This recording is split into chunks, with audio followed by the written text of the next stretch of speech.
Good morning, San Joaquin County. We're going to get started. Ooh, we got loud mic again.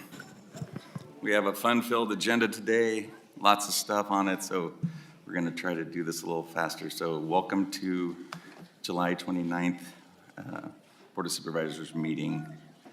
At this time, we will take a moment of silence, silent prayer.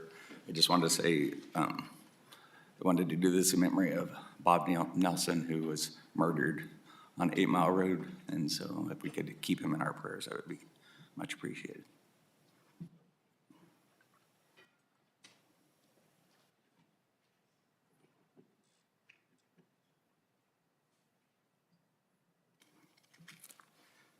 Thank you.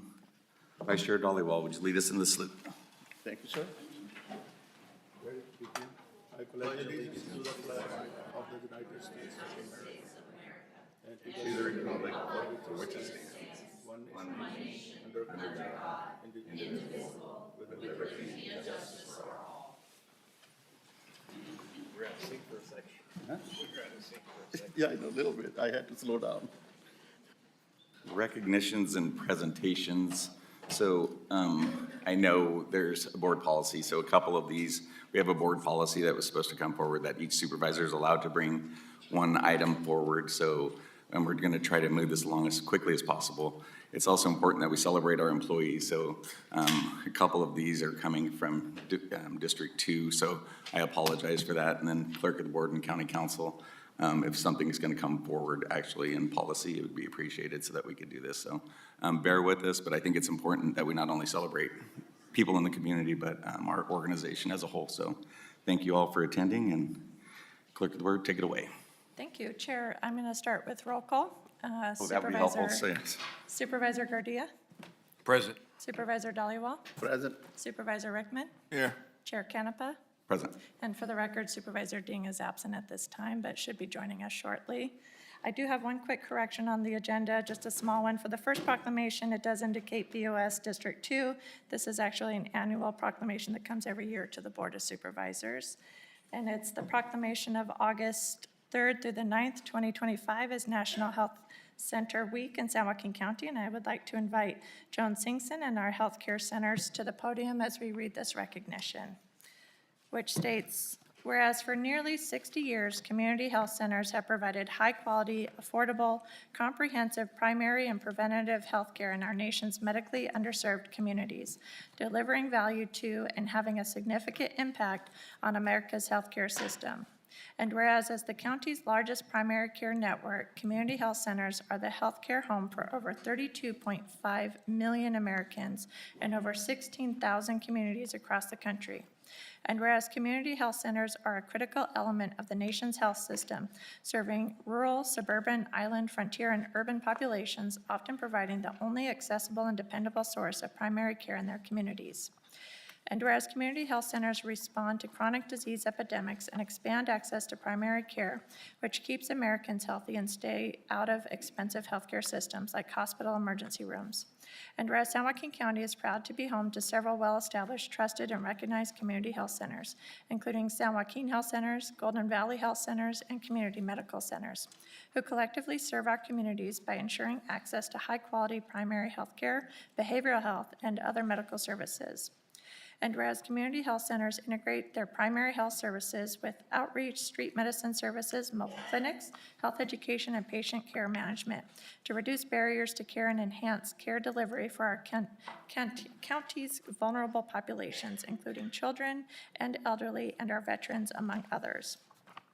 And whereas San Joaquin County's community health centers serve as critical economic engines, helping power local economies and offer direct and indirect jobs, including physicians, nurses, medical assistants, outreach workers, and many others who work as part of multidisciplinary teams designed to treat the whole patient. And whereas community health centers are governed by patient majority boards and provide jobs for hundreds of community members directly or indirectly. And whereas during National Health Centers Week 2025, we celebrate San Joaquin County's health centers and their vital role shaping the past, present, and future of America and San Joaquin County's healthcare system. Now therefore be it resolved that the San Joaquin County Board of Supervisors does hereby proclaim the week of August 3rd through the 9th, 2025 as National Health Center Week in San Joaquin County. And we encourage our citizens to take part this week by learning more about our region's community health centers, sharing information about these community resources and those who work with our vulnerable populations, and celebrating the unique and important partnership between these health centers and the diverse communities they serve. Presented this 29th day of July, 2025. Chair Canepa. Thank you. So one of our goals as a board is health outcomes. And so, we have our clinics also, and you think this would be competition, but it's not, because we need better health outcomes for our people in our county. And it's important that we collaborate and work together and give better care for the folks that we have. A lot of people are insured and don't go and get services. With the changes in Medi-Cal, it's gotten so much more competitive, and how we collectively serve our community is important. So you may have the floor. Thank you, Paul. From San Joaquin Health Centers. I'm here with our partners from Golden Valley Health Centers, Community Health Centers, and Community Medical Centers.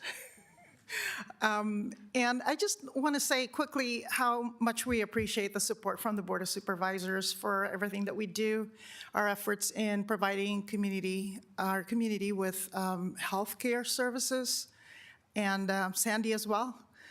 I just wanted to also say that, as Paul mentioned, it can't be one health center alone. It has to be all of us working together collectively, because it's a big community that has a lot of needs, and not one of us can serve all of those needs on its own. So working together is important to all of us. And again, thank you for the proclamation as we celebrate this National Health Centers Week in San Joaquin County. So on behalf of Community Medical Centers, just want to express our gratitude for this recognition. Ultimately, it's celebrating not only our patients, our staff, but our communities. We all collaborate together to work on that. And the Community Medical Centers of our 29 sites, 27 are here in San Joaquin County, providing over 500,000 visits per year to 120,000 unique patients. So, but it takes a partnership, and we're all in this together to help lift up the lives and the health of our communities. Thank you. Thank you. On behalf of Golden Valley Health Centers, we really appreciate recognizing National Health Center Week and really talking about the importance of healthcare access and health equity and collaboration, how critical it is. So Golden Valley Health Centers was established 53 years ago. We have the fortune and to have the honor to have 2 health centers in Manteca. And since 2017, we serve about 162,000 patients total in our 47 locations, and continue to serve the community and expand. So thank you for doing this for us. We do want to invite next week everybody to visit one of the community health centers that are here. They're all going to be doing various different celebrations, celebrating National Health Center Week in various ways. We are going to be having an expo at our new PACE location that we're going to be opening up next year. So we look forward to having everybody there next Tuesday morning, and we have our information at gvhc.org. So thank you for having us. Perfect. It's important that people have options, and I think we're stronger together. So thank you very much, and could you take a photo with the board, please?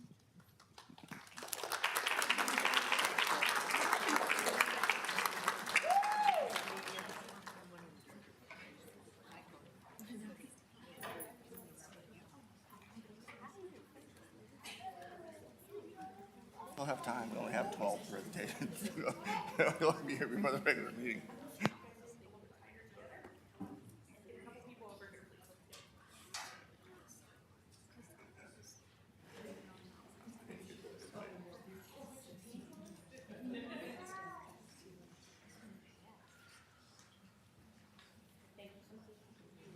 Thank you, guys.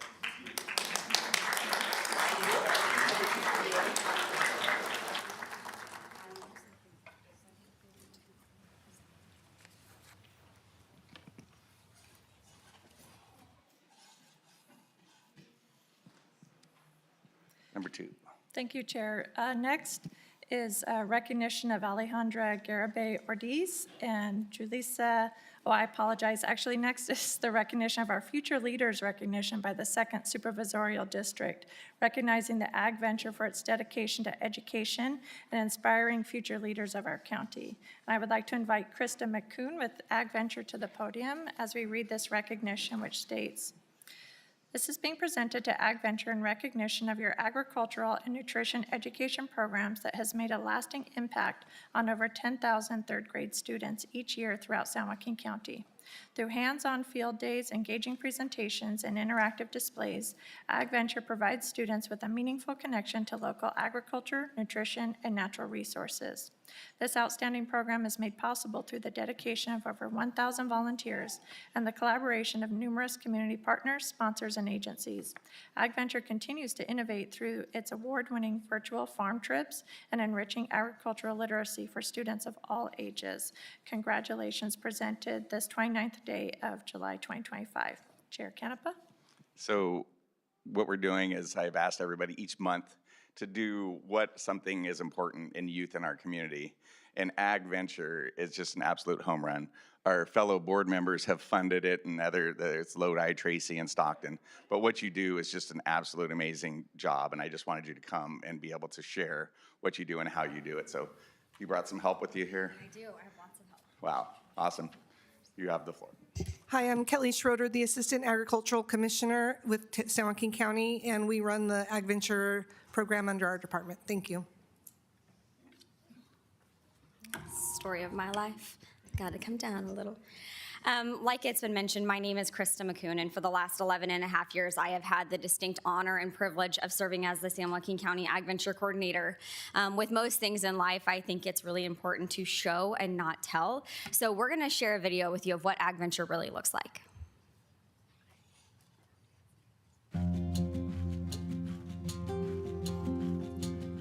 San Joaquin County Ag Venture is an agriculture and nutrition education program for the third graders in San Joaquin County. What exactly does that look like? Well, let me give you a little glimpse. Each year, approximately 10,000 students attend one of 4 strategically located field days based on their school location. Ag Venture is comprised of 2 parts, presentations and displays.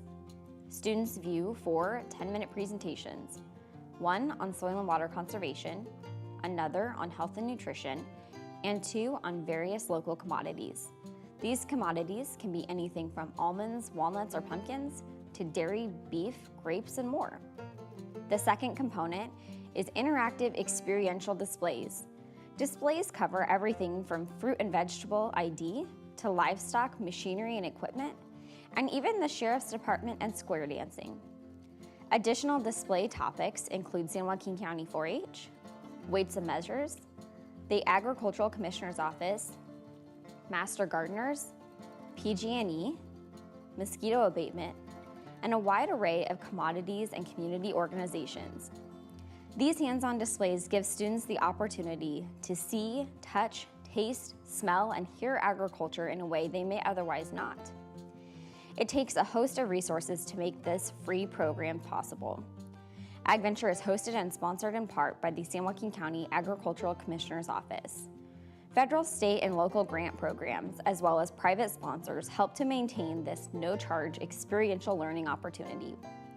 The program is also fortunate to have in-kind support from the Manteca Unified School District, San Joaquin County Fairgrounds, Lodi Grape Festival, and the Durham Ferry Educational Outdoor Center, Bonnie Plants, and Scott's Company.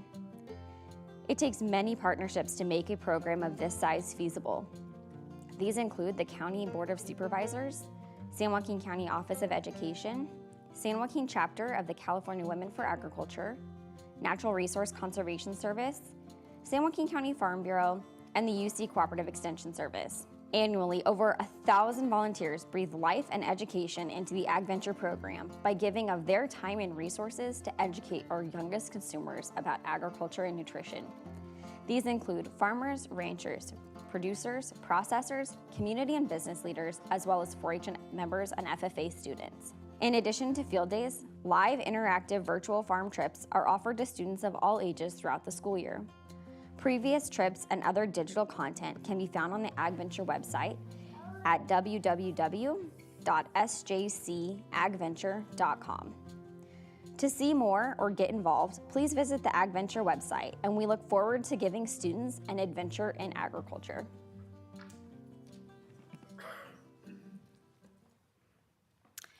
As you can tell, making our program as interactive as possible is really important, and I think it was mentioned earlier, but our virtual farm trips, which came out of a necessity out of the pandemic, actually won a national award from NAMA, which is the National Agri-Marketing Association for Best Public Relations Campaign, and have been so popular that our students and teachers refuse to let us give them up. So the digital world is something that we have stepped into, and we will continue to do so.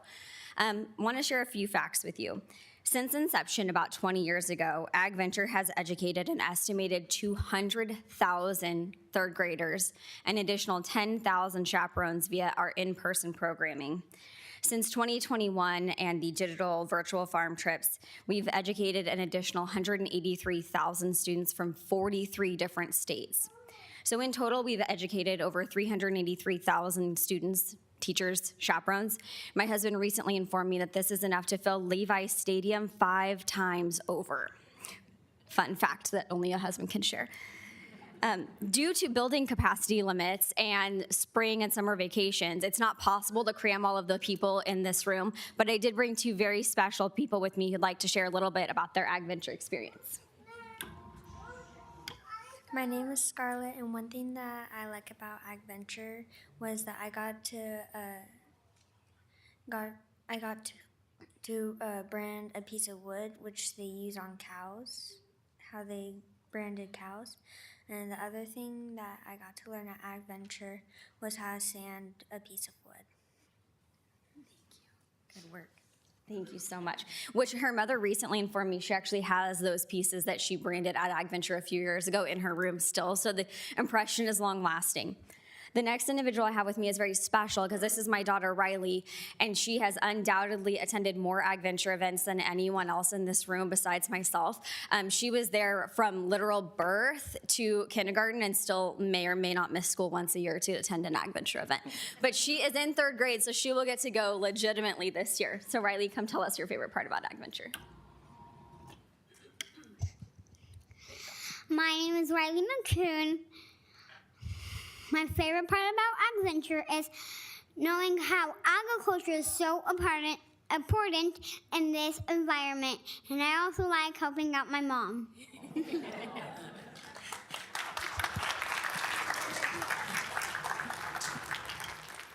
She is a grade A snack hander-outer, I can attest. I just want to close by thanking the Board of Supervisors for your continued support of this endeavor. It takes lots of volunteers and resources. This program is free to students. It doesn't cost our students anything, and so that's really important because a lot of them would not have a field trip otherwise. I also want to thank Kamal Bagri, who's not here, and Kelly Schroeder for their continued support of this program, and we look forward to continuing to give students an adventure in agriculture. Thank you. Thank you. If this doesn't, wait, you gotta take a photo real quick, but if this doesn't show how greatness grows here, is absolutely amazing. Supervisor Rickman, would you like to say something quickly? Thank you for being here. Girls, great job speaking here today. Hey, I love AgFest. I know I've been to a lot of them. And, I think it's very, very, very important to make sure our students understand agriculture, because we do live in an environment of agriculture here in San Joaquin County. It's economic engine with over $3 billion. So thank you all very much, and I hope to see this program continue until long after I'm gone. Thank you. Vice Chair. God bless you guys. Thank you. Thank you, sir. Thank you, Kristen, for everything you do, and thank you for getting the youth involved at such a young age. Agriculture is extremely important to all of us, like Supervisor Rickman said. That no food, no life. It's that simple. So thank you. Appreciate it. Supervisor Gardia. I think it comes down to exposure. You have kids that grow up on farms or a ranch or something, they're exposed every day to, the hard work that our ag and our farmers do in this community. But what touches me when, like when I went out to the fairgrounds, and I've been to a few of them, but you see kids that have never seen a cow before or a chicken, or they just get exposed to agriculture. And to me, that is it's not replaceable. And you might set the stage later that they might have an interest in something that is in ag or farming. But I appreciate everything you guys do. Supervisor Ding, we're talking about Ag Venture, and I know you're a big supporter. You're talking to all my constituents. I love you guys to death. Thank you. Keep doing what you're doing. Awesome, and thank you for sharing your mom with us. She does an amazing job, so I'm very proud of her. So come on up and we'll take a photo.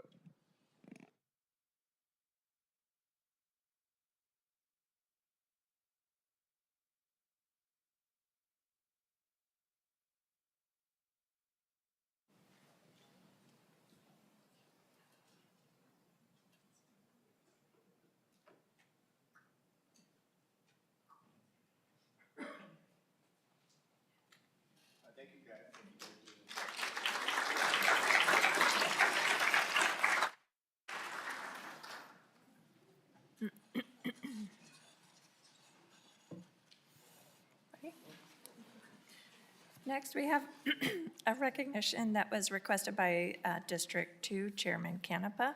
This is the recognition of Alejandra Garibay Ordez and Ulisa Nunes for receiving the Women in California Leadership Minerva Scholarship, and I would like to invite both Ms. Ordez and Nunes to the podium as we read this recognition, which states, "Your accomplishments serve as an inspiration to others and reflect a commitment to excellence, leadership, and growth. San Joaquin County Board of Supervisors proudly acknowledges your success and wishes you continued achievement in all your endeavors. Congratulations." Presented this 29th day of July, 2025. Chair Canepa. Thank you. So a little bit about this. The California Leadership to Support the Advancement of Women in the State of California. Launched in 2015, the foundation was established with the purpose of empowering women and enhancing the lives of women, girls. The foundation provides annual scholarships to select women, a promise to help them achieve their educational objectives. Welcome. Yes. Where's the button? It's on. Oh, it's on? Okay. Good morning, Chair and Board. My name is Samantha Johnson. I'm a district representative for the Assemblymember Rhodesia Ransom. Assemblymember Ransom is a part of the California Legislative Women's Caucus, and every member is allowed to select their top 2 picks to submit to the Women in California Leadership. Assemblymember Ransom is impressed by the drive in our youth in San Joaquin County. We received an overwhelming amount of applicants, and she has seen firsthand how advocacy, community involvement, and adequate funding can make a real difference in a student's ability to learn and thrive. She is grateful to help provide these opportunities for our rising leaders, and I'm so excited to present the certificate of recognition to our 2025 Minerva Scholarship recipient. You want to say anything? Hello, everyone in Board of Supervisors. My name is Julissa Nunez, and I'm super honored to be the recipient of this scholarship. I'm very grateful to the Assembly member, but also to all the sponsors and everyone that goes into the scholarships, whether just being a sponsor financially or even here, just being invited to be here and be recognized. It's really inspiring to see how many people invest into the youth of our community, and it doesn't go unnoticed because, yes, it's one scholarship, but knowing all the support that's behind it, I don't want to let it go in vain. I hope to continue to pursue my educational goals and continue to further so that I can one day pour in and invest into someone else's life and foster other opportunities. Awesome, and obviously on my alma mater and in my district, so St. Mary's, go Rams, so thank you for coming down. So. Yes. Thank you so much. Get a photo with this board. Yes.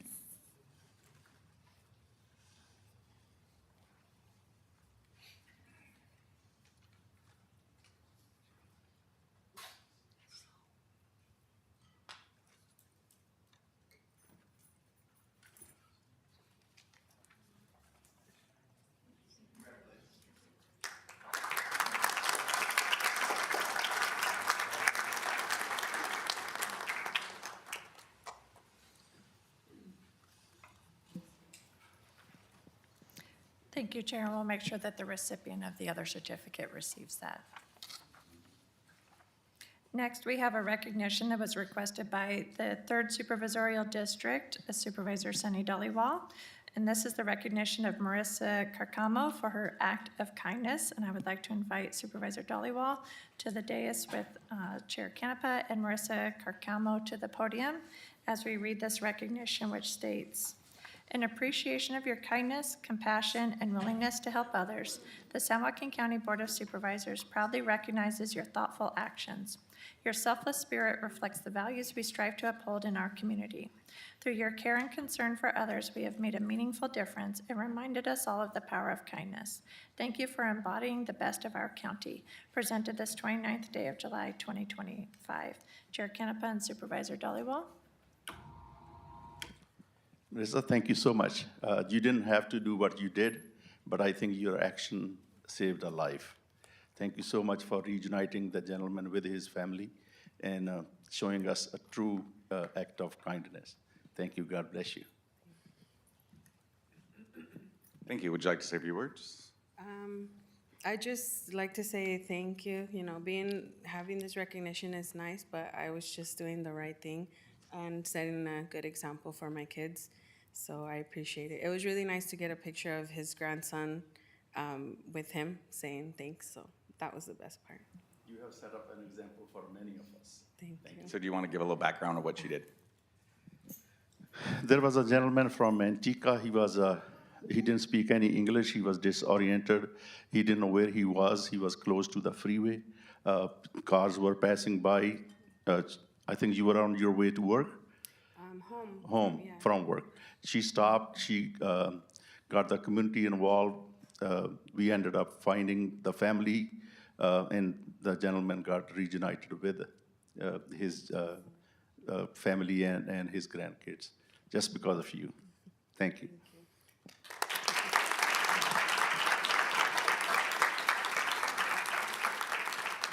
So the world would be a better place if more people did random acts of kindness like you. So thank you so much.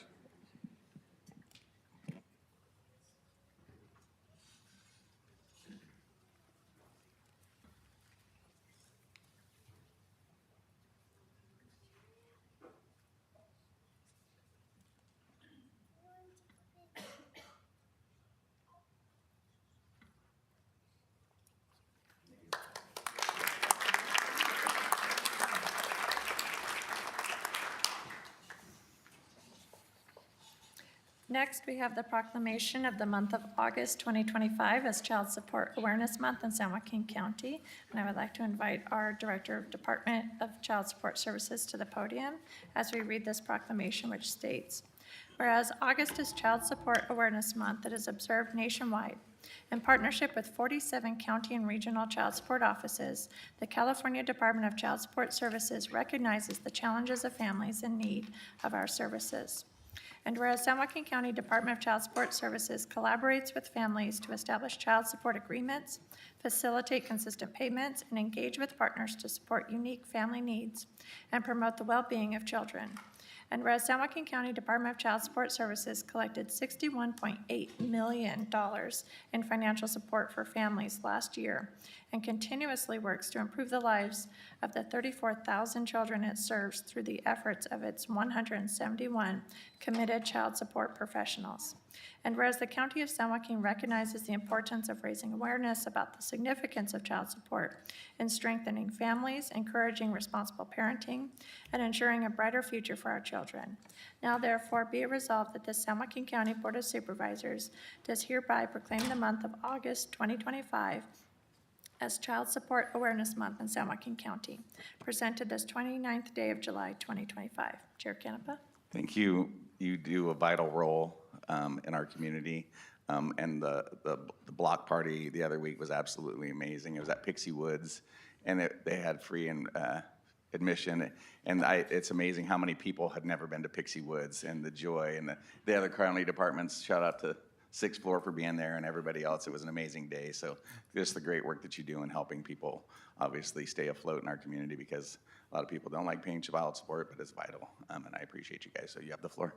No, thank you. Every year we come here in August or July to proclaim August Child Support Awareness Month, and we really appreciate your support.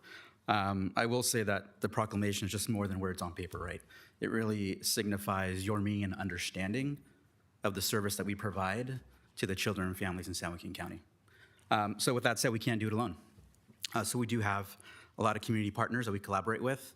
We want to recognize them. So we have El Concilio, Prevail, St. Mary's Homeless Shelter, Dear Dad's Coalition, Health Plan of San Joaquin, Public Health, Behavioral Health Services, Family Resource Center, San Joaquin County Sheriffs, and the Family Justice Center.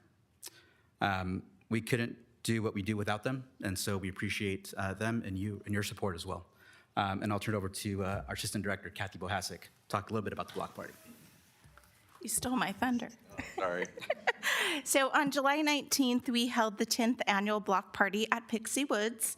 At this year's event, we had approximately 1,600 people attend, gave away over 700 backpacks filled with school supplies, and had 65 community partners on site to provide information on services available to San Joaquin County residents.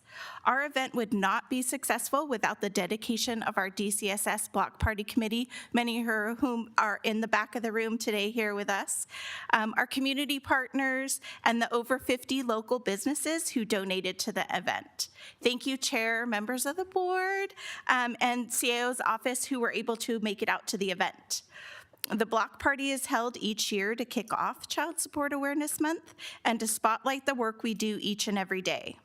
Our goal this year is to give out 1,400 backpacks to the children in San Joaquin County, with the backpacks given away at the block party and a drive-up event at our office this past weekend. We've given away over 930 backpacks. So we'll continue our efforts through the month of August at each of the community events we'll be attending and hosting. We are truly appreciative of your leadership of the board and recognizing Child Support Awareness Month. And most importantly, we appreciate all of our staff back in the building who do the work each and every day. Again, thank you for your time and your commitment to the children of San Joaquin County. Thank you. Supervisor Rickman. Thank you, Chairman, and thank you both for being here today and the job that you do. And, you know, unfortunately, there are marriages that don't work, or, and you guys are doing a great job making sure our most precious resources are taken care of. So thank you very much, and God bless you. Supervisor Dean. I just want to say thank you for your services, especially your employees in the department. I'm sure they don't get very many thank yous when they make phone calls, so thank you. Vice Chair Dollywell. Thank you so much. Thank you for your services. God bless you. Same thing, you know, it's about taking care of our kids and our families, and you guys do a phenomenal job. You know, as a county supervisor, we often get complaints, but I could say I've never had a complaint from your office, and I appreciate that. Thank you, and great job.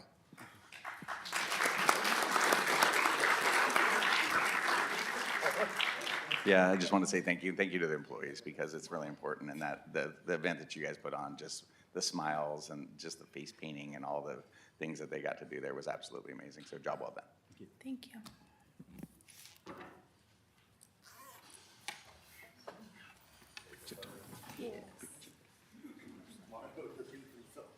What's that? I know. You're looking forward to it now.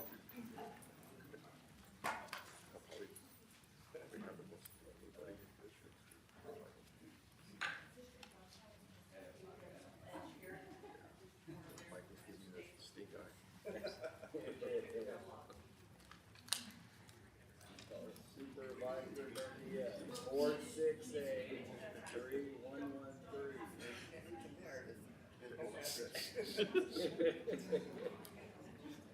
His personal cell.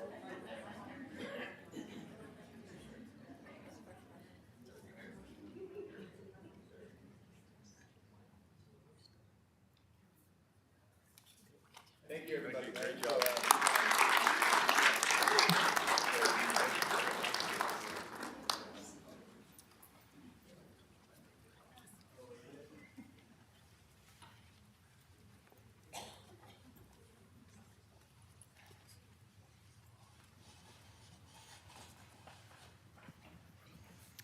Next, Chair, we have the proclamation of the month of August 2025 as Emergency Management Awareness Month in San Joaquin County, and I would like to invite the Office of Emergency Services Director to the podium as we read this proclamation, which states, whereas on May 21st, 2025, the U.S. Council of the International Association of Emergency Managers proudly announced the inaugural National Emergency Management Awareness Month to be observed throughout August 2025.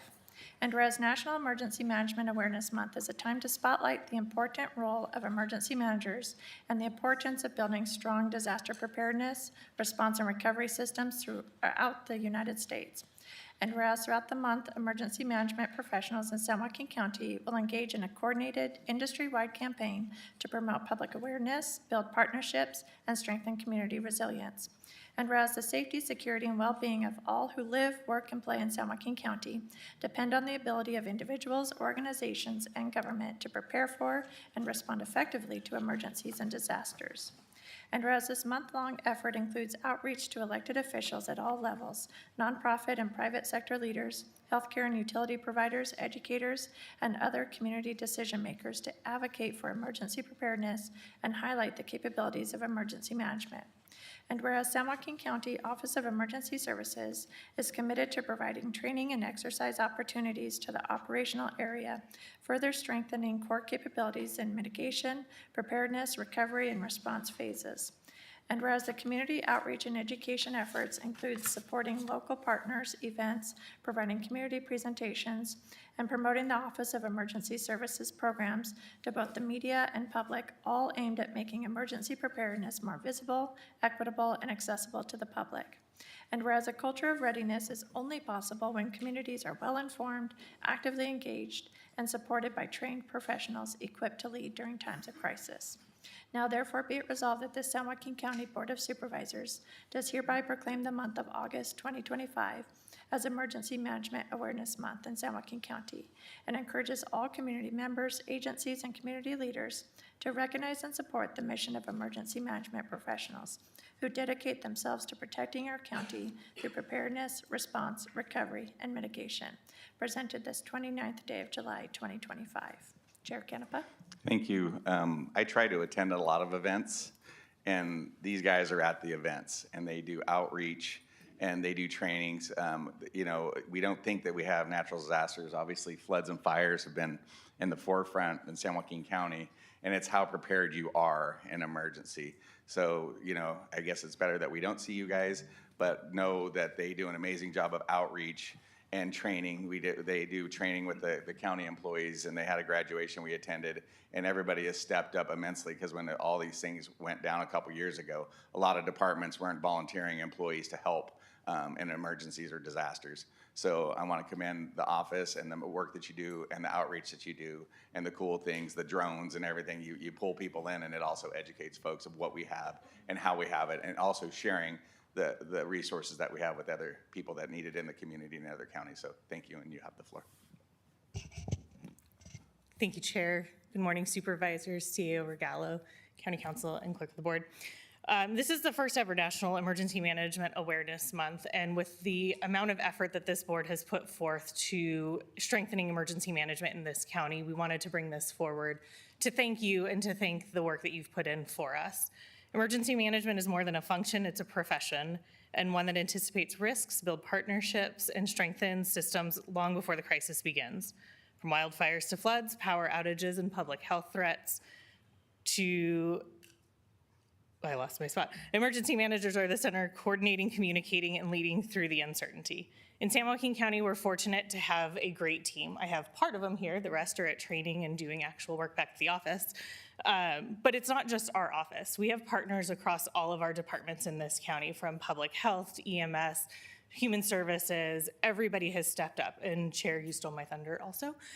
We had our first ever Emergency Operations Center team training, and we graduated over 60 county staff members to come and support us during an actual emergency. And they range from pretty much every department in this county. So we thank the board and the CAO's office for the support in getting that going, and to all of our departments for making that happen and volunteering your staff for it. So thank you. Thank you. Supervisor Rickman just had the power shutoffs in Tracy, so you firsthand know this, and the fires. So Supervisor Rickman. Hey, don't jinx me, please. We don't need any more emergencies in my district. No, thanks for you guys for the work that you do, and especially working with our, fire and law enforcement personnel, who are boots on the ground, the incident commanders out there. So appreciate it. Supervisor Nick. Thank you. I'm going to turn this into the Supervisor Rickman is really not as mean as he seems to be. He truly, he literally cares about OES so much. I hear about it so much from him, especially when I say they have spare time. Why don't we have them? and he cuts me off and he says, they have one job. And that one job is, an event that we hope never comes. Do not take their focus off of it. So he's been your champion, and he's probably the hardest on your department than anybody else because he cares. So thank you. Thank you, Vice Chair Dollywall. Thank you so much for the work you guys do to keep our community safe. God bless you. It's crucial to be prepared because, you don't know what's going to happen and be a wildfire, flood, or, any type of event. And I've been in many large-scale wildfires through my career as a firefighter, and it's important to have a team, a good team, that team that's prepared, that practices hard and trains and be prepared for upcoming events. And I'm really impressed with your office and your outreach to our local jurisdictions of creating that nucleus of teamwork back into our county. So I appreciate what you guys do. Thank you. Thank you. Yeah, walk quietly but carry a big stick, right? Yes. And they do an amazing job, and we appreciate your employees. And I think that's the part. I know it goes a little long, but I think it's important that we, say good things about our employees and the work that you do in the community. So thank you so much. Thank you. Come on up for a while.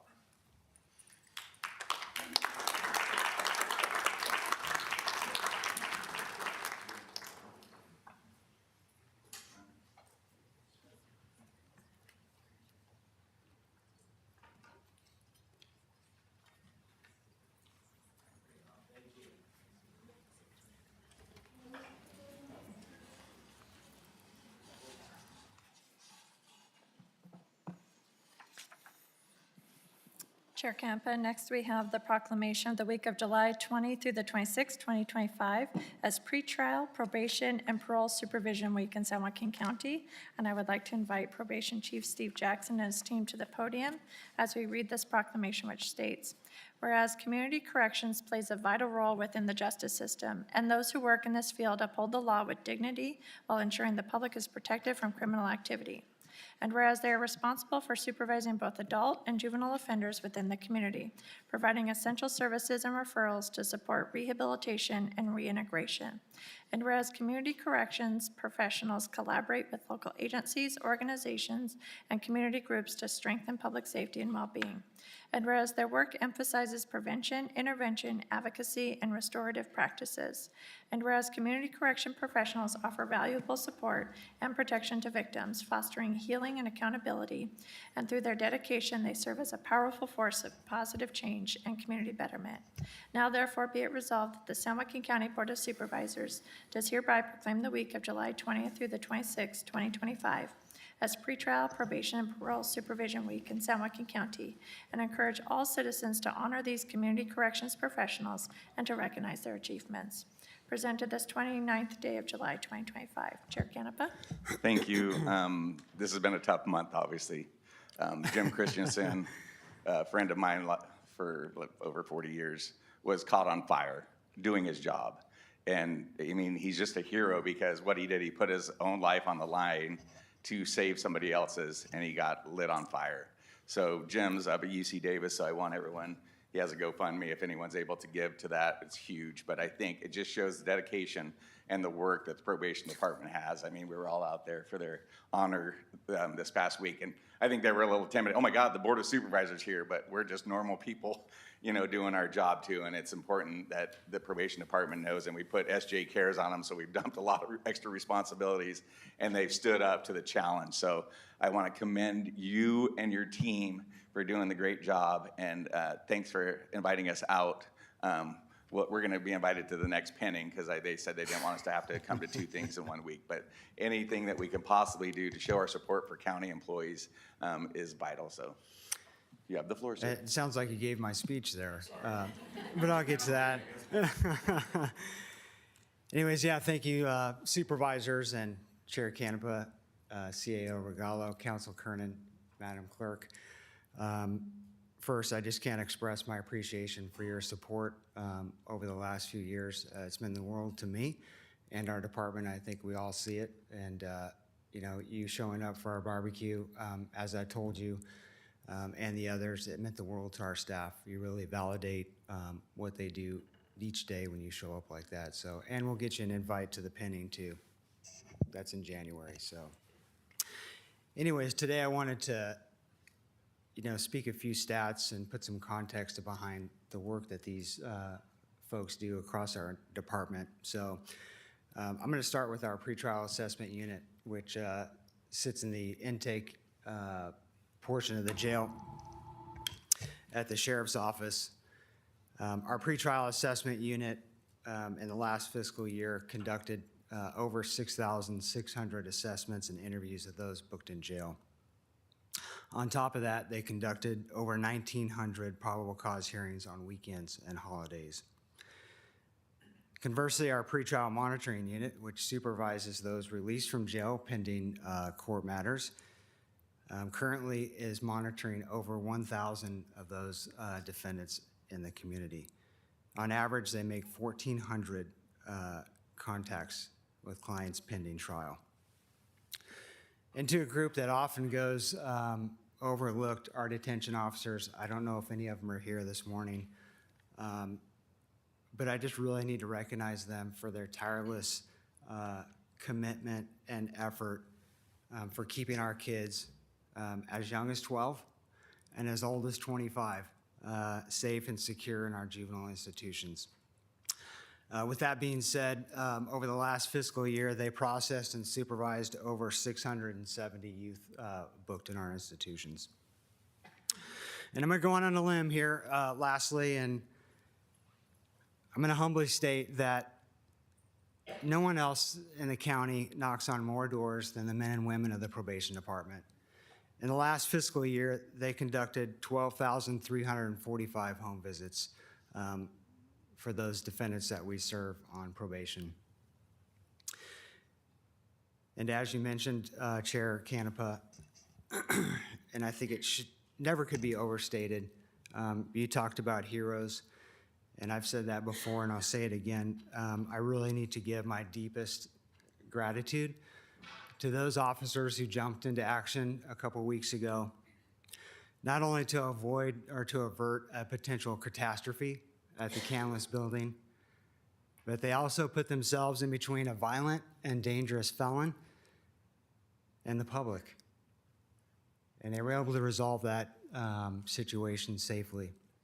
And on top of that, like you said, they had no regard for their own safety, and they immediately jumped into action and saved the life of their partner, Jim Christensen.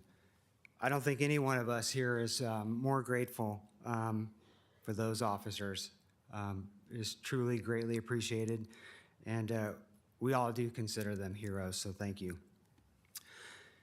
And lastly, I think it's important for those that are here and those who may be watching or listening or hear this later, I need them to understand how much I appreciate them, how proud I am of their service and their commitment and dedication, not only to the county, but the department and the people that we serve. So thank you.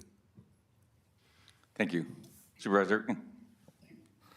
Thank you, Chairman. And Chief, thank you very much for being here, and thank you for the invitation for the board last week for the luncheon appreciation. It was, it was nice to be able to go and sit down and talk to the men and women of our probation department.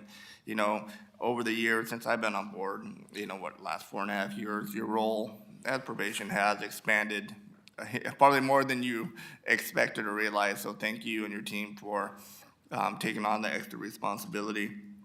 As our chair mentioned, Jim, what happened a few weeks ago just goes to show you how dangerous, your job and the men and women who are the boots on the ground job is. And it just seems like this world's getting more and more dangerous, and you guys are doing a great job protecting the residents of San Joaquin County. So we appreciate it, and thank you to the men and women of the probation department, and God bless you all and, your family. And I think that's a lot of times, and we talk about law enforcement or fire or the military or those, who put themselves in harm's way. It's not just that individual, it's their whole entire family that goes, that has to deal with it also. So, thank you all very much and for what you do. Supervisor Dean. Thank you for everything you do. I'm just going to say it because you're not going to say it because you're too much of a professional, so I will. You guys are busting your asses out there, taking, the risk on your lives while the state of California is not funding you the way it needs to fund. We passed Proposition 36. 58 out of 58 counties passed it, and the governor is playing games with your funding. And everybody out there needs to be aware of that. And you need to call your assemblyman and you need to call your senator and the governor and say enough is enough. I mean, we have one responsibility here, and that's to keep, well, we have a lot, but our number one is to keep the citizens safe. And we are not doing that. And you are going out there and our people are going out there and they're risking their lives knowing damn well that Sacramento doesn't have your back right now. And we really need to put the pressure on. So thank you.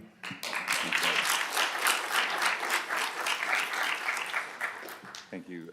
Vice Chair Dollywall. Thank you, sir. Chief, I commend you and your team for the work you guys are doing, keeping our communities safe.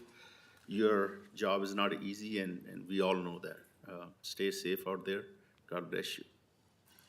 Supervisor Garcia. I thank you for the invitation to the luncheon. I'm kind of sometimes the observer, and, I come from I say this all the time, but from the fire department world, and firefighters often make jokes about law enforcement. And one of the things that, being a firefighter, you get together, you're like a big family, and that's what I saw at that luncheon. I saw the respect that you had from your teammates. I don't want to call them employees, they're your teammates, you're on the same team. And, I saw the different tables talking and joking and listening to music and, eating, and it reminded me of being back in the firehouse. And I want to commend you for the strong work that you guys do, and whatever we could do to support. This board has already shown and proven that public safety is our number one priority, and we're going to stick to that same message moving forward. Thank you. Thank you. Bodewalt.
Thank you, everybody, for attending.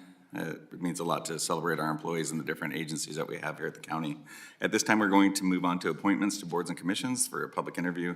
The Board of Supervisors to conduct an interview for the appointment of one position to the Housing Authority, position number 3605, for the term May 28th, 2025 through May 28th, 2029. We're going to invite Steve Beckham up to the podium.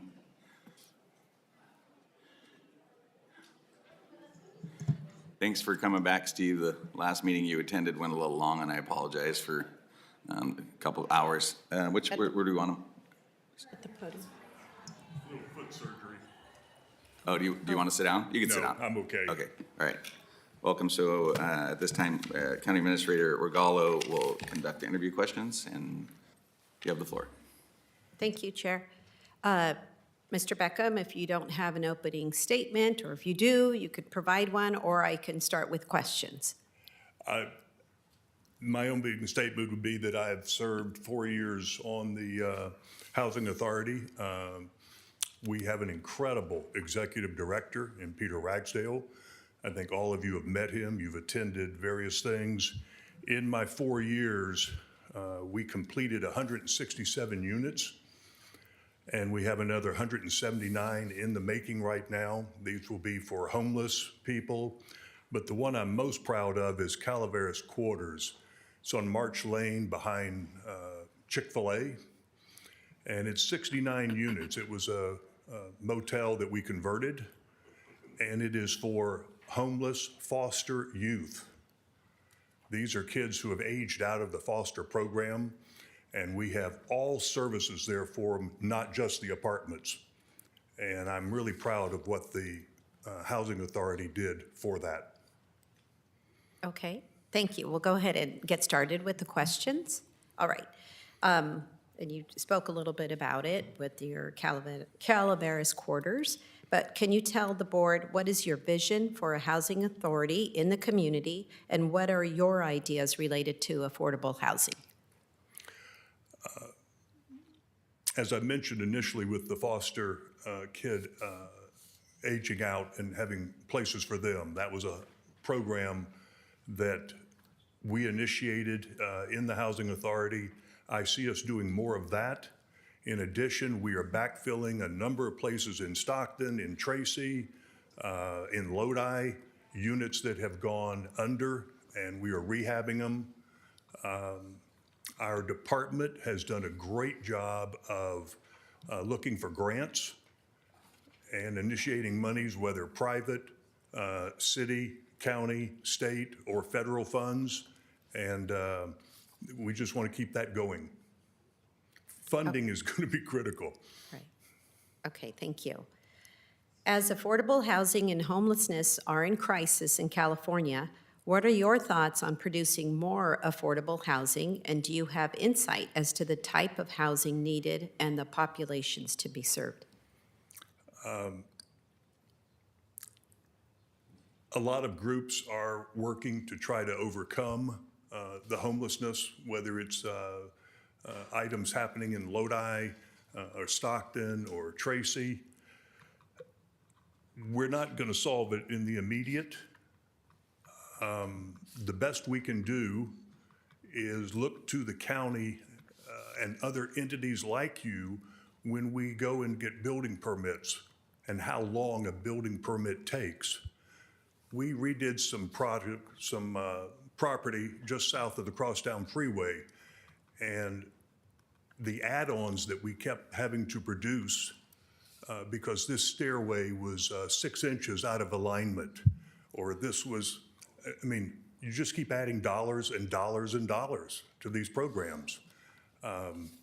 There is an initiative going about the fairgrounds and potentially building some things out there. If we were to do that, I mean, if you keep adding more regulations on top of it from the building perspective, and you end up with $200 a door, square foot, instead of 125, I mean, you just keep adding up the numbers. Okay, thank you. And as the Housing Authority has transitioned to an active, affordable developer, what additional roles do you feel are relevant for the Housing Authority in San Joaquin County? Actually, I think we are fulfilling exactly what it needs to be. Years ago, prior to Peter Ragsdale coming on, the Housing Authority was a maintainer, and not particularly good one. We had a lot of units that were headed down. Sierra Vista was in very bad shape. With the advent of Peter Ragsdale coming on, who came from New York, who came from much stronger housing authorities, and really knew how to look at the development side of it, that is really the strongest part of our housing authority, and it will continue. Okay. I'll skip the other part. I think you answered that. So can you please share a little about your background that you believe is an asset in the position of a Housing Authority Commissioner? Sure. I moved out here in 1981 from Mobile, Alabama, to save a factory that was going under. 6 months into that, I had to go take a speech class at Delta College. My crew had trouble understanding my Southern accent. I've overcome it reasonably well. In my career, I've saved 7 factories from closing. I'm a bit of a turnaround individual. One of the items that I look at all the time is good sales hide problems, or good income hide problems. The problems always exist, and if you don't look for those, and right now, Housing Authority is going well. Now is when you start looking for the problems to make sure it continues that way. I retired 2 months ago for the 4th time. I've never had a resume. It's always been word of mouth. I'm a Rotarian in Lodi. I actually auctioned off a lunch for Mr. Ding, and he raised some good money for us. I play golf and poker. Not that good at it, but I play it. My background has always been in the door and millwork industry. The last business that I owned was in Sacramento called Heritage One Door. We had 350 employees, and in my final year, when I sold my interest back to my partners, we did 9,000 houses in Northern California of the millwork, doors and millwork in the houses. Okay, thank you. So that concludes our questions. Do you have closing remarks that you would like to? Not really. Okay. Other than I'd like to be reappointed. Thank you, Chair. Thank you so very much. Comments, questions? We could start that way and come this way. Of course, the first thing I have to say, because we do have a Georgia fan in the audience, Roll Tide, right? Actually, I grew up in Florida. I was a Gator. Ouch. Well, I was going to reappoint you, but no, thank you for the job that you've done for the last few years. We appreciate it. Thank you. Notice I appreciate it. Supervisor Ding. I want to thank you for applying and for serving. It's nice to have somebody with some real world, not to put anybody down that, applies, that comes just out of being service, but having somebody that understands the private sector, understands what the true costs of something are, I really do appreciate it. Thank you. Vice Chair Dollywell. No questions. I just want to say thank you, sir. Housing Authority is doing a very good job, and my vote is for reappointment. Thank you. Supervisor Gurdia. I think it's great that we have a commissioner that has some institutional knowledge that's not only is able to talk about it, but it has some real life experience in the trades and what it takes to getting our much needed developments up and going. So I appreciate your commitment to being a commissioner. Thank you. Thank you too. It's very difficult because when we say affordable housing is not affordable. The cost to do it and the partnerships you have with behavioral health across what you're talking about from Mariani's and costs from the public library are good partnerships in getting people services, and we're talking about health outcomes. So yes, thank you for re-upping for your time and coming back today. I apologize for that last meeting going a little long, so thank you for coming back. So next steps, do we take a vote or how do we do it? Do I call for you to do it? Motion, second, vote. Have a motion? I'll make a motion to appoint Mr. Beckham. I'll second that. Okay. Ready for the vote? Have a motion and a second?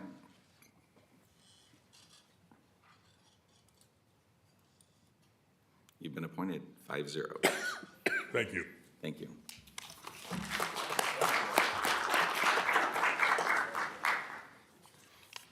I also want to commend the clerk of the board staff for handling all of these extra things that we have to do when we put on their plate. So thank you for always being very professional and doing your jobs with a smile on your face.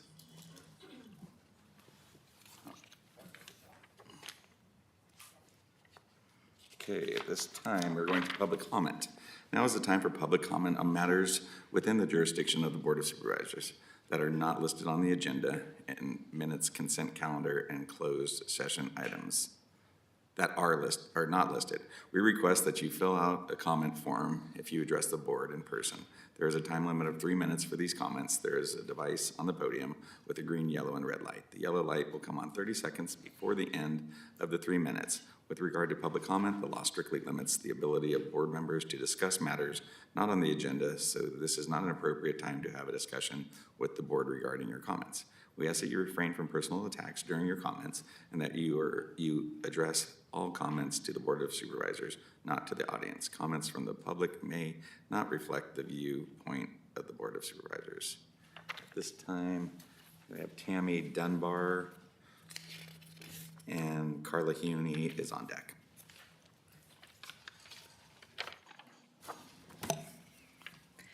Good morning, Chairman Canepa and Board of Supervisors. I'm here to give you an update from Congressman Adam Gray.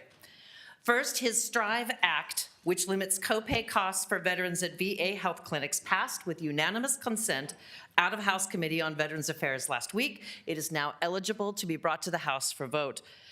The congressman says our veterans should never be on the hook for costs incurred through no fault of their own. The Strive Act would increase accountability at the VA and eliminate a barrier between veterans and the care and benefits they deserve. Next, the congressman recently co-sponsored the bipartisan Federally Integrated Species Health Act, FISH Act. Basically, it puts salmon recovery management under Fish and Wildlife instead of Commerce, giving farmers one set of rules and one agency to contend with. Congressman Gray says consolidating ESA management will make it more feasible for producers to adhere to species management policy and will give threatened and endangered species the best shot at recovery. The congressman continues to work on such issues as immigration, clean drinking water, water storage for agriculture, and much-needed healthcare facilities and opportunities for Valley residents. Lastly, we will be holding mobile office hours in the Lathrop City Council chambers on Monday, August 18, from 10 to 12. Since California's 13th district also includes a corner of Tracy, Supervisor Rickman, we are looking for a place to conduct mobile office hours there in Tracy. As always, if anyone needs help with any federal issue, please contact our offices. The number is 209, I can't think of it now, 226-6880. Congressman Gray and his staff stand ready to serve. Thank you. Thank you. The next two speakers are big supporters of Ag Venture, so thank you for what you do for supporting our youth. Yes, thank you very much for that. It's an amazing program. So I'm Carla. I feel like I've been on vacation for 6-8 weeks because I've missed y'all. I do have to say I kind of cussed this morning when I woke up, though. So first of all, I want to say about a month ago on June 25th, about 6 of us did a tour of the San Joaquin Family Justice Center. Oh my gosh, people. If you haven't done a tour, you need to go. It is amazing what they do there. And as a victim, they bring everybody in that supports you, and rather than the victim having to go find everybody. It is amazing. So anyway, I just wanted to say that. So anyway, we appreciate that you did the voter ID and the same-day registration voting letters to the president. We need to keep going. And I'm going to keep on saying this because we need to make changes. For San Joaquin County, the training of the poll workers in both the general and primary elections were awful and they were contradictory. Voting everywhere in the county was confusing and it caused a real mess up on provisional ballots. This is just skimming the surface. I have talked about the state mandated funded programs of the drop boxes and vote by mail. I have said, so vote by mail costs our county over $1 million in an election year.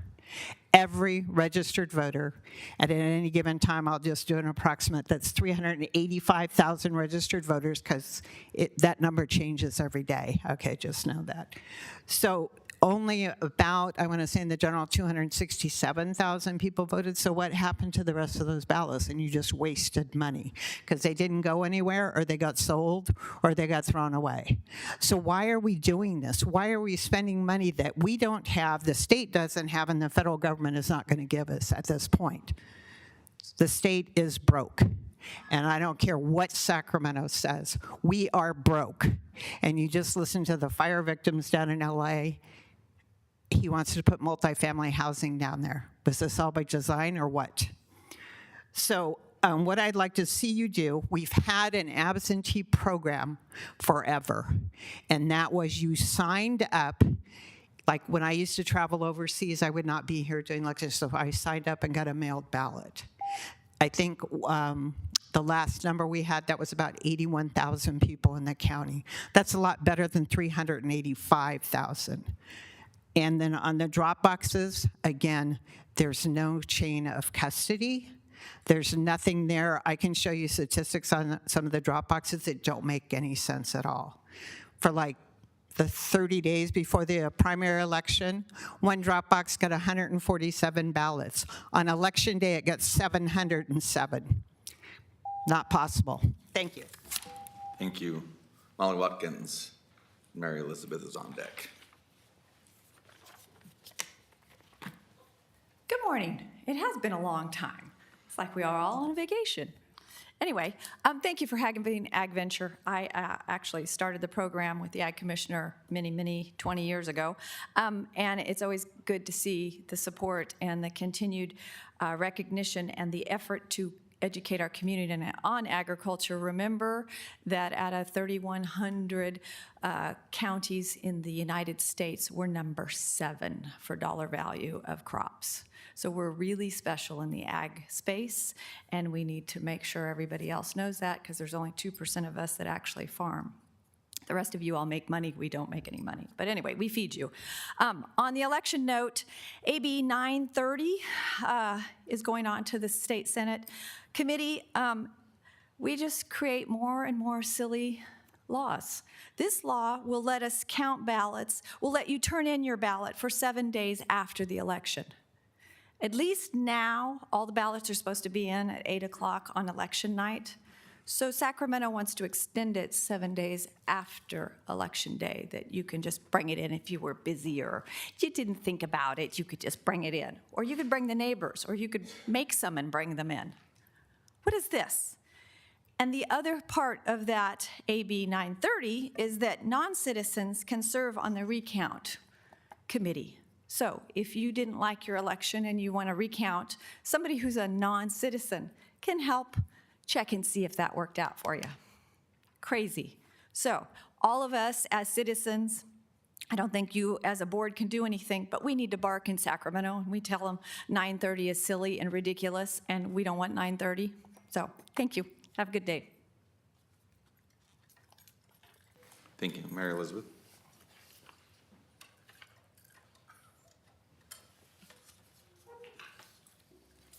Yes, that was a little extra time to think about what I have to say. Greetings, Chair Canepa and supervisors. I submitted written comments that you'll have. I'd like to highlight 4 issues. Back in last year, the Department of Water Resources did a whole survey of dry wells. We were kind of coming out of the drought, and San Joaquin County made the top 10. We had over 50 wells that have gone dry, and it's a problem. So Senate Bill 552 was passed, And back in 2023, I submitted a correspondence, and for those of you that weren't here then, I submitted another copy, lists some requirements to form to develop a drought resiliency plan. And so that plan had two options, and the option that San Joaquin County has selected is an alternate plan, but nevertheless requires a standing committee. My life has put on my heart a deep respect for the law, and I'm grateful that our legislators provided this opportunity under SB 552 to develop a plan with stakeholder input so that when times of drought occur, our community will be prepared. Thank you for appointing me to the Advisory Water Commission.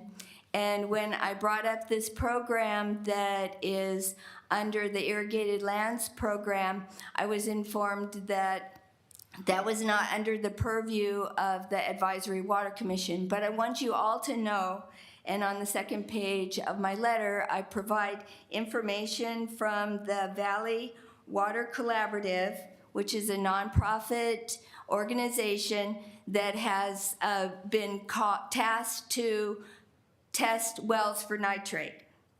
Next, thank you for your leadership in providing the tobacco moratorium. I'm very active as a social justice and environmental justice community advocate in Stockton and am part of the Stop Coalition, and I would encourage you to engage with that organization to develop an ordinance for the county. Lastly, and I provided a flyer for you, there's a Reclaim Your Power public workshop scheduled for August 7th at 2025 at Stribley Park. Thank you. Thank you. This time, are there other members from the public that would like to speak? Come forward and state your name, please.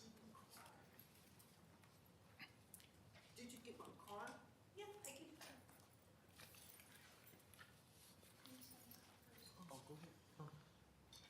Miss Friday, I didn't have the card, so. Yes, I turned in a card. You may have the floor, ma'am. It's all you. Yes, good morning, Board of Supervisors, and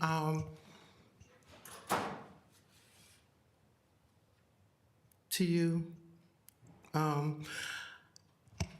Chaplain. I just want to say that I'm here because every year we give a backpack giveaway in the Kentfield area. This is a low-income area. They're not able to get out to other areas and get the services that they provide in other places. So we take the backpacks to them. You are very aware that I do this every year. My name is Denise Friday. I'm the mother of Kobe Friday. And we've been doing this for 9 years now. We are a grassroots organization, Loyalty and Family, CTF Incorporated.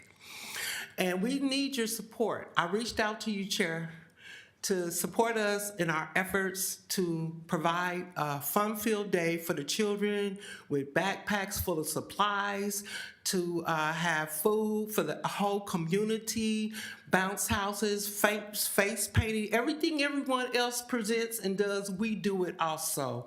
But the only problem is that the City Hall does not want to support us. It's a big mess over there right now. The Board of Supervisors don't want to support us.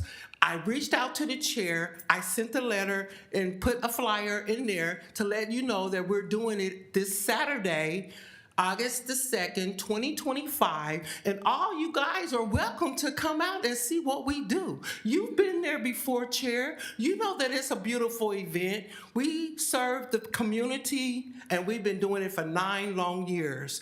And I'm asking you guys, if you want to come out and see what we do, come out, see us. Anyone in the audience, if you want to support us, We are open for any type of support that we can get from the community here at the Board of Supervisors. We've been doing this. We're going to keep continuing to do it because it's a need in the community. I had the teachers reach out to me and tell me they appreciate me coming out there, and our crew, we have a whole crew. We have a crew too that helps us with the volunteering and everything that we do. And it is a beautiful, beautiful time for the children to enjoy themselves, have a fun-filled day, get supplies and backpacks that they need for success for their educational endeavors. So I'm asking you guys, come out, come see us. I'm inviting you to Kentfield Park, Weberstown Park and Kentfield Road, 4700. And my number is 510-461-6160 if anyone wants to reach out to me personally. Thank you and have a great day. Thank you.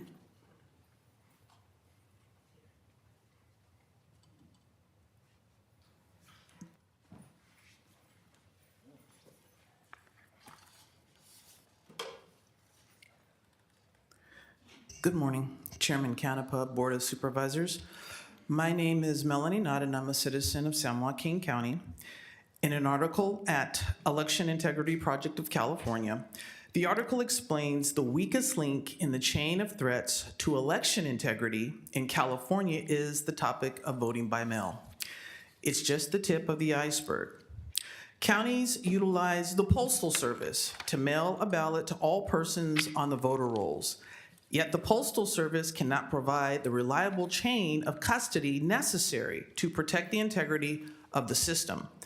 Most mail carriers and postal workers are honest, but like the population in general, a few are not. This sad reality begs the questions. If a postal worker decides to destroy or not deliver ballots, will anyone find out? And if yes, how? How does the post office prevent ballots from being stolen or delivered to locations where they end up in the wrong hands? Many ballots arrive at dormitories, nursing homes, and homeless shelters.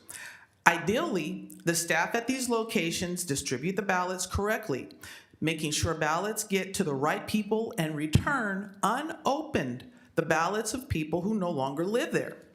But if bad actors intercept or destroy ballots before they can reach the legitimate voter, will anyone know? California essentially ignores the possibility that someone could fill out the ballot of another person. And because the state does a poor job of verifying signatures, undiscovered forgery becomes a real probability. Why? Because the state has created an entire system called Scouts Honor that operates outside the view of citizens and observers. And this system begs to be manipulated.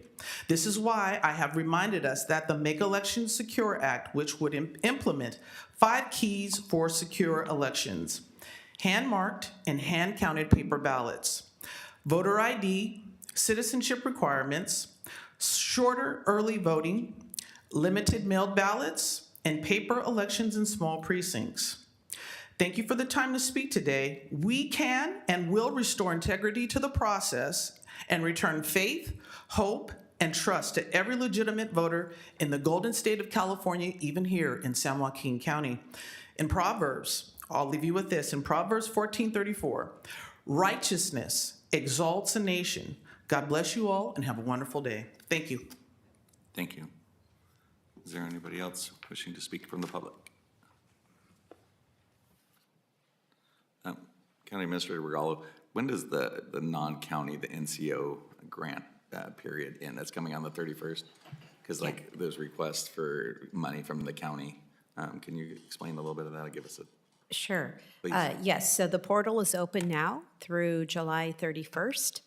And then at that point, we will take some time to review in my office first before we bring that to the board. And I believe we're bringing that to the board in September. That's correct. Okay, and this is one-time money up to a Yes, certain the dollar board amount. has approved 2.5 million. It'll be divided up by district. And so it depends on how many come in. I haven't looked to see how many have submitted. 'Cause we'll have to look and see, so Ms. Friday can have an opportunity to apply for funding. Right, there's 2 more days, but it's, from what I understand, it's pretty simple process, but it is done through the portal. Okay, perfect. Another option for people in the community to ask for money through the portal. Thank you. At this time, we'll do consent items. Board members, if there are, Chair, if I may, can we do a motion on minutes? oh, sorry. The motion to approve. Second. Motion to second. Can we have a vote? Sorry, I missed that one. Call for the vote. Thank you. Minutes passed 5-0.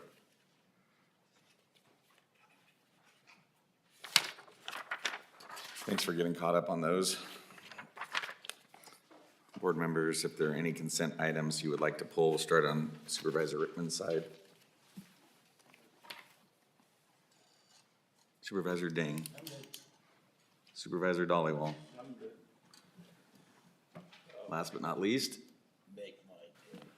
1, Supervisor 10, Gar- 13, and 37. 1, 13, 10. and 37. And 10, And 10. right? Oh, just 10, I'm sorry. Okay.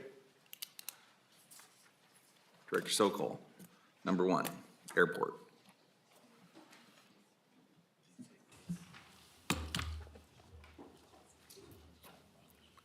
Good morning, everyone. I'm Richard Sokol. I'm the airport director. And I look forward to answering your questions. Can you just quickly explain, the minimum standards for commercial aeronautical? So minimum standards at an airport are common, and they're designed to do 2 things. One is to protect the quality of services that are provided by private enterprises at the airport. And the other one is to help encourage private investment at the airport.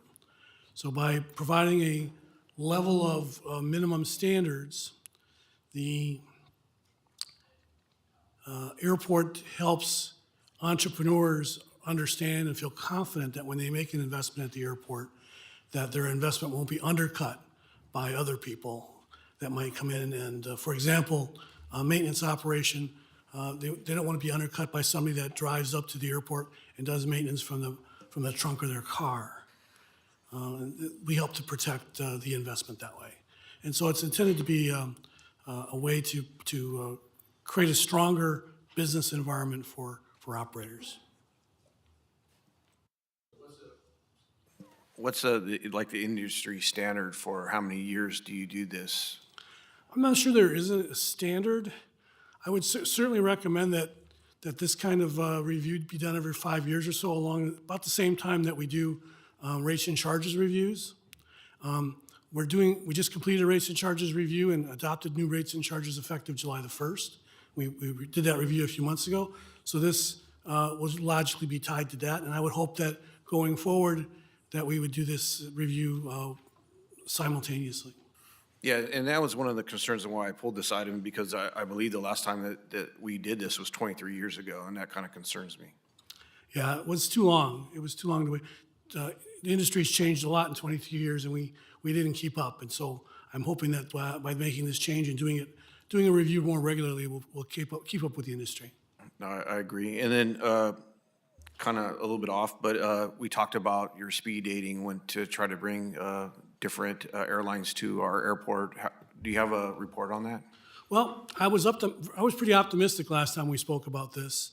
About 2 weeks after I made that presentation, I unfortunately had to lose a lot of my optimism. So what seems to be happening in the industry right now is that the uncertainties about the economy are putting cold water on the airlines' plans for growth and change.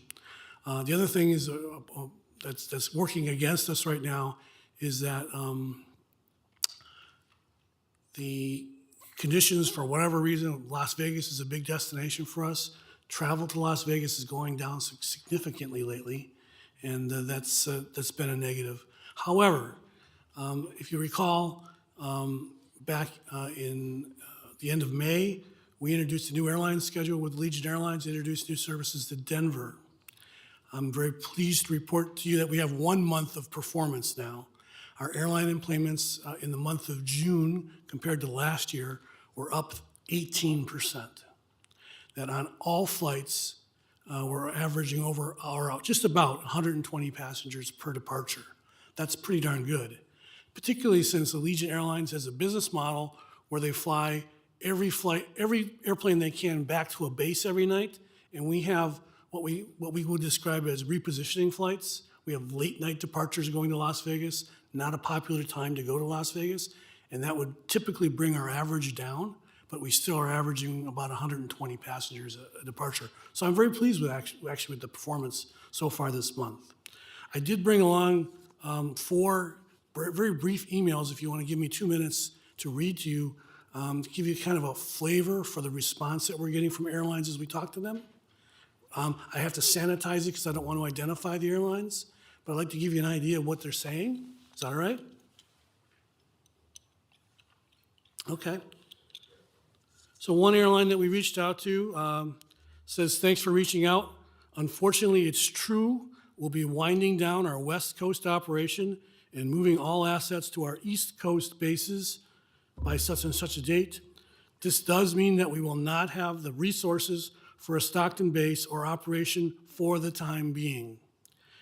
If and when we return to the West Coast, I'll be sure to reach out. Thank you again for all your support, and I'm hopeful one day that we'll be able to serve Stockton. So that's kind of the flavor of some of the communications that we're getting. I just wanted to share that one with you and some others. Another airline, yes, we were excited to share the new city news yesterday. It's been a while since we've been able to have that type of fun news. The touch points at the conferences, the data presentations shared at those meetings remain helpful to our team. We keep an updated folder of all the recent data, which assists with our conversations internally. Feel free to send over any updates to your market information and presentations as you get them. Again, an airline kind of stepping back and saying, keep us in the loop, but we're not in a position to make moves. One more. Is this okay? 2 more? Yeah, I think we get the picture. All right. And I appreciate it. I think the biggest concern I have is that, 23 years is too long. I want to make sure that we revisit, maybe every 5 when it comes to this item. Totally agree with you. That's all my questions I have. Just keep going like Jose Hernandez, right? I don't know how many times we got to keep applying and applying and applying, so keep at it, and your diligence is appreciated. We are working on a new initiative that we would describe as what we call trailblazing, and we'll hopefully we're going to be bringing that to you shortly. Are you good? Supervisor Ding? Thank you. I appreciate serving on the Aviation Advisory Board. It's been a long time. You bust your tail. It's slim pickings, but you don't stop. You keep going and going. Your marketing team deserves a gold medal. Their marketing on the Denver flights has been exceptional. I hear about it. We don't need to have a discussion here because it's not agendized, and I know we like to stick to things that are agendized and, how many resolutions and so forth we're supposed to do. I would kind of like to know at some point in a report from county staff and departments, what kind of emphasis is being made on department heads and county, including supervisors, when we do travel to meetings, et cetera, that require air travel, if our own airport is being looked at first before we look at other things, since we have the Denver Connect, when we do the cap-to-cap, or what do we call it? That's Sacramento. Our DC flights or whatever. I mean, are we trying to prioritize using our own? Maybe it's not available, but maybe it is. But I really think we ought to be looking at it. Thank you. Supervisor Rickman, are you good? Oh. It's common around the country for communities to set up a travel policy that says you travel from your local airport first. Unfortunately, we don't have the schedules to support that yet, but I certainly want to have that schedule, and I want to ask you to adopt that policy at some point. Perfect. Any other comments? Thank you, Director Sokol. Thank you. Next up is number 10, retroactively authorized establishment. No, wrong one, sorry. Approve the notice of intention to purchase real property located at 18330 East Harney Lane. Fourth District. Supervisor Garcia. And I realize that this is not my district, but, you know, it affects the county, and especially dealing with our garbage situation in the past month. I think this is a good thing. It's for me, I pulled it because it's more of an informational for the people that are maybe watching on the monitor to get educated on why we're looking at purchasing this property. Dan Wertz, Director of General Services. I'd actually like to defer this item to Public Works. Our Director and Deputy Director, Fritz, will be able to explain exactly why this is a benefit to the county and to his department. Good morning, Chair Canepa and board members. Fritz Buckman, your Director of Public Works. We were approached by a property owner adjacent to the North County landfill to ask who asked about our interest in acquiring the landfill. This property, I think it's about 270 acres, would give us somewhere in the range of 15 to 20 years of additional life at North County landfill. Every year of additional life we get at North County saves us about $3.5 million a year of operating costs. And so over the extended life of the landfill, our solid waste customers will benefit to the tune of tens of millions of dollars. And I appreciate, you know, thinking outside the box and looking to the future, and what a great job of exploring this opportunity, and that's why I pulled it. Thank you. Thank you. I agree. I think this is important to keep us more competitive for the future, for the future of the residents. So thank you for being proactive instead of reactive. Any other further questions from the board members? Seeing none, we're moving on to number 13. Retroactive approval of the Third Amendment to the Master Independent Contractor Agreement with Veneer Construction Management for construction management for the period July 1st, 2025 through June 30th, 2027.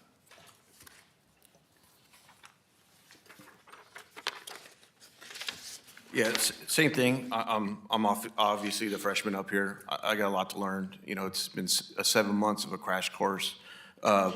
And why I pulled this was more of an education piece of it, you know, and I was able to get this question answered, but there might be somebody in the public, and I've received emails about asking why this is the Third Amendment. I've been educated on it, but can you educate maybe people that might be watching? Sure. Well, ideally, we would like to not have retroactivity in our agreements. We are currently planning, and we will be bringing forth, going out to RFP for construction management services to cast a wider net so that we can have more than just two firms. On today's agenda, there's two items, one for AECom and one for Vanner, to extend their current contracts for a 2-year period. Currently, we are, both of those firms, we are currently doing multiple projects with. And so while their contracts have come and expired as of June 30th, we need to, one, go back out to bid, but we also need to finish the current projects that we're working on. So right near with the Vanner contract, they're working on the South County Regional Park, as well as our 9 solar projects. They're currently under construction, so we need them to continue to actually finish those projects and deliver them successfully. And with our AECom contract, they're working on the SB 1022 new jail beds for the sheriff, as well as the planning for the demolition of the old courthouse and the administration building. And so we're continuing to keep them on so we can continue those plans to then bring something back to the board, one, to finish the 1022 project, and two, with plans and specs to look at demoing the 2 buildings after the DA moves out. So after this amendment, it'll go back out to RFP, and if we like and these other companies are able to fulfill our needs, then they'll be part of the RFP moving forward. We will cast a wide net, so these 2 construction management firms or others we will be looking to pull in.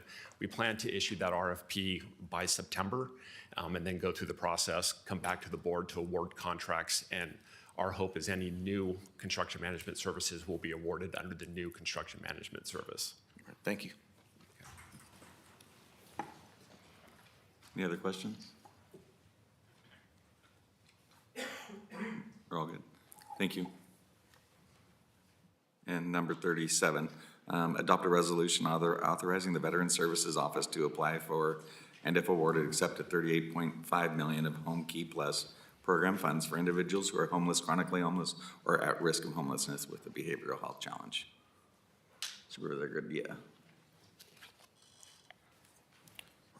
So I read this, and it seems really, really like a positive impact to our community. It just, if I could just get a brief education piece of this to explain what this project would be. Good morning, Chair Canepa, members of the board, CEO Regallo, County Council, Madam Clerk, Matt Garber, Assistant Director, Healthcare Services. We are partnering as part of Veteran Services with Wellness Group, the lead for this project. And I'd like to introduce Kathleen Galgiani and Bobby Art, who can talk more about this project. Thank you, Mr. Chair and members. First of all, we want to thank the staff at the county, Genevieve Valentine and Matt Garber and Faye Vieira Cara Dunn for helping us navigate the process here. And we want to thank the board on behalf of the Wellness Group for the opportunity to apply for state Home Key Plus funding through the state of California to build a campus-style veterans village in French Camp near the San Joaquin General Hospital and the Richard Pittman Veterans Clinic. The Housing and Community Development Department, along with the California Department of Veterans Affairs, announced the availability of $2.145 billion for the construction of housing for those who are housing insecure through the passage of Proposition 1 last year. And therefore, we are applying for this set of funding. We also wish to thank the Veterans Service Office for agreeing to be the lead applicant on the project. This application represents a shared commitment for ensuring that we provide housing for our veterans who are deserving of our respect and our gratitude. And with me today, I have Bobby Arte with the Wellness Group. He's the Chief Operating Officer, and also Bakari Grant, who is the Chief Executive Officer of the Wellness Group, to answer any technical questions that you might have. Thank you. No, I appreciate you coming up, and obviously I've already stated this before. We have the ability to, we're elected to sit up here and do our homework and look at what's on the agenda, but maybe, people that go to work and they got to raise their kids, and, they don't, it's hard for them to seek out the information. So now this is, they have the opportunity to get educated on the possibilities and the good outcomes that we may bring to our community by getting a grant and seeing this project through. So I appreciate you guys coming up here. Thank you very much. Supervisor Ding. Thank you. Thank you, Senator Bobby. I appreciate, Kathleen, all the time you've spent educating me on the process and walking me through. It's been very helpful. Good seeing you again, Bobby. You as well. Thank you. Supervisor Rickman, you good? Vice Chair? Bless you. Yeah, it's important to have partners. I mean, we go to the events, and you guys, it's not easy getting these over the finish line, so thank you for your effort in doing that. The lack of housing in our communities is awful, and so anything we can do as a board to support it, and sometimes we have to check. I mean, a lot of people want letters of references and us to team with it, and it's like, okay, well, we don't want to compete against ourselves because sometimes we're looking for the same money. So sometimes it's a little hard, and people have to understand that we have to take some time before we commit to working with partners. So thank you for what you're doing. Supervisor Garcia, you good? So thanks for coming down. Thank you all. Okay, that concludes our questions and comments. Can I get a motion? Motion. I'll second. We have a motion and a second. Madam Clerk, call for the vote.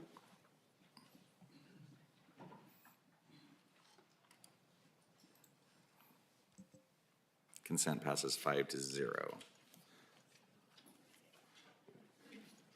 Wow, we're ahead of schedule. Where are we going now? So we have to go closed session 11:30. So we have public hearings. What would you like to do? The in-home supportive services? Yeah, right? Which one, which we have public hearing, so which one would you, just keep going?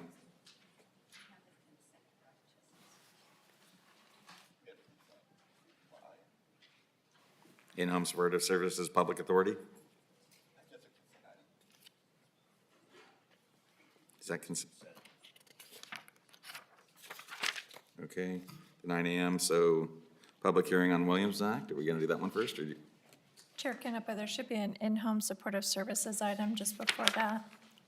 Just a consent. Correct.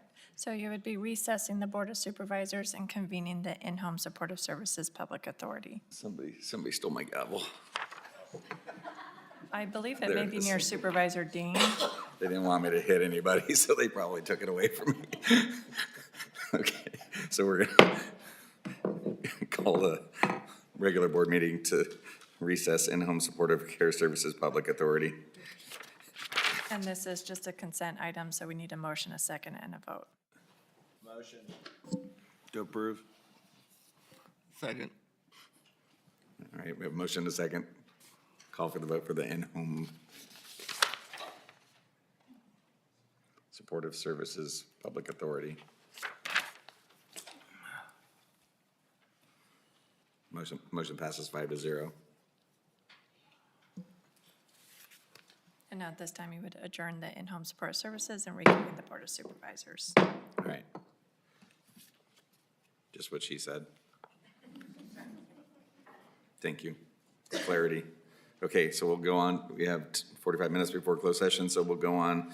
Public hearings on Williamson Act contract cancellation, number PA-2300137, and lot line adjustments, number PA-2500077.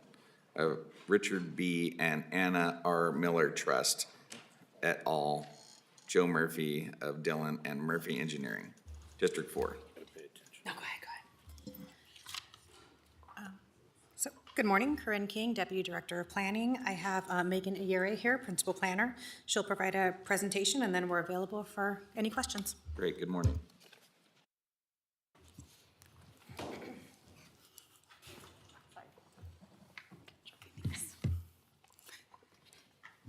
Good morning.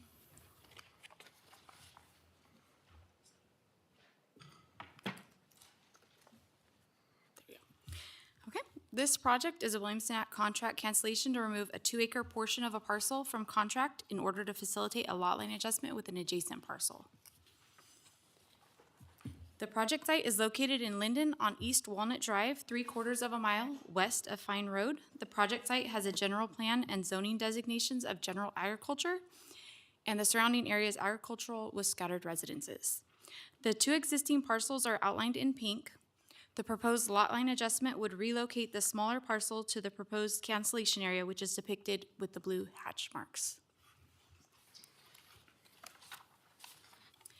A Williamson Act contract was approved in 1969 for the project site. In 2020, a certificate of compliance recognized that this property contained 2 legal parcels, one of which did not meet the minimum 10-acre requirement for the Williamson Act contract. The property owner recently applied for a lot line adjustment to move the smaller parcel and increase it to 2 acres in size, which would reduce the larger parcel to about 19 acres in size. In order to approve this change, the property must be brought into compliance with the Williamson Act contract regulations by canceling the contract on the parcel that is below 10 acres in size. Because the Williamson Act cancellation is an immediate removal of the property from contract, the property owner must pay the state a fee that is equal to 12.5% of the property valuation. The fee for this project is $25,000. Additionally, the Board of Supervisors must make one of 2 findings in the affirmative to grant the cancellation. On May 1st, the Planning Commission considered the project and voted to forward it to the Board of Supervisors for approval with the recommendation that finding number 1 can be made in the affirmative because the cancellation is consistent with the purposes of the Williamson Act. If the Board of Supervisors approves this project, a notice of exemption from the California Environmental Quality Act will also be filed, since the project consists of minor alterations to land and land use limitations. It is recommended that the Board of Supervisors hereby make the recommendations contained on this slide and in the staff report. Thank you. At this time, we'll open the public hearing. Is there anybody from the public that would like to speak? Good morning. I'm Joe Murphy with Dillon and Murphy, 847 Clough Avenue in Lodi. And thank you to the staff for all their work. We've been at this one for a while, it seems like. I'm representing the Miller family. Tim Miller is here in attendance. His two other brothers both had doctor appointments today, so they didn't get to attend. The Millers are a multi-generational family, farming family out in the Linden area. They're not developers. They're really just trying to realign a little lot into a much more functional lot. So that's really the whole purpose of this project. We were glad to hear that there were no letters of opposition. The county notified over 20 agencies, including Department of Conservation and the Sierra Club, and no one was opposed to this project. If we were doing something fishy, I'm sure we would have heard from one of them at least. So really, I'm here to support staff's recommendation, Planning Commission's recommendation, and hope for your support, and I can answer any questions you might have. Perfect. Any other people from the public willing to coming forward to speak? Seeing none, I'll close the public hearing and bring it back to the board. Supervisor Ding, this is in your area. Do you have any comments? Yeah, motion to approve if nobody has any questions. Second. We have a motion and a second. Madam Clerk, can we call for the vote?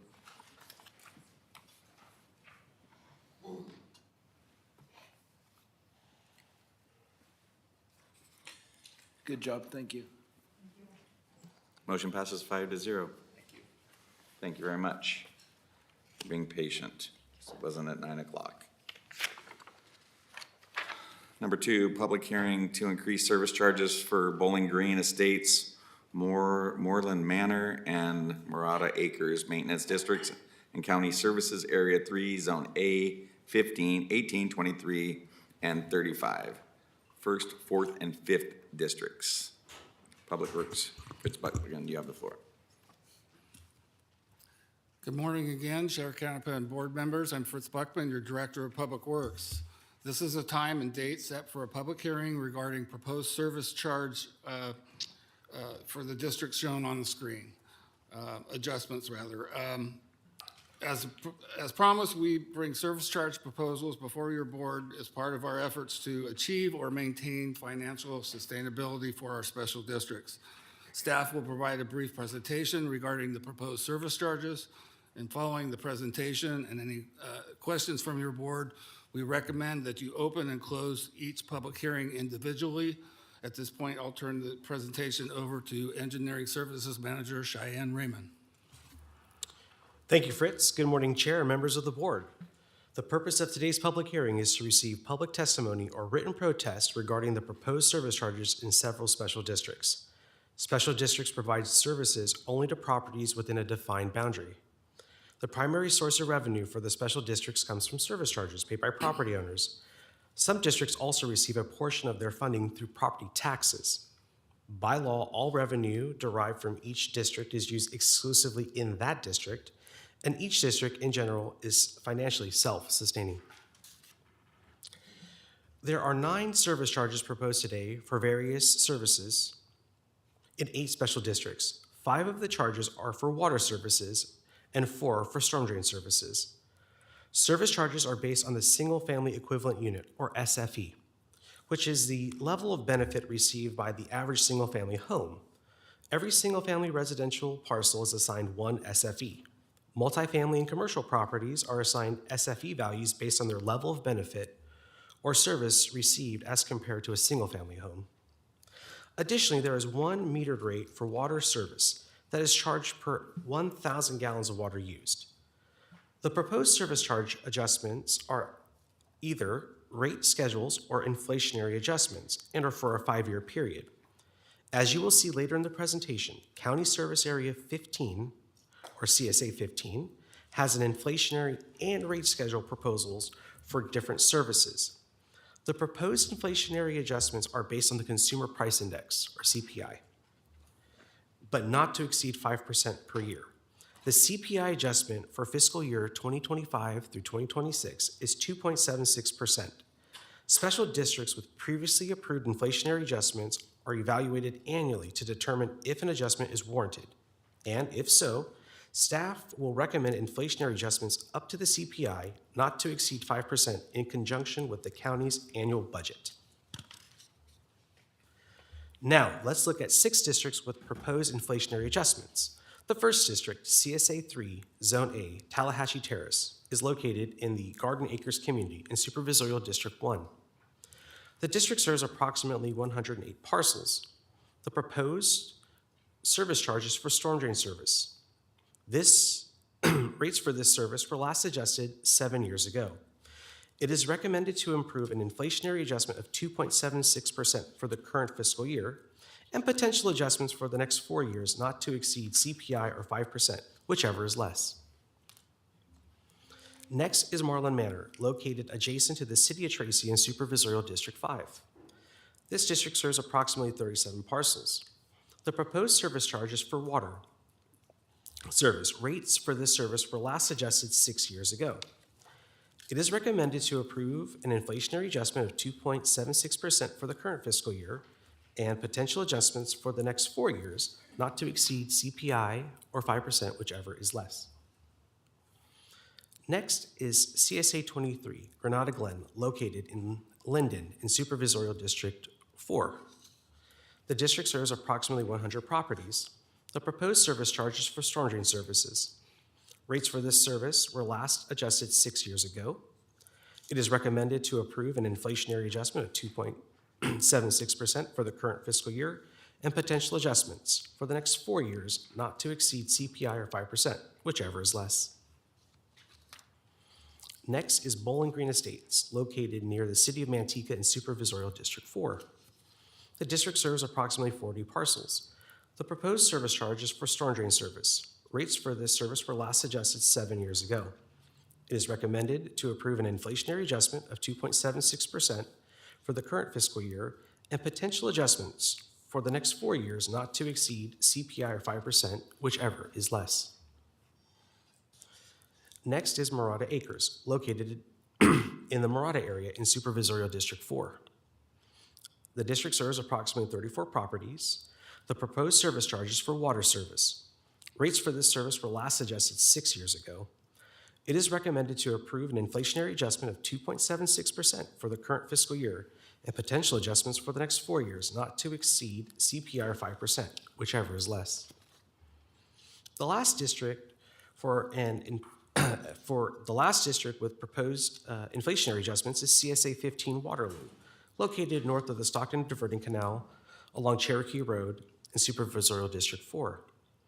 The district serves approximately 50 parcels. The proposed inflationary adjustment is for fire hydrant maintenance service. Rates for this service have not increased since the district was established.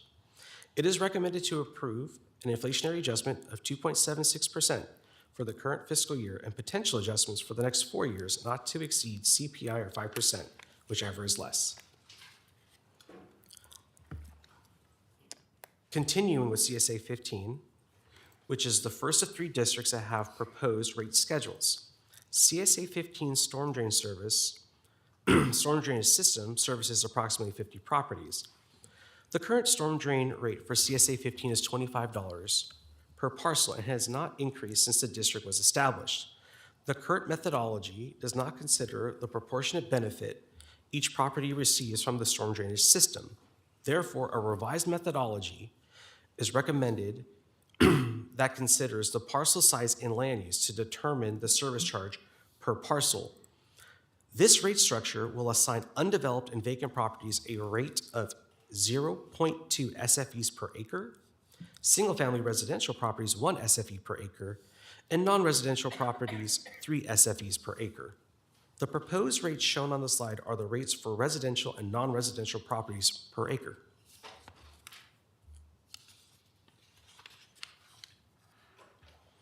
Next is CSA 18, Fairway Estates, located just north of Woodbridge and is located in Supervisorial District 4. This district serves approximately 48 parcels. The proposed service charges for water service. An inflationary increase for this service was approved 6 years ago, but due to higher than anticipated operations and maintenance costs over the past several years, a rate increase is being proposed.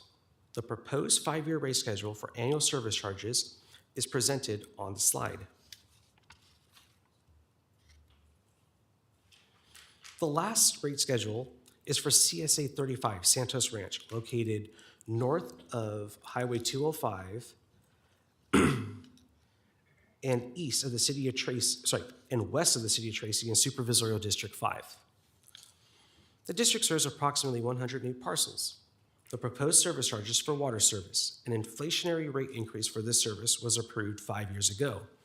Due to higher than anticipated operations and maintenance costs over the past several years, a rate increase is being proposed.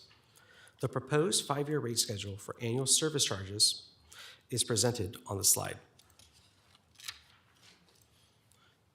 This district also has a metered rate per 1,000 gallons of water used. For Lammersville Elementary School, the proposed 5-year rate schedule is for annual water meter rates per 1,000 gallons used is presented on the slide. Public Works conducted outreach efforts to each district to inform affected property owners of the proposed service charges. Public Works staff recorded informational presentations for CSA 3 Zone A, CSA 23, Bowling Green Estates, Marlin Manor, and Murata Acres maintenance districts. These presentations were posted to the department's YouTube channel. During the presentation, Public Works staff explained the need for the rate increase and provided their contact information for additional information or questions. Additionally, Public Works held community meetings for CSA 15, CSA 18, and CSA 35. The meeting participants generally understood the need for the rate increase and were provided staff's contact information to address any follow-up questions. For property owners who were unable to attend the meeting, Public Works staff recorded a presentation for each district and posted it to the department's YouTube channel. Lastly, each district's website includes a link to the YouTube video regarding their proposed service charges. This completes the presentation for the rate proposals for the districts. Now we will explain the Proposition 218 approval process. The proposed rates are subject to approval by the property owners through a majority protest process. If a majority of property owners submit a protest to the rate increase, then the increase cannot be implemented. All protests must be in writing and received prior to the close of today's public hearing in order to be tabulated. 1 protest per parcel is allowed. Protests must contain the assessor's parcel number or site address. Also, protests must be signed by the property owner, tenant, or authorized representative to be considered valid. Chair Canepa and board members, this concludes our presentation. Following any questions that the board may have, it is our recommendation that you open the public hearing and receive public testimony, 1 district at a time, in the order shown on this slide. Public Works staff will then tabulate the written protest. We will report the results and provide final recommendations regarding the proposed service charges for board consideration at that time. Staff and I are available to address any questions your board may have. Supervisor Dean. Thank you. I'd like to thank staff for all the work you put into this. It was nice to get to know all the staff when I went to the community event. We had a lot of time together since no residents actually showed up. When you hear percentages, sometimes they're kind of misleading. I think in Linden, it goes up 15 cents, a year. The Murata one, or Murata, Woodbridge, north of Woodbridge. A lot of these, they haven't been addressed in years and years and years. My question is, they're paying actual cost. It's not like these numbers just got pulled out of the air to make up a budget. Those are the actual costs to deliver those services to that district. That's correct, Supervisor Dean. We run these districts on an at-cost basis. Thank you. I just have one question. Like the Moreland, how many areas are in that one little gray area? Is there a reason? I'm looking at page 5 of the presentation. You see Moreland, there's a whole little gray area, and it's just weird that that's a little cut out. You think it would be more incorporated? Slide 5, Moreland. What are the other people? Why would we not include all those other folks in that same little area? Seems odd. That is a relatively strange district boundary, I agree. It could have had to do, probably had to do with the timing of the development of this subdivision relative to surrounding properties. But it is a strange Yeah, because the whole area is boundary. gray. I don't know that's just strange anyway. Well, Just caught my to eye. me, it's the properties around the north and the west side, they're not included, but they're immediately contiguous to this district, and there's nothing else really surrounding it. So like I said, it most likely had to do with the timing of individual developments in that area. Perfect. Any other questions up here? So at this time, we'll close the board meeting once again, and we're going to open these individually, so each public hearing.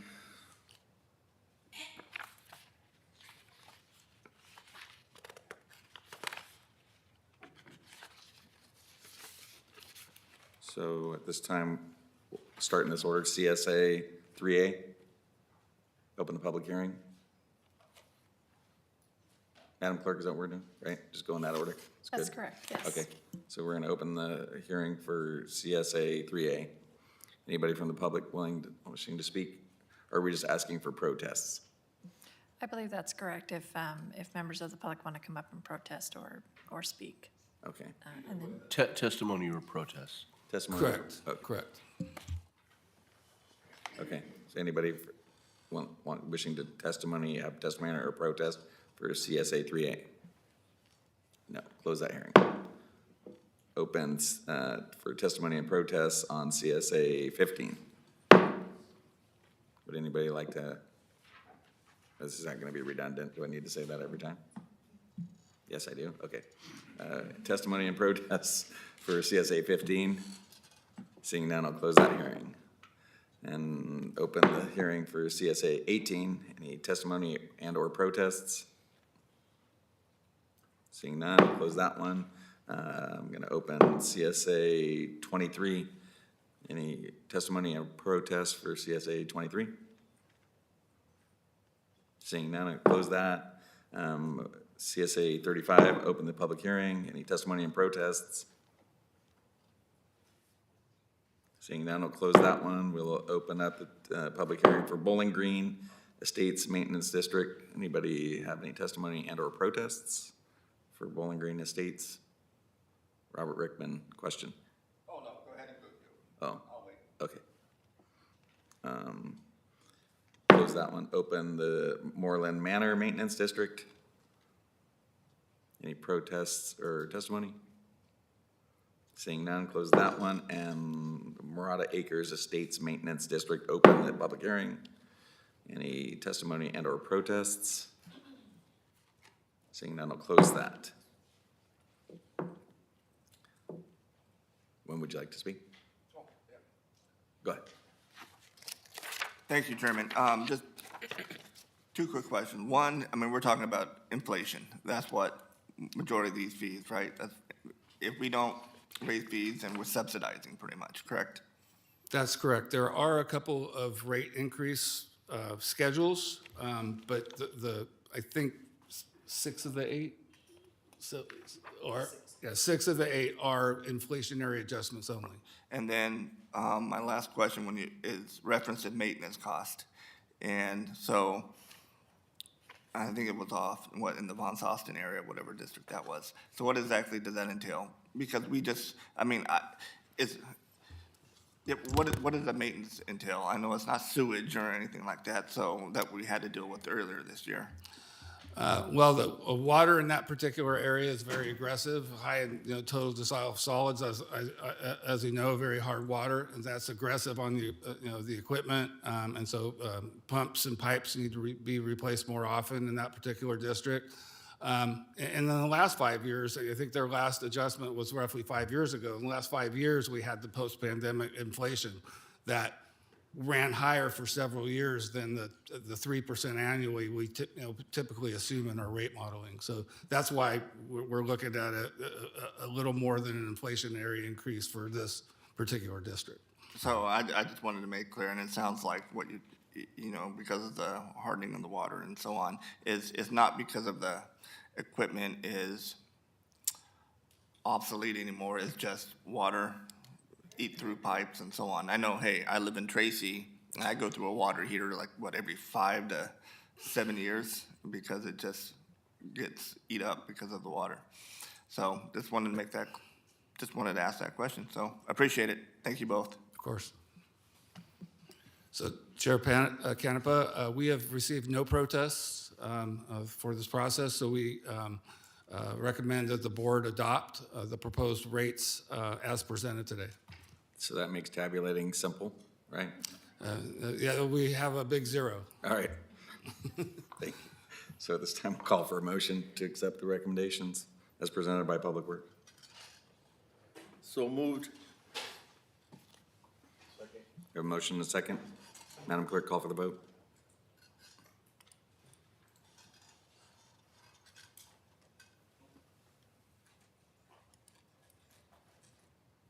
Motion passes 5-0. Thank you. Thank you.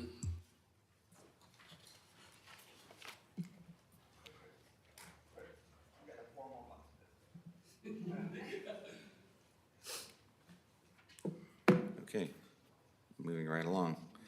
Discussion items. Discussion of change to Board of Supervisors hiring practice and selection process for board-appointed departments. Supervisor Rickman, District 5. Thank you, Chairman.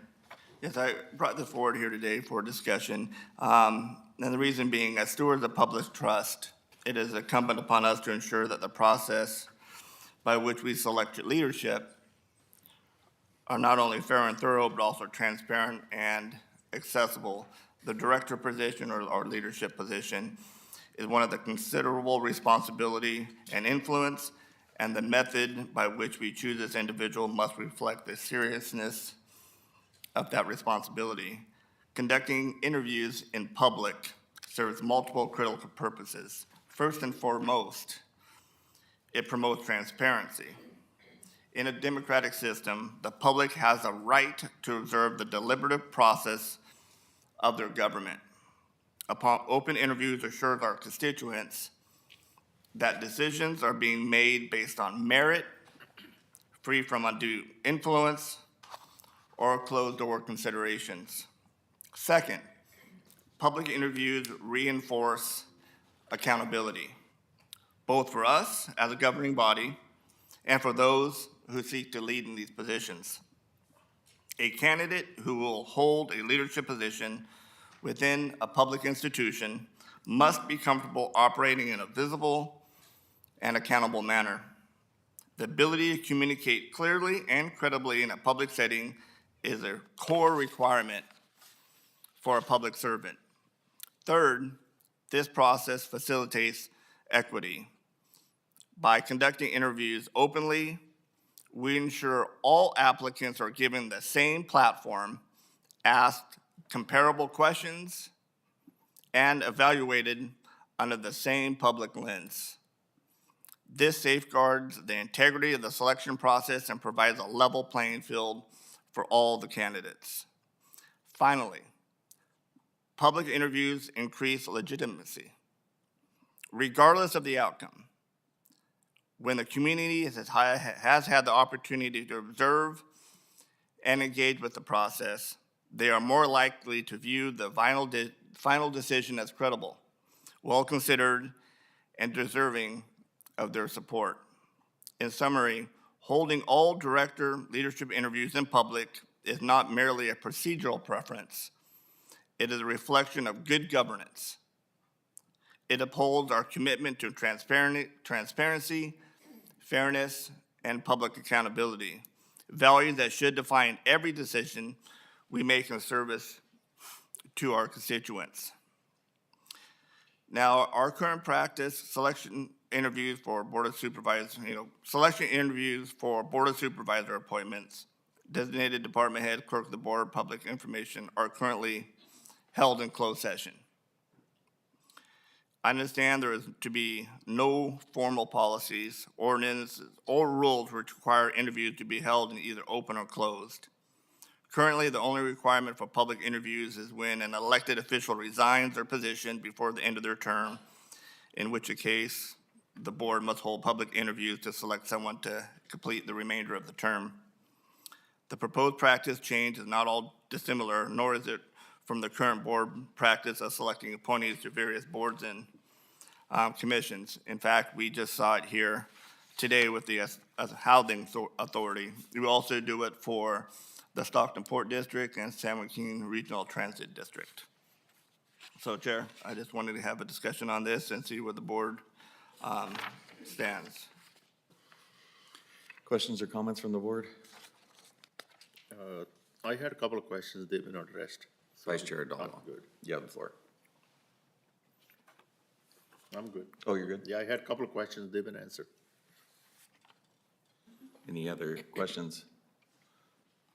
I just have one. So sometimes, you know, people will, I don't know if HR wants to take this or what. So when you do it, how far does anonymity go when people are applying for jobs? I know a lot of these folks, county council, in like when I was at the city, a lot of these folks currently have jobs.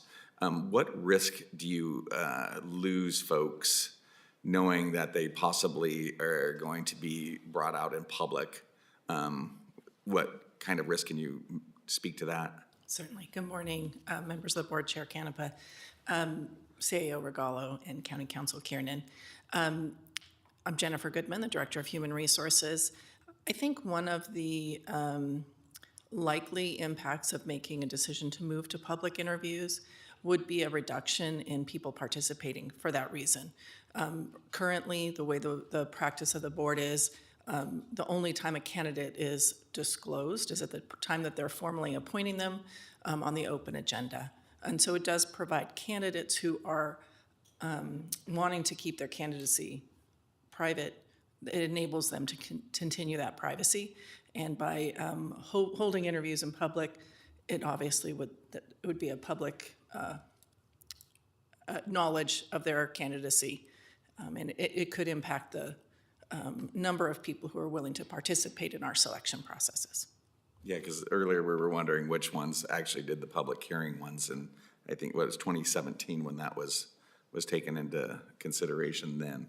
So that was my only concern with that. Does it restrict the pool going forward, and and people not wanting to come because of that if they already have a job, and then their employer sees, hey, they're out looking for another job, and they say, if you need another job, then you know what I mean, is that going to cause them to have issues there? So thank you for that, Supervisor Rickman.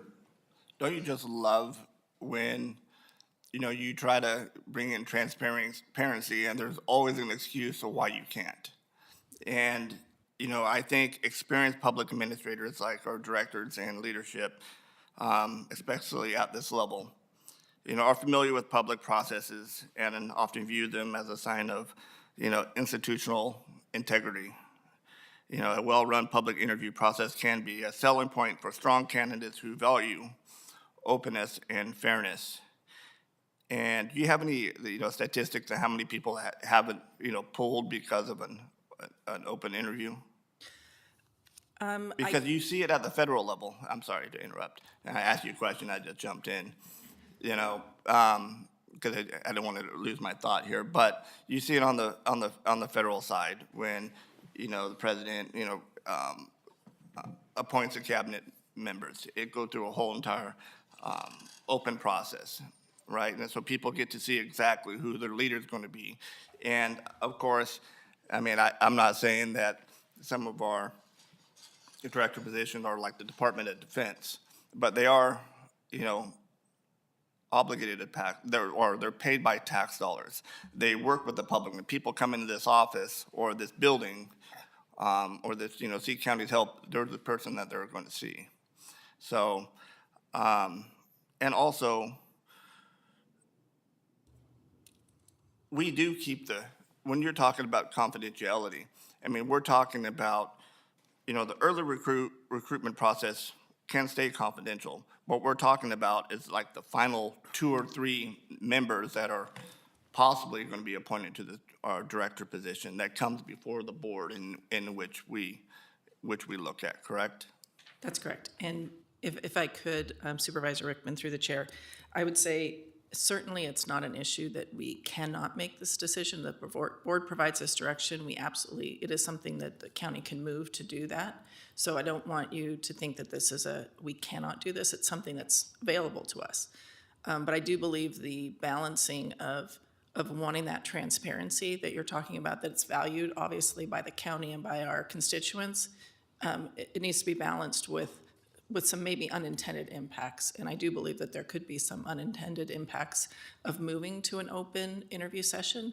And it's up to the board today to decide if that's the balancing act, if that's something that they would prefer. And certainly, Human Resources, working with the county administrator and county council, can develop a process which supports that direction.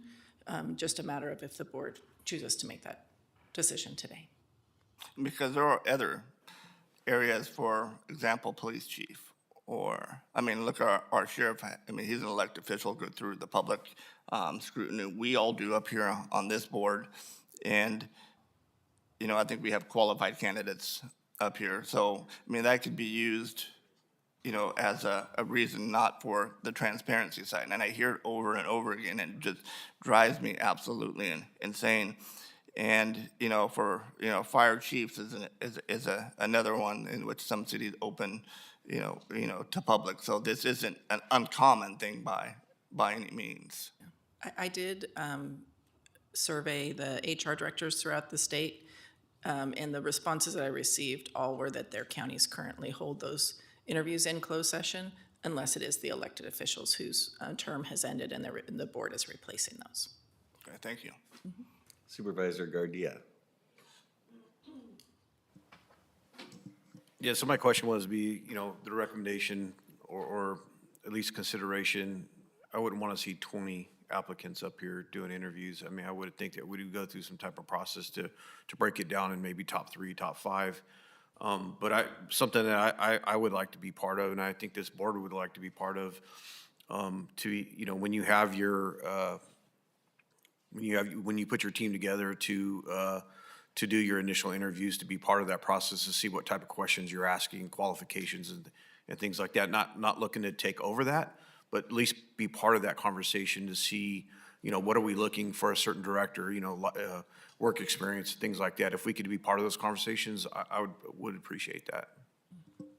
If I could, through the chair, Supervisor Gardia, certainly, and there's, the board always provides direction to us as we're seeking to fill positions, and some of the options that are available to ensure that type of participation, initial discussions about ideal candidates, screening criteria that the board has an interest in. That helps us develop our outreach, our recruitment brochures, where we can highlight those different factors and characteristics that the board has identified. So certainly the board's participation is key as we select these and recruit and select these executive leaders. And then obviously, depending on the position, determining who's appropriate panels to help with our screening processes. All of input at every level is valued by the board. Just quick question. Would there be public comment in an interview? So we could have a whole room advocating for one individual. Would we limit that, or? I would probably defer to Council Kiernan, but I believe if it's an open process, public comment would be included. Yes, if it's an agendized item, public comment would have to be allowed. And one more question. Would that be a special meeting, or would that be part of our agenda for a regular board meeting? Certainly could be the choice of the board if it's a special meeting or a regularly agendized meeting. Vice Chair Dolan, do you have a question? Yeah. No. So I have one more question. So then on the panel wise, how do we select those panels that pre-interview or pre-screen? Typically, when we have a vacancy at a department head level, a closed session currently item is agendized to discuss the recruitment process, and feedback could be provided at that time. We've also done it where we've met with individual board members to review our planned recruitment process, and they provide input on panel members. So basically, it's, your input is given to Human Resources, who then we go in and fulfill that request. Okay, perfect. And then one other question, does that open the county up for any lawsuits if there's anything that's said that would be discriminatory, a question or something outside of it? Or, they have the same right in closed session as opposed to an open session? So that. Well, if it, defamation or things like that. yeah, I mean, if there were a question from a board member that was discriminatory in nature, yes, it could, but that'd be the same situation if it were done in closed session, as you point out. If there's a member of the public who says something discriminatory, we're not responsible for comments by the public. Okay. Supervisor Rickman. And thank you, Chairman. And lastly, and just to let people know, we board appoints 14 department heads, and I'm not going to list them all, but I mean, huh? And, you know, we got to go in closed session here, but you know, even at the very least, I mean, you know, we do go in closed session. You know, this board can waive confidentiality and bring it back to here. That's a you know, an authority that this board holds, that we can, you know, bring it out here. So. Vice Chair Dollywall, and then I'll open it up to the public. My suggestion would be top 3. That's what we usually call. Through the chair, if you don't mind. That's what we, you know, and I guess I should have touched on it as Supervisor Cardia. I mean, you usually have a panel for whatever it may be, and then they dwindle it down to, you know, whatever the top, who they think, you know, I've seen it, you know, 2 people, I've seen it 3 people. Usually it's no more than 3, correct? That's how much as I've seen it. So no, we won't have a, you know, 20 candidates here. I mean, that's dwindled down to as manageable before it comes to the board. So that's just, if that answered your question. Thank you. Supervisor. Okay, at this time, I'll open it up. Any members of the public wishing to speak to this? Seeing none, I'll bring it back to the board. Questions, comments, concerns, motions?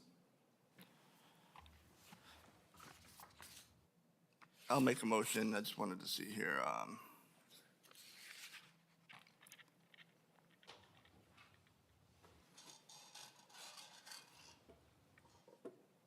I'll make a motion. How do you want to make this motion, Counselor? Because apparently some of our motions, it doesn't work. My recommendation, and you may not like this, but it's my recommendation Well, is. I'm just asking what, so. Yeah, Based on my. you direct staff to come back with a proposal which would be approved by this board, in which those department heads who are appointed by the board conduct their interviews in public. The finalists for those positions be conducted in public. But I think we need, my recommendation is you direct staff to come back with a written proposal effectuating that policy.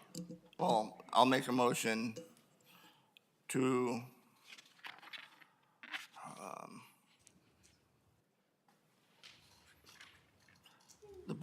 I make a motion with the Board of Supervisors, appointed department heads, hiring practice selection process be appointed or be interviewed in the public, and direct staff to bring back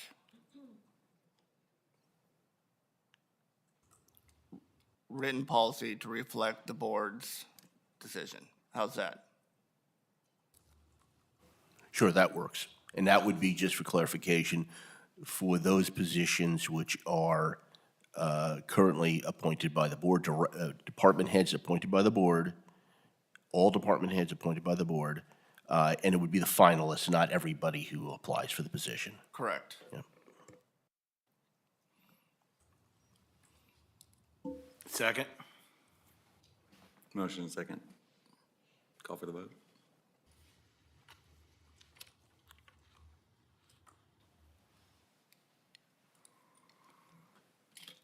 Motion passes 4-1. All right, at this time, we will recess to close session.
Okay, we're gonna get started.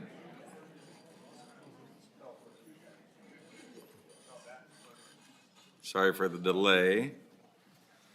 At this time, we are going to do the HR Service Awards, and this is one of the cool parts of doing my job, is to have everybody come in and the years of service.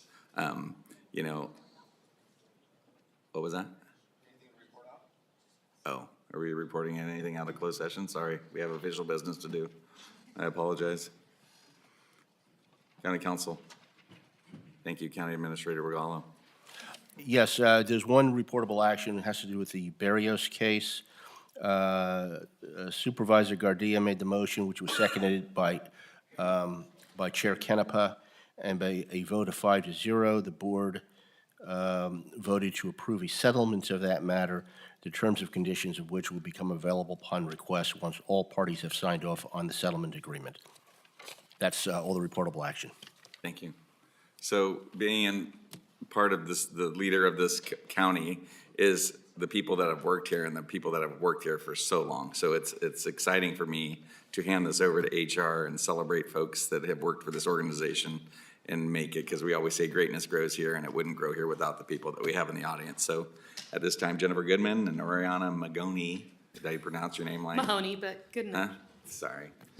Blame it on Rochelle. the There's a clerk of the G, so board. it throws everybody off, so no worries.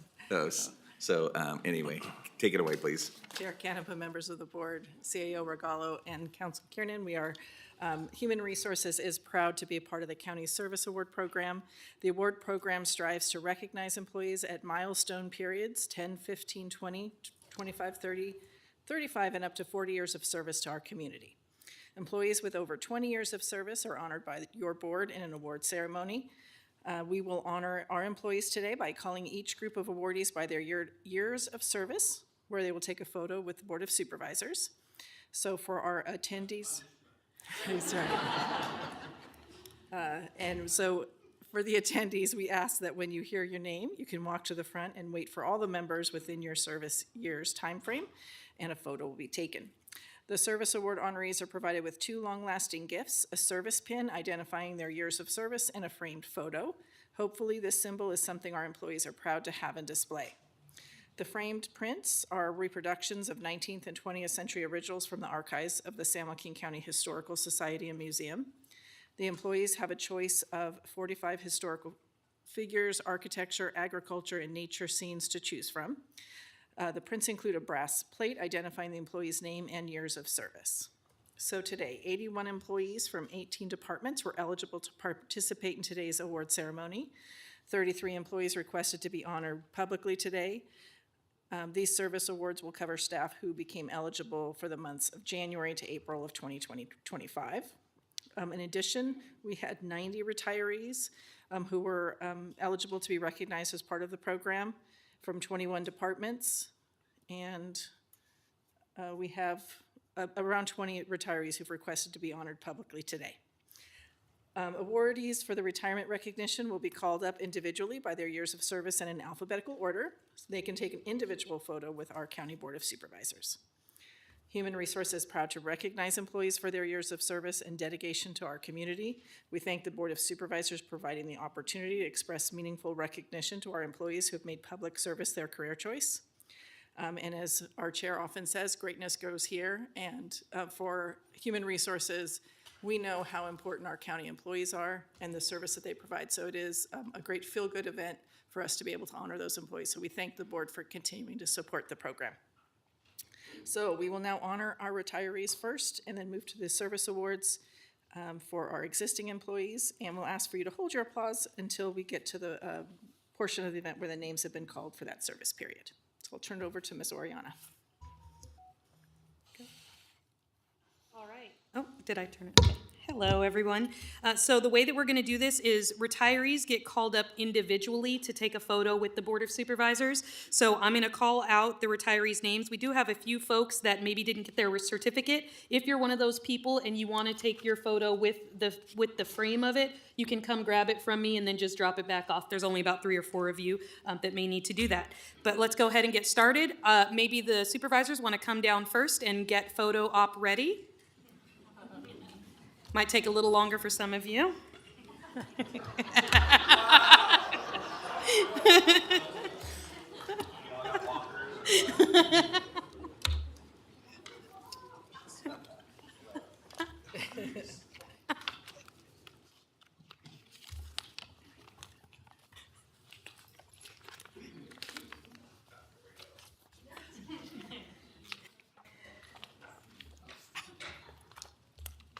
All right, let's start with our first retiree, Amarjeet Basi from San Joaquin General Hospital with 39 years of service.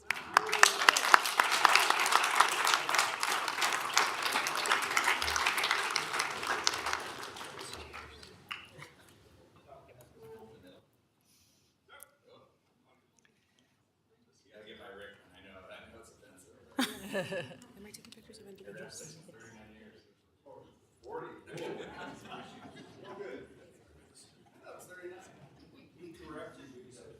Oh.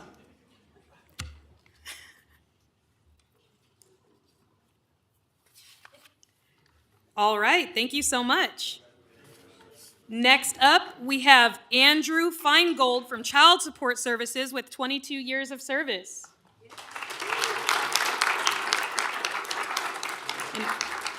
Andrew's actually not here today, but we wanted to shout out his name. Next up, we have Ben Guzman with Public Works, 33 years of service. Did you have it?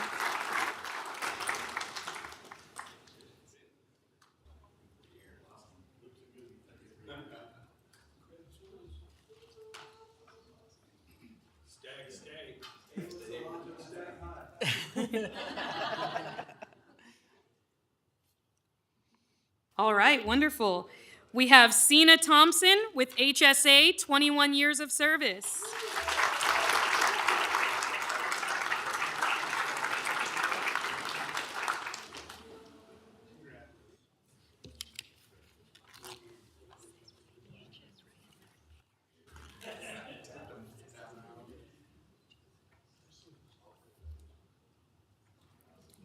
All right. Next up, we have Dennis Butner with Behavioral Health Services, 23 years of service.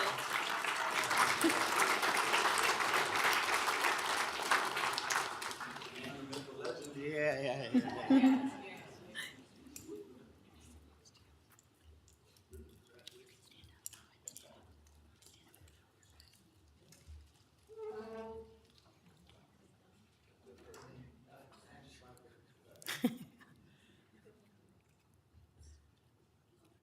Awesome. All right. Next up, we have Diane Segaviano with Employment and Economic Development Department. 23 years of service.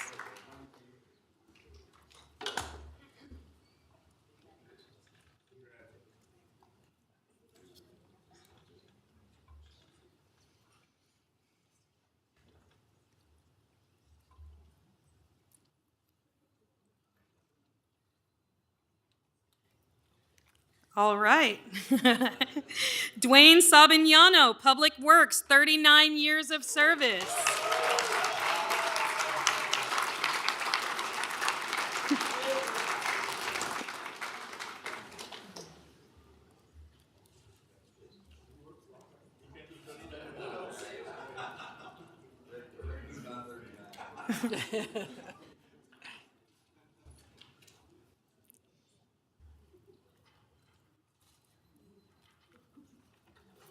All right.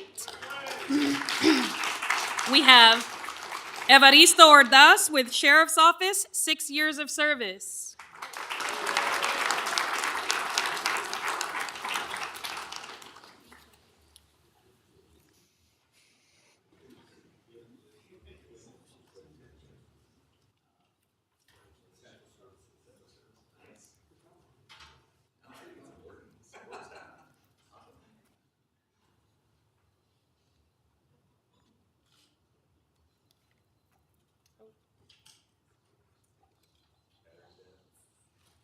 There's no space.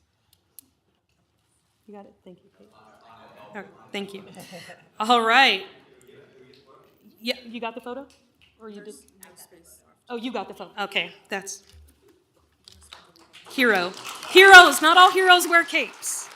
All right, next up we have Frank Rodriguez, HSA, 25 years of service.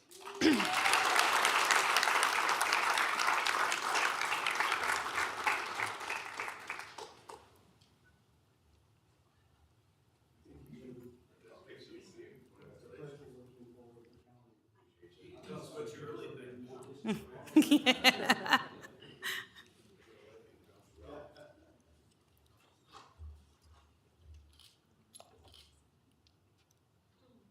Great, thank you. Next up, we have Jenny Montoya, Behavioral Health Services, 23 years of service.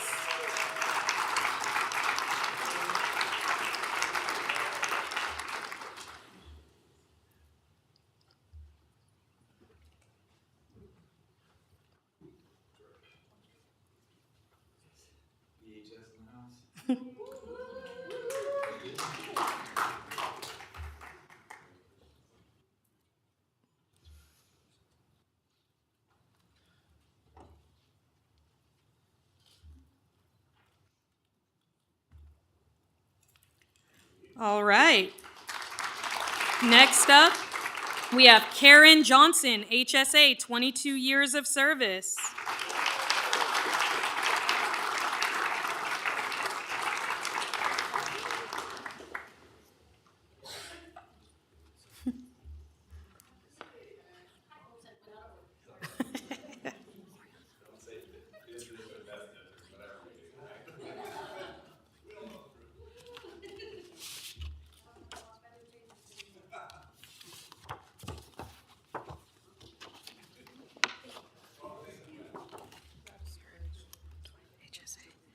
All right, next up, we have Mark Castillo, District Attorney, 31 years of service.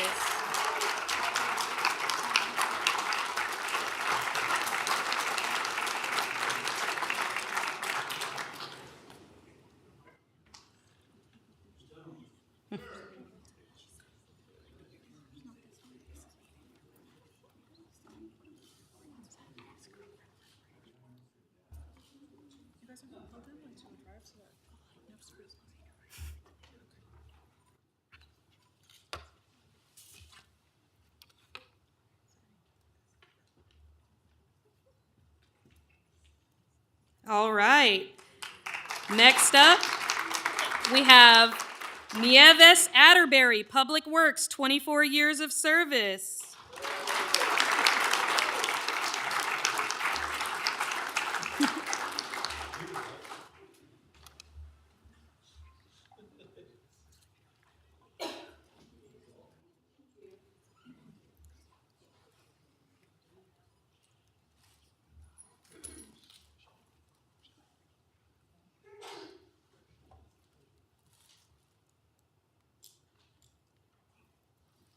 All right. Oh, okay, almost. Oh, good, all right. Next up, thank you. Next up, we have Randolph Harrington, BHS, 22 years of service.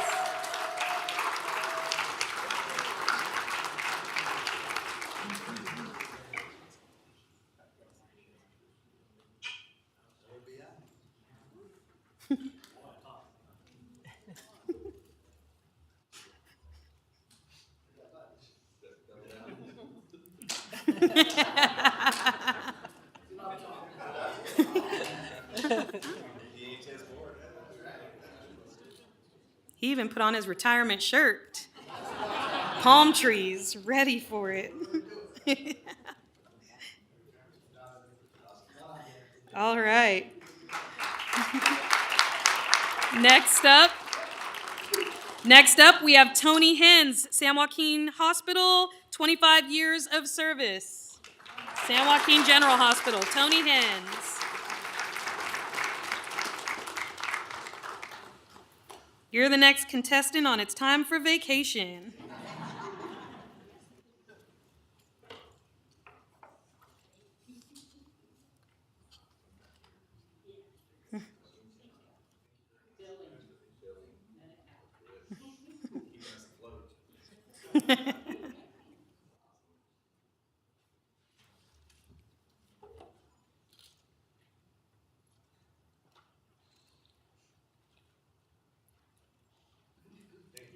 All right.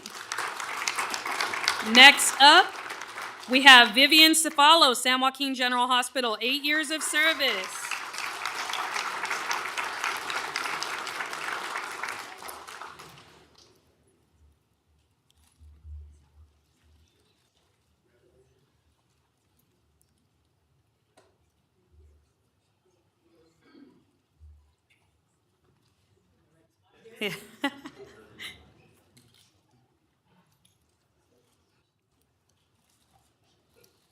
All right.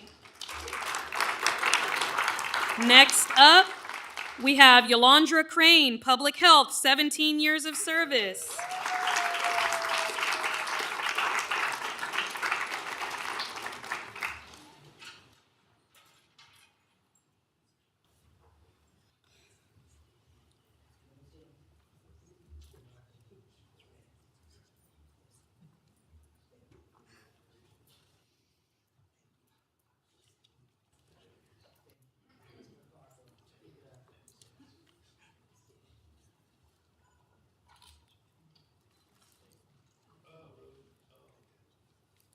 All right.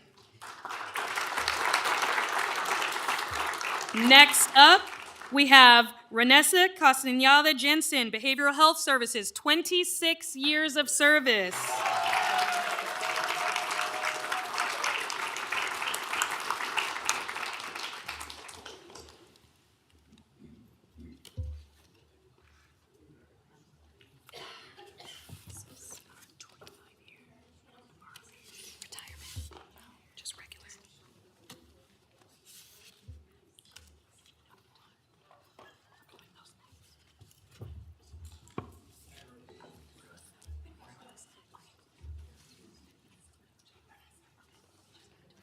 All right, next up we have Ruth Alamillo, Correctional Health, 13 years of service.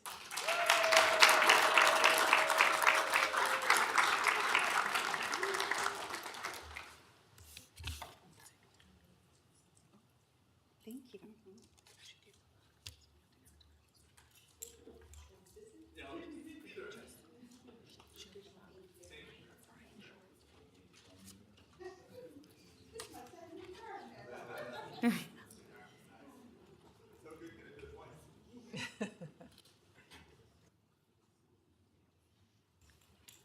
All right. Next up, we have Brian Short, District Attorney's Office, 37 years of service.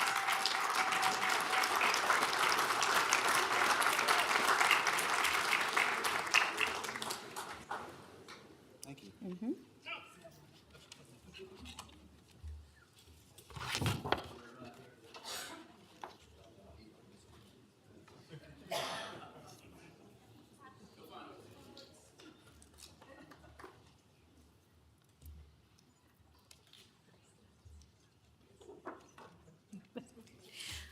All right.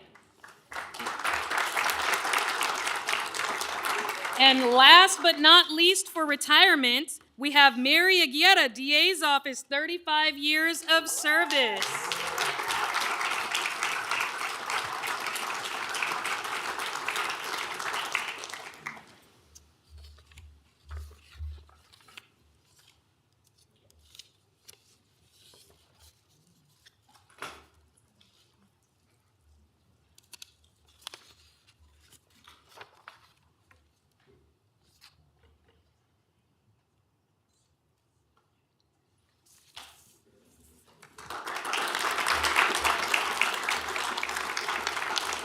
All right, stay there, gentlemen. We are now going to, so thank you, big round of applause for all the retirees.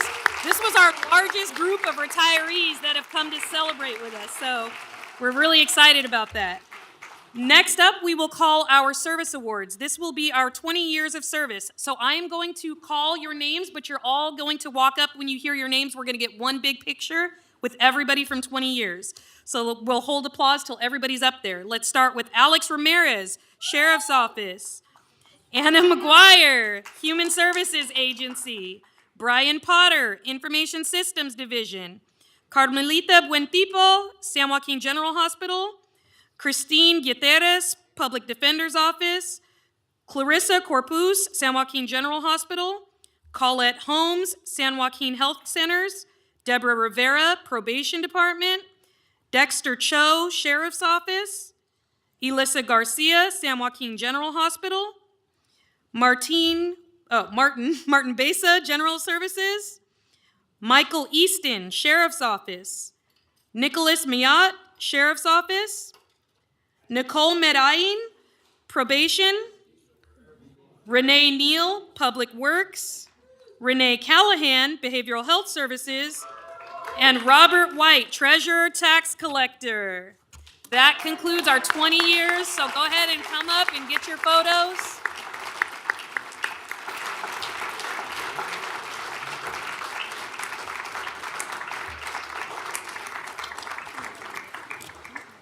And we're going to have you guys scooch in some so that we can actually get that photo. So you might have to layer it up. Yeah, maybe turn sideways. And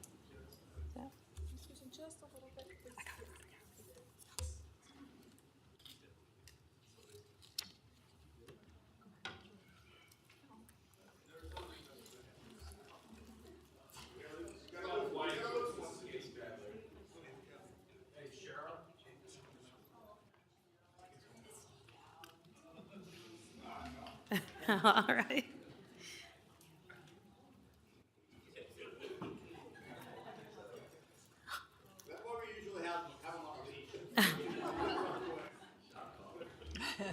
All right. Very good. One more big hand for the 20-year service.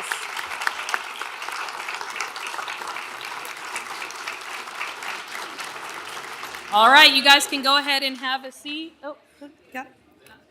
We're now going to call up those staff with 25 years of service here at San Joaquin County. So I will call everybody up. We will hold applause till we have everybody up there. First up, we have Angela Almanza from San Joaquin General Hospital. Andrea Saldana from San Joaquin General Hospital. Cheryl Fowler, Human Services Agency. Christine Tuala, Emergency Medical Services. Hilda Pantoja, Human Services Agency. Lily Rose Palomares, Human Services Agency. Naji Zarif, Public Works. Robert Basinger, District Attorney's Office.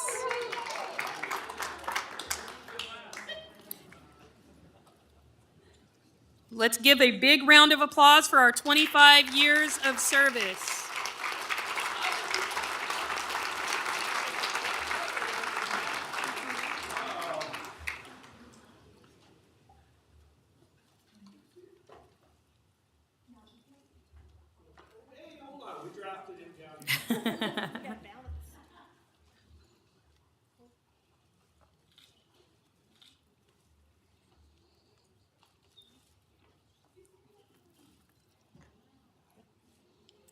All right, very good. One more round of applause.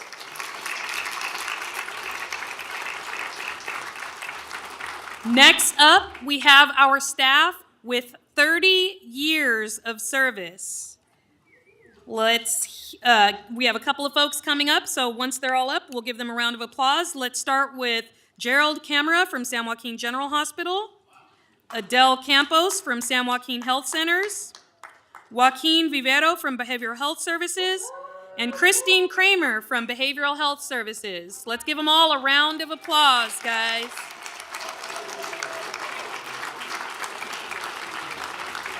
"30 years of service here.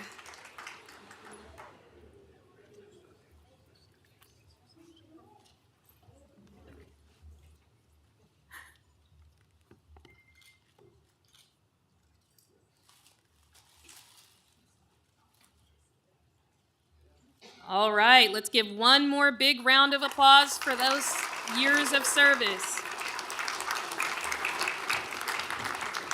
And with a whopping 35 years of service, let's give a big round of applause for Mary Lopez, Department of Child Support Services.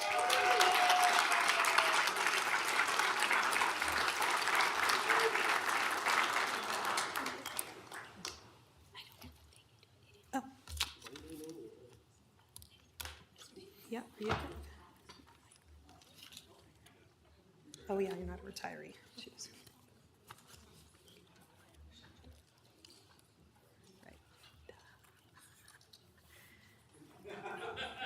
A big 35-year smile. Let's give her another round of applause.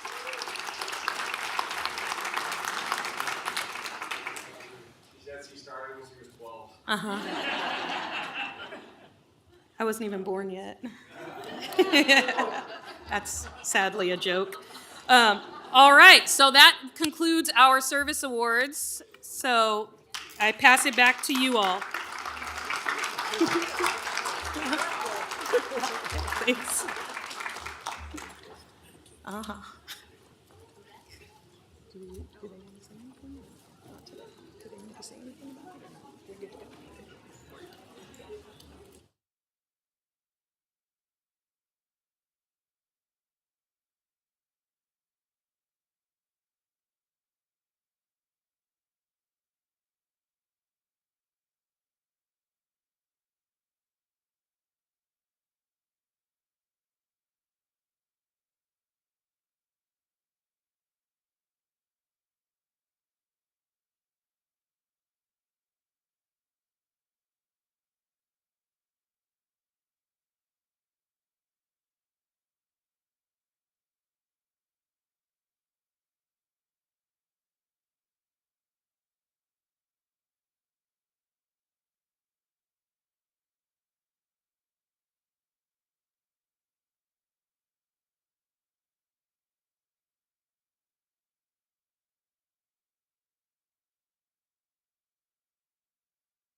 All right, we're gonna get back started.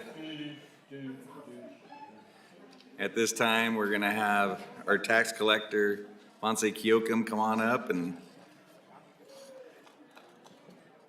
we're just gonna do this because he's not gonna be long. And okay, so Because otherwise, if we put them at the end, nobody's You here. can't collect our taxes. Good. Put them at the end. And we can't hear his infinite wisdom and how he touches the lives of so many people in San Joaquin County, so.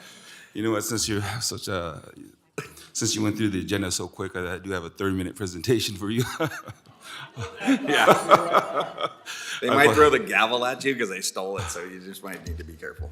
I'm kidding. For the record, Fonse Calcum, San Joaquin County Treasurer Tax Collector. I do have a brief presentation, an 8-minute presentation. Should be out of here really quick, so Rochelle? Through the chair, members of the board, my name is Fonse Calcum, San Joaquin County's Treasurer Tax Collector. It is both an honor and a privilege to be with you today to mark this incredible milestone, the 175th anniversary of San Joaquin County.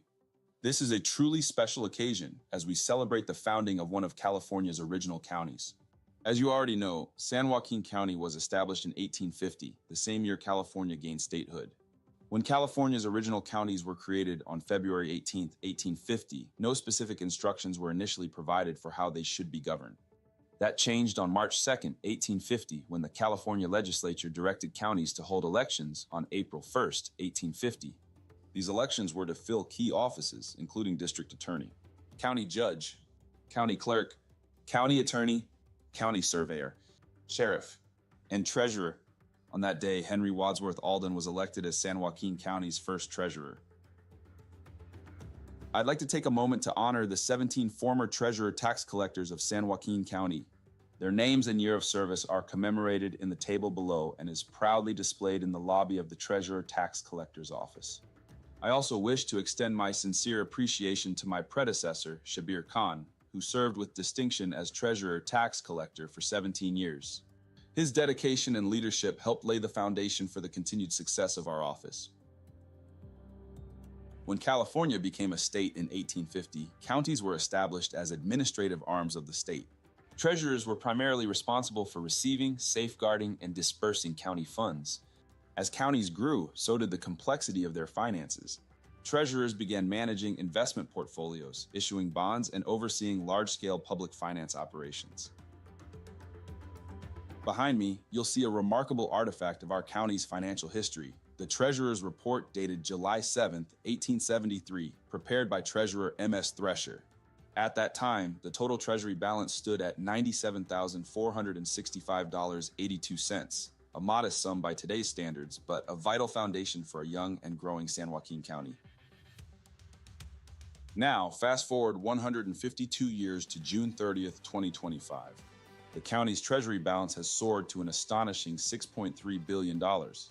That's not just growth, it's a 6.5 million % increase, a figure that speaks volumes about the transformation of our region. In the early days of California's history, as the new state was still shaping its government and institutions, the responsibility for tax collection was a shared and evolving duty.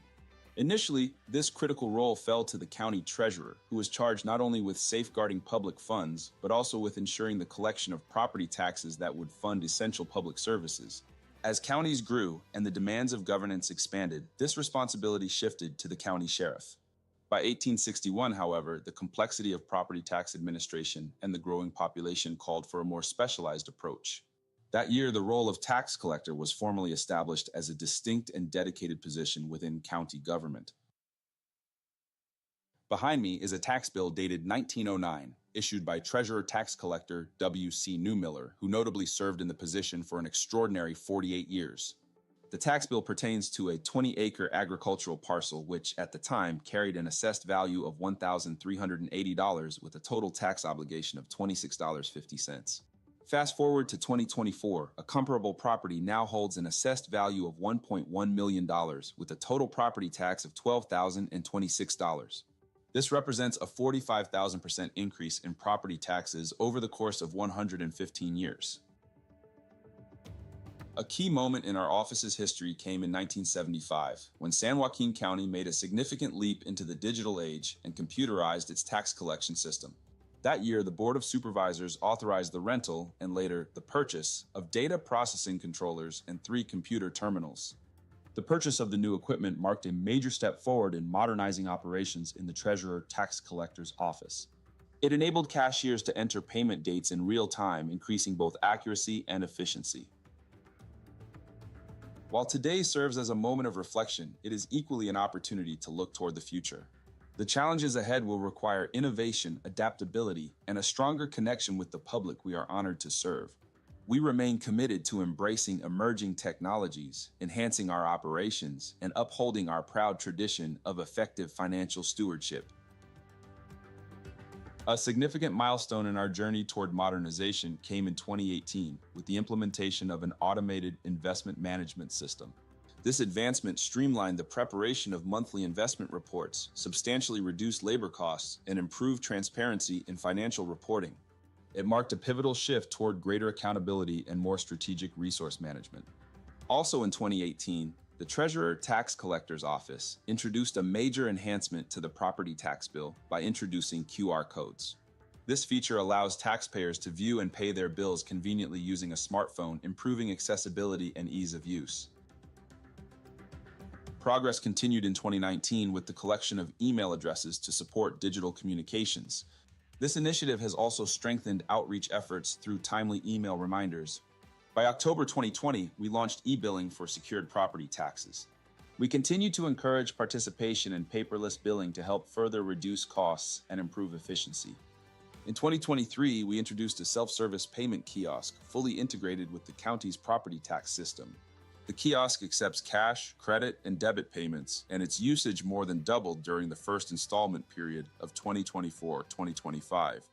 By reducing staff workload and enhancing convenience for taxpayers, this innovation shows strong potential for expansion across departments and locations. More recently, the Treasurer Tax Collector's Office began exploring artificial intelligence solutions to enhance customer service. As part of this initiative, we launched an AI-powered chatbot known as Ask Fonse on the department's website. This innovative tool supports taxpayers by answering frequently asked questions, providing details on outstanding balances, and guiding users through available payment options. Ask Fonse is designed to support multiple languages, helping reduce the need for in-person visits, phone assistance, and language translation services. Its goal is to make access to important information more convenient, inclusive, and efficient for our entire community. In addition, the office recently partnered with a third-party vendor, Easy Smart Pay, to offer taxpayers the option to pay secured property taxes through monthly installments. This flexible service allows for smaller, manageable payments throughout the year instead of the traditional two-installment system. It also offers automatic payment features, which help ensure timely payments and reduce the risk of late penalties. As we reflect on 175 years of service, it's easy to regard historical records, photographs, and documents as simple artifacts. Yet each of these items represents a moment shaped by intense focus, diligent effort, and a deep commitment to public service. At the heart of the Treasurer Tax Collector's Office are the individuals, past and present, who have served with dedication and integrity. For their hard work and commitment, I extend my sincere gratitude. Mr. Chairman and members of the board, this concludes my presentation and prepared remarks. My team and I are available to answer any questions your board may have. Wow, how about a hand for your tax collector? Thank you, that was very well done. Thank you. And I like how you use the seal. I appreciate that. I'd ask a question, but I'd just go online and ask Ponce. Yes, there you go. What a rich history of the tax collector's office. Any questions, comments? I just want to know how you did that whole video and not blink once. It's all AI generated. No, great job. Appreciate it, all you do. Thank you. And your team. Thank you. Thank you so very much. Anybody else? Thanks for taking the time and appreciate coming on up for that presentation. Thank you. All right, moving on. Hold on. Yes, sir. Who helped you put that together? Oh. Was Hillary involved in that? Your team did, internally? Yes. Awesome. All right, thank you. We'll be calling. Good job, team. Appreciate you. Number 2, CAO's office, accept the fiscal year 2025 American Rescue Plan Act, state and local fiscal recovery funds. Assistant County Administrator Brandy Hopkins, you have the floor.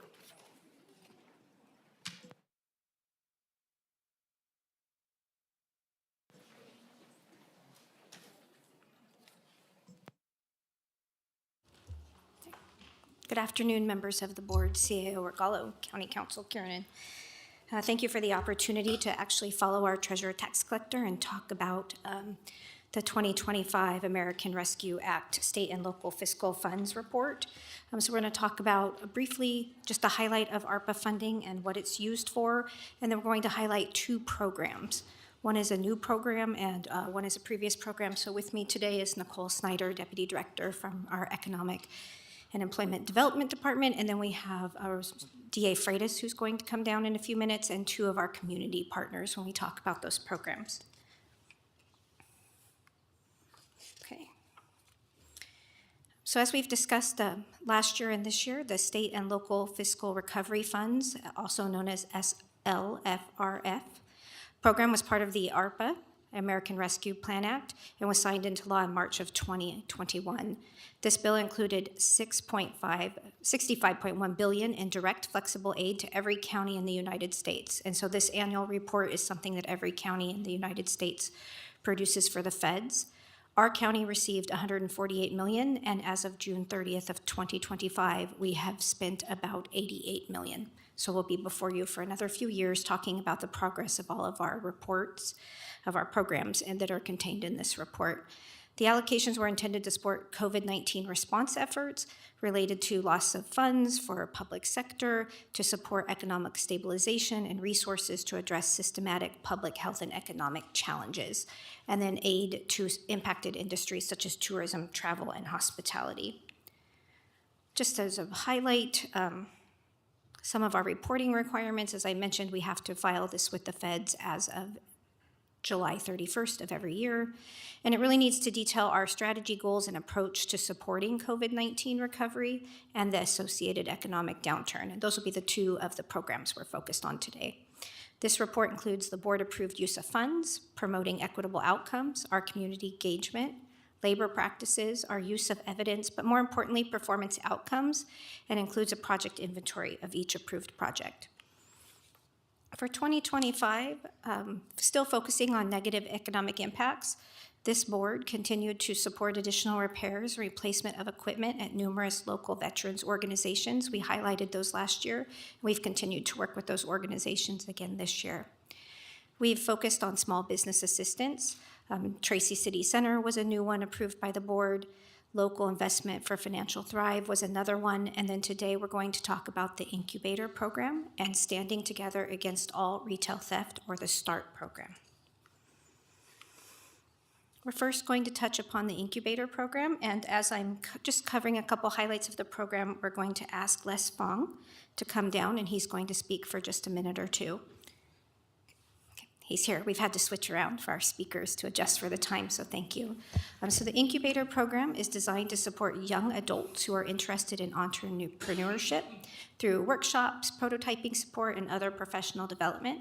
This is an E2D2 and a San Joaquin Small Business Development Center program. The funding amount is $600,000, and our ARPA expenditure category is assistance to the unemployed or underemployed workers. Mr. Fong. Great, thank you. I'm sure they kept me at 2 minutes to keep me out of trouble. I want to thank you, Chair Canepa, and actually all of you supervisors, for I know what is tireless work. I mean, I follow you on Facebook, and I know you're just always working. I also want to thank Nicole for believing in this project that we're doing. We launched the Incubator Program mid-January, and since that time, we've held 60 workshops and cohort sessions. We're currently 25% through our two-year program with a current dedicated core group of 56 entrepreneurs that are showing up every week for the workshops. And those numbers are starting to grow rapidly as more and more people are finding out about our program. So we should have no problem reaching our goal of 200 businesses by the end of this ARPA campaign program. So far, 10 of our participants have actually started businesses, with 3 of them restarts. Companies that stopped because of COVID, they've actually restarted through our program. 22 businesses are in the process of getting started, getting permits, business licenses, etc. 2 of our businesses have actually gotten to the point of applying for the county revolving loan fund. So we've helped them with the financial aspect. 3 of our businesses have pursued getting certified as a small or disadvantaged business, and one of them actually got their DBE certification. 17 are exploring what and where they want to do to create a business. So far, we've had the classes hosted in Lodi, 3 locations in Stockton, and we're expanding into Tracy, Ripon, Lathrop, and Manteca. We're also seeing an increase in those in the medical profession that want to start a business. We're seeing an increase in people that want to start non-medical transportation and 3 tech startups. The driving force of our program is that we're trying to set up new businesses for success. They say if your business can survive the first 5 years, you will have succeeded. Our goal with the program is get them to the point where they will survive for at least 5 years. So we help them flesh out their ideas, we help them with business planning, marketing, building credit, understanding finances, and actually help them get a loan. So we're all about helping with business survivability. And this is a passion for me. I remember growing up, asking my dad, or telling him, when I grew up, I want to be just like you, and Paul, you knew my dad, right? And he said, no, son, you actually want to be like Bob or Doug Eberhardt or Fritz Groupie or Alex Spanos. And it's not for the companies that they built, but for what they do for the communities now that they built the company. So that's what I'm trying to do with this program, to help small businesses grow, right, thrive, and hopefully in turn give back to the community like you do. So anyway, thank you for the opportunity to serve and for the program. Thank you. Thank you. We're now going to highlight the START program, Standing Together Against All Retail Theft.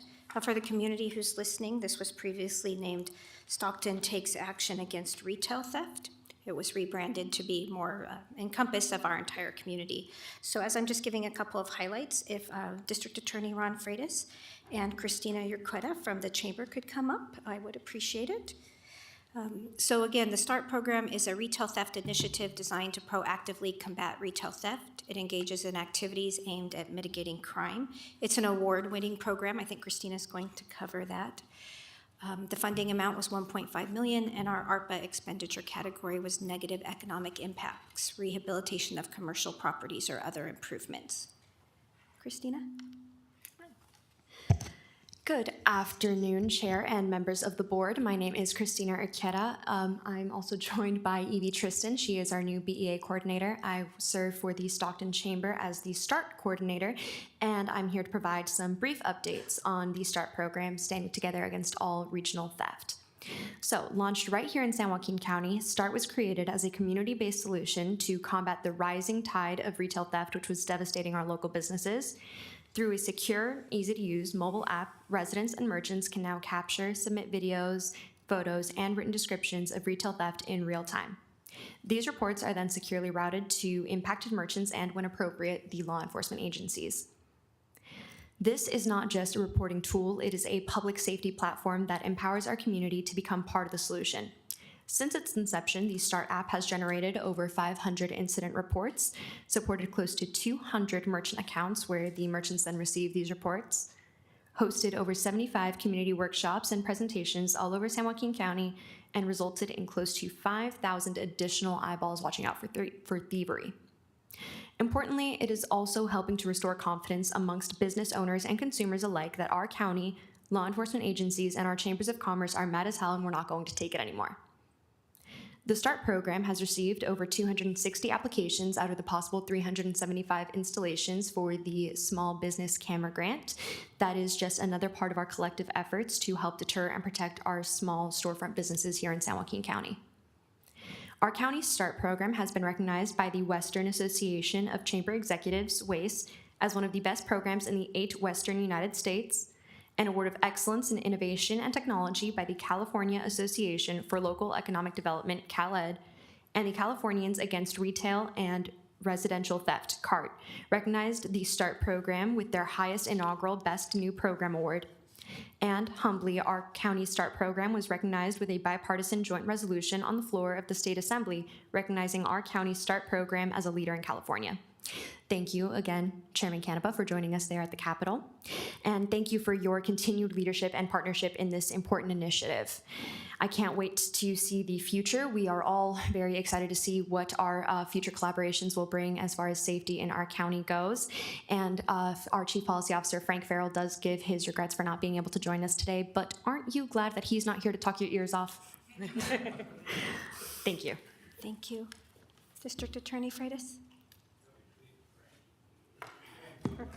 Chairman Canepa, Vice Chairman Dollywald, County Administrator Regalo, thank you for this brief opportunity to talk about this great program.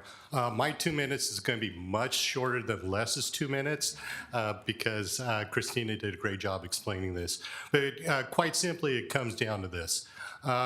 Confidence. Christina hit it out of the park with that word.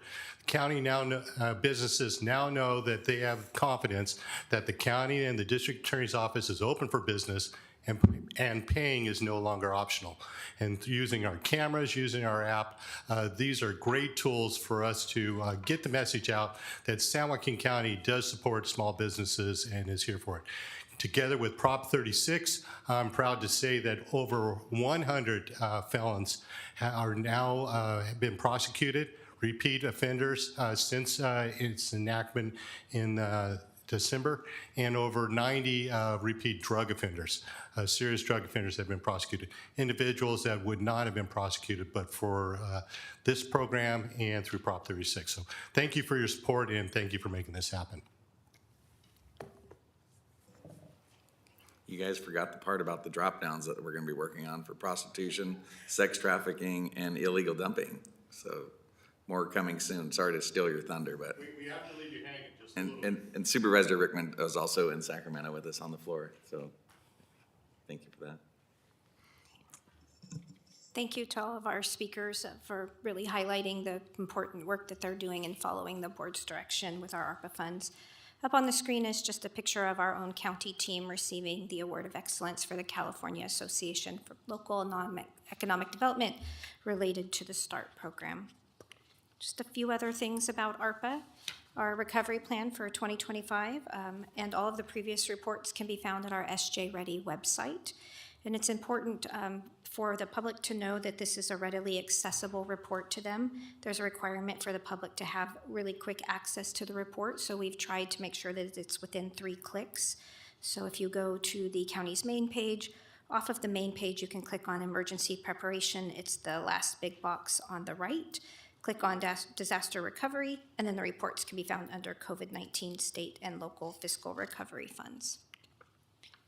The recommendation is that the Board of Supervisors accept the fiscal year 2025 American Rescue Plan Act State and Local Fiscal Recovery Funds report, and we will get it submitted to the feds and place it on the county's website. Does the board have any questions that I can answer for them? Thank you, Brandy and Nicole, for the presentation. Questions, concerns? Supervisor Garcia, I'm sorry. So get a balance of 60 million. Is there a timeline that we have to, that money has to be spent by? 2026. 2026. And all of the funds have been approved by the board for expenditure. All right. Thank you. Supervisor. Brandon Nicole, thank you for a thorough report. Appreciate it. Thank you for presenting too. That was very valuable information, so thanks for that. Any other questions? We're all good? Thank you. Thank you. Thank you.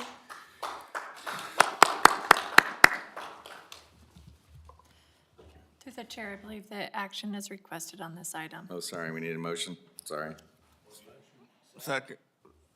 Ding second. Call for the vote. ARPA funds report is accepted 5-0. Thank you. Next one is receive an update from staff regarding the exploration of a shopping cart ordinance and accept staff's recommendation. Randy Hopkins. Thank you, Chair. Good morning again, Board of Supervisors, CAO Regalo, County Council Kiernan, Brandy Hopkins, Assistant County Administrator. We're briefly going to touch on the exploration of a shopping cart ordinance. I'm going to give some background and some analysis, and then CDD Public Works and the Sheriff's Office are here to answer any of the questions that the board may have because they are the main drivers of this particular project. But they're all hiding in the back still and leaving me up here by myself. So background, in November 8th of 2022, the board requested staff take action to mitigate the negative impacts created by lost and abandoned shopping carts in the unincorporated areas of the county. So we've all seen shopping carts dumped on the side of the road or in locations that they're not supposed to be present in. December 13th of 2022, the board requested the Community Development Department, Public Works, and the Sheriff's Office to consider the use of a shopping cart ordinance and to provide a plan and timeline for adoption and to report back 1 year after adoption. What happened is that the departments got together and conducted some analysis to determine a recommendation related to a shopping cart ordinance. And so in 2023, the three departments spent time looking at the number of shopping cart complaints received in the unincorporated areas, the number of businesses in our unincorporated areas associated with shopping cart removal retrieval, and the costs associated with shopping cart removal and retrieval. The analysis from the three departments was that lost and abandoned shopping carts tend to occur more in urban areas, so in the cities, than in the unincorporated county, less in rural. An ordinance with penalties to business owners causes the victim of shopping cart theft to be held accountable for the crime. So if it's a local grocery store and the shopping cart stolen from the grocery store, it's the grocery store owner that is held accountable, not the individual who took the grocery cart or the shopping cart. It's difficult to determine where shopping carts originate from. They're not always clearly marked, or the business may have multiple locations. Businesses sometimes refuse to retrieve shopping carts, and shopping carts with locking wheels can be bypassed. Additional analysis included that, as I mentioned, few businesses in the unincorporated areas use actual shopping carts. No jurisdiction over carts from city businesses abandoned in the unincorporated areas, so maybe somebody removes a shopping cart from the city but takes it out into an unincorporated area. Existing businesses would be exempt from the ordinance. That was part of the original discussion and analysis, and impounding the carts would be a burden to departments. Based upon all of that analysis from the three departments, they are recommending that the Board of Supervisors accept the staff's recommendation to not implement a shopping cart ordinance. And if the board has any questions, I'll turn it over to the three department experts. This is one of those analysis by paralysis kind of things. I've been going to Quad, which is Citizens United Against Decay. And it is more prevalent in the cities. And that was kind of the wish of it, is that, the ordinances, but we have 8 different cities. So how do we mirror one city over another city? I mean, we're trying to do it with the smoke shop ordinance for the moratorium. So that was my only concern, is at least if we have things, but I mean, if it's not that big of an issue, has it gotten any worse? Or, I mean, at the sheriff's department, I mean, do we see those? And that was the thing. A lot of these places don't even want them back, the carts. So we're finding in unincorporated areas, it's not a problem, and just basically in the municipalities. So we would just want to make a motion to accept the. Well, I mean, that's fine, but I mean, is that what the background is? I mean, because there's a lot of complaints. I don't know, in my city, I don't know. You're in the city. Yeah. Chair, your analysis, as you just described, is the same analysis that the departments have shared with the county administrator's office, that it's not as prevalent in the unincorporated areas. Okay. And there'd be a waste of resources to. It'd be a little burdensome, and the departments have been chatting with our office about other creative things that they may be able to do without an ordinance to assist with the problem. Okay. But the problem is not as big, I think, as maybe they thought before they started looking into it. Okay, so penalizing people is not the answer, so being productive, and that's all I want to hear, is that, you know what I mean? Because I understand this unincorporated area, but I mean, they find their ways out and nobody wants to own them. That is correct. Questions, concerns up here? Anybody on the committee want to say something? Or we just need a motion to? Motion to accept staff reports. Second. Okay, all those in favor? Thank you. Thank you.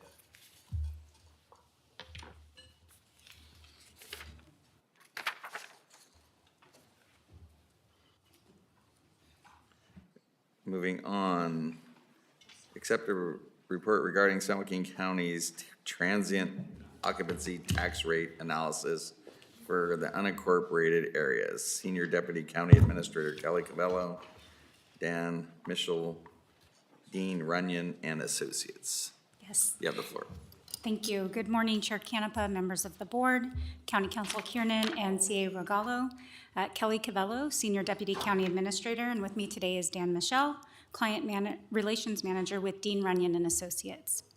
On July 9th, 2024, the board directed county staff to conduct a transient occupancy tax, or TOT, rate analysis to identify and analyze key considerations to determine when evaluating if increasing the unincorporated county tax, or TOT rate, is a net gain worth pursuing.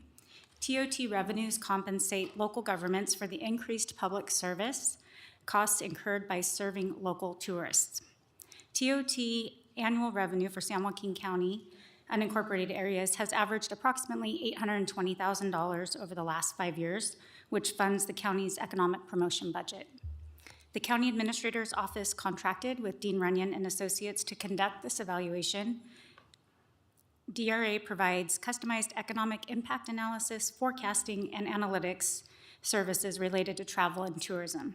So I would like to thank the county treasurer, tax collector, the registrar of voters, the Employment Economic Development Department, and county council who assisted in the development of this report. And at this time, I'll hand the presentation over to Dan to go through the analysis. Good afternoon. I'm happy to be here. Yes, Dean Runyon Associates, as Kelly said, we specialize in economic impacts of travel and tourism, how much visitors spend in a destination. This question is about the TOT is definitely related to that. And I just wanted, and I know that you've all been shown the report, so I'm going to kind of go through these slides a little quicker than I would otherwise. But really, key questions that we were addressing was, what's the potential revenue if you increase the TOT rate in the unincorporated county only? Could that have an effect on room demand? Will people go elsewhere because of a higher tax rate? What are the legislative measures and costs required to have this implemented? And what sort of research and public policy have been done in other areas that have implemented a similar increase? And also, what were the results of those? So methodology, basically, we did a deep dive into San Joaquin County. Like I said, we have a long history of economic impact of travel in the county. We reviewed 12 different studies that have been conducted already on the TOT, what happens with the TOT increase. We did a correlation analysis, which I'll talk about a little bit when we get to that slide. Case studies. I think you may be aware that in Manteca in 2019, the rate was increased from 9% to 12%. That's one of our case studies. We also looked in unincorporated West Marin County, as well as unincorporated Sonoma County. And finally, we did revenue projections for what could be expected over a 10-year period should the legislation be passed in 2026. So just very quickly on travel impacts, and I think people know this intuitively, but visitors don't just spend on accommodations. People who stay in hotels spend elsewhere as well. Restaurants, shopping, transportation, recreation. So we just like to put this up as sort of context for the bigger analysis. TOT in San Joaquin County, each incorporated city has their own TOT rate, as well as the unincorporated county, and you can see them up on the slide. All have been in place unchanged since 2004, except for Manteca, as I mentioned, which changed in 2019. And also, the unincorporated county actually goes back all the way to 1984. That's the last time that was changed.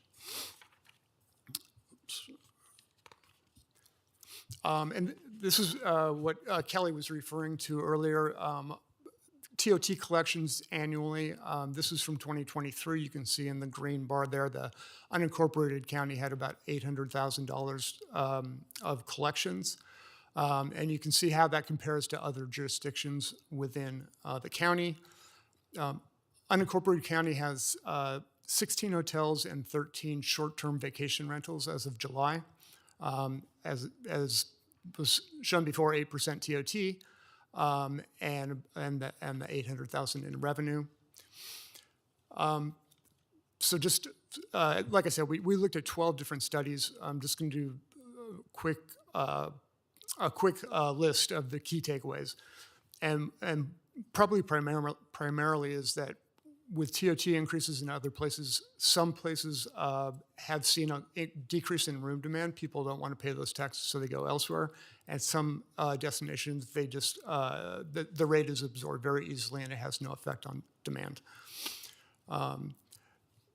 Consumers usually bear the majority of costs versus hoteliers. And the last two are for California specifically. TOT legislation requires just a simple majority to pass if the funds are going to go to a general fund. It requires a 2/3 majority if it's going to be earmarked for something specifically. And in California, one of only 2 states where the TOT can be used for any legal purpose as defined by local legislatures. There's no state lodging tax. I'm not going to spend too much time on this slide. Essentially, what we looked at was how San Joaquin County's room revenue compared with room revenues from other counties throughout California. The bottom line is that it is pretty different from San Francisco and pretty different from Sacramento, the trend line. And I believe the main reason for that is that in San Francisco, a lot of international travelers, a lot of convention business at Moscone Center, so it's a different dynamic. Sacramento, all the state government travel. But the others, so Fresno, Stanislaus, Sonoma, correlate quite closely with San Joaquin County, as well as with U.S. and California GDP growth. So our takeaway from this is that it's really the GDP that is driving the room demand in these 4 counties, and that the similarities between each of them are sort of a secondary effect.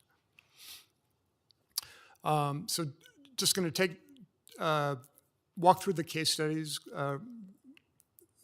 rather quickly. But so again, Manteca, 2019 tax increase, but the measure J was put before voters in 2018.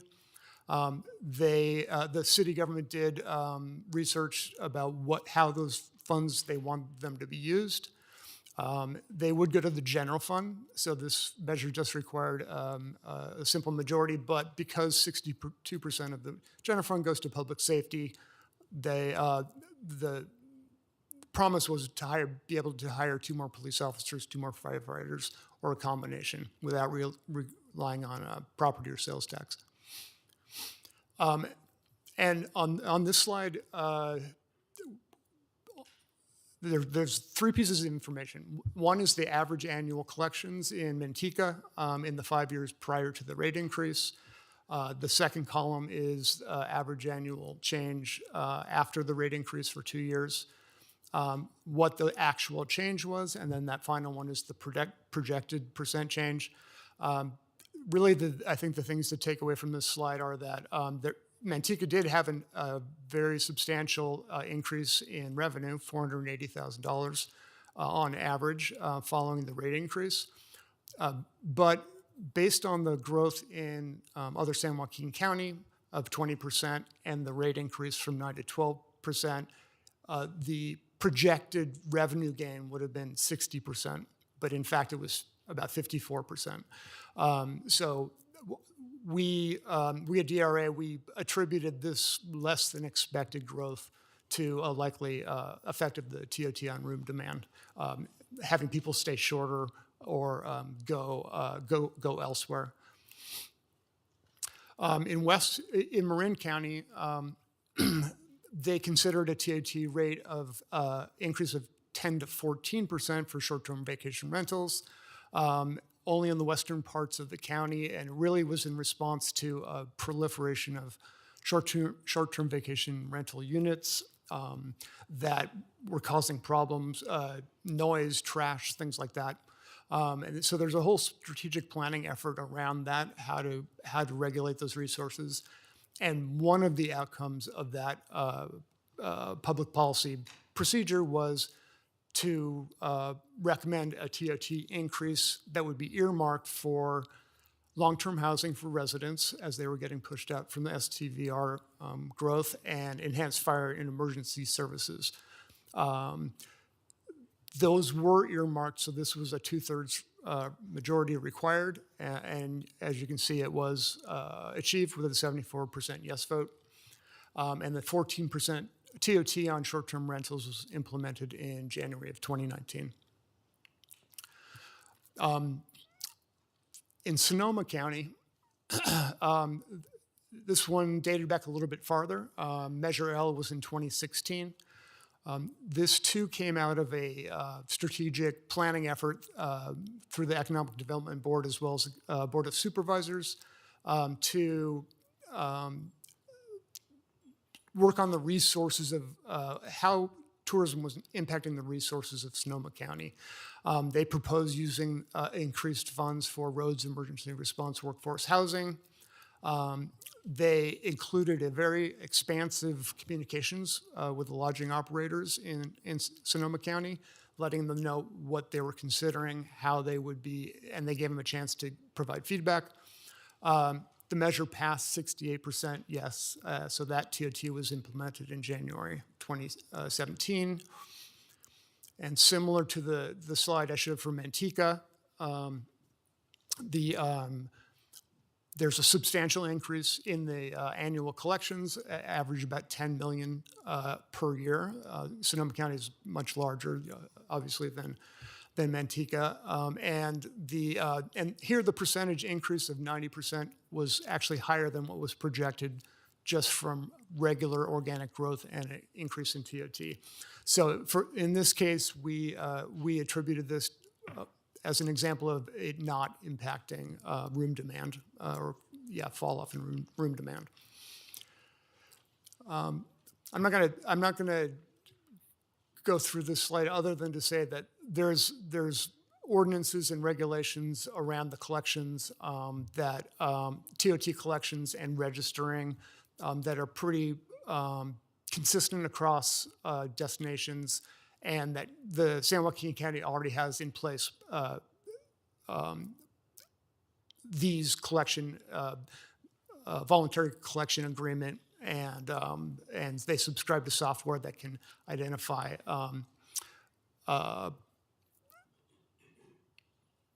missing STVRs that do not pay their taxes to the county, essentially. All right, so the last thing we did was the county revenue projections.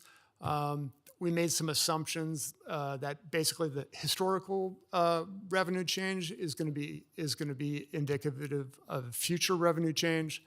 That any negative impacts on TOT are probably going to be proportional to the amount that the TOT is increased. We use the Manteca case study as an example of what could happen with reduced room demand. And then we also considered an implementation date of 2027, given that the next gubernatorial election is in 2026. So we consider rate gains of 1%, 2%, 3%, or 4%. We made calculations for two scenarios, one where the increase has no effect on room demand, the other on it has a moderate effect. As mentioned, we used the Manteca study for the second one, basically attributing a nearly 11% decline in room demand for a 3% rate increase, and then we scaled that for each percent. So a 10.8% divided by 3 gives a 1% rate increase would result in an estimated 3.6% decline in room demand. And then we made these calculations for a 10-year period in both nominal and inflation-adjusted dollars. 10-year revenue projections are shown here. This is total aggregate. This is not incremental. You see with no increase, we project about a $10 million collections over a 10-year period, about $1 million per year. And then you can see for each of those possible rate gains what the impact would be both for no effect and for moderate effect.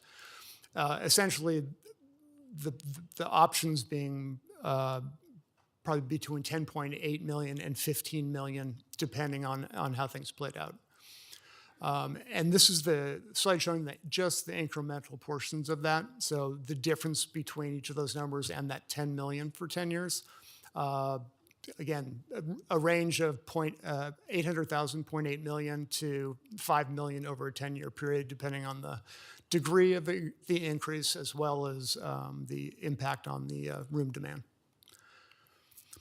So bottom line is that we do believe that raising TOT can be an effective means of increasing tax revenue. We saw that in all three of the case studies.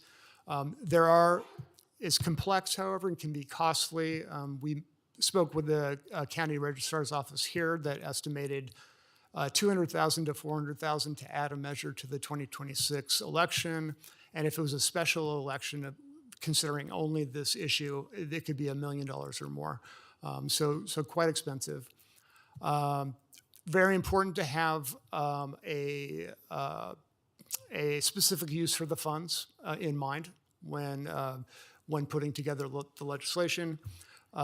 Outreach both to lodging operators and to the public is highly recommended to make them feel a part of the process. And then, as I just showed on those slides, incremental revenue for inflation-adjusted dollars could range between 800,000 and 5 billion, depending on the amount that it would be increased, as well as the impact it has on room demand. So that's it for my slides. I'm happy to take any questions if anyone has them. I just have one question. So like when we're talking unincorporated area and then if they annex, then who gets the tax? I mean, if you give sewer and water to a hotel, then, right, then they annex and then who gets the TOT?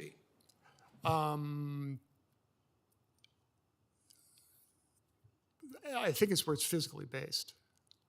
Okay. Is that what you're asking? Well, I don't know, because I mean, like, I don't know other cities, but when you provide, because the county, a lot of unincorporated areas don't have sewer and water, so you rely on the city. The minute you hook up city sewer and water, you have to annex. So then who would?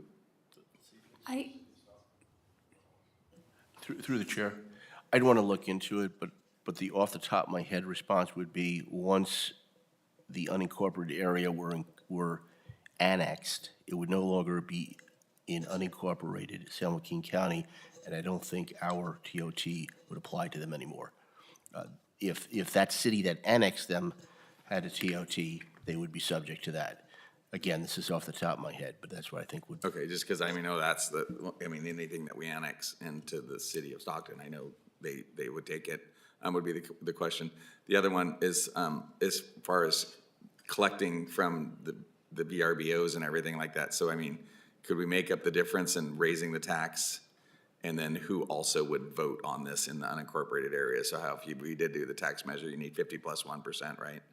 Yes. Yeah. Sorry, can you repeat your first question? I mean, I'm just saying if we police it to maybe some of these people aren't paying it, so we could generate the revenue that way. Yeah. You know. Yeah, I don't know if Fonse, the treasurer tax collector, subscribes to the software, so I'm not sure if you could come up and talk about how that process works.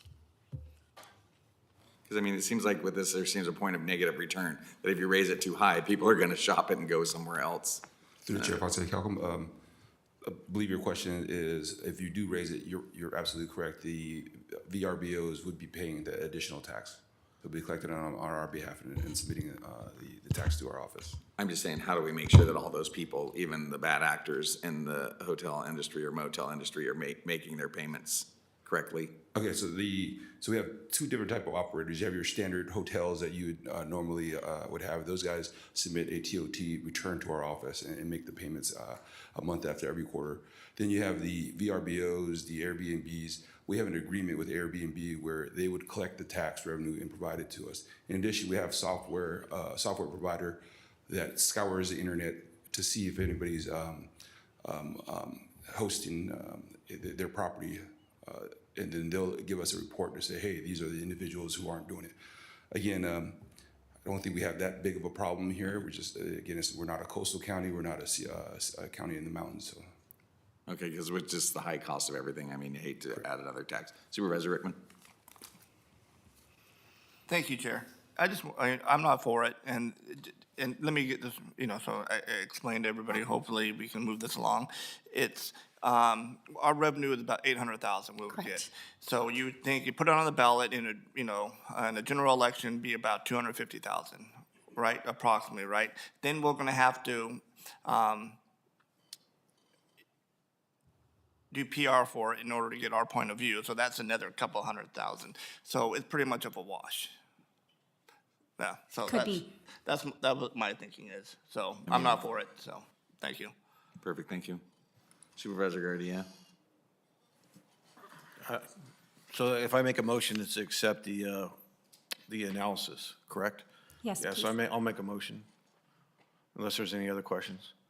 Anybody, let me open that to, obviously, anybody in public? Seeing none. Vice Chair, do you have any comments? So the motion is, Motion is to accept the report regarding the San Joaquin County TOT analysis for the unincorporated areas. we are not putting it on the ballot.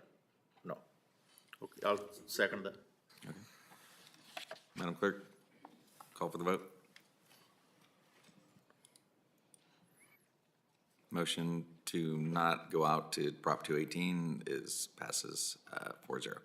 Thank you very much for Thank your you. time.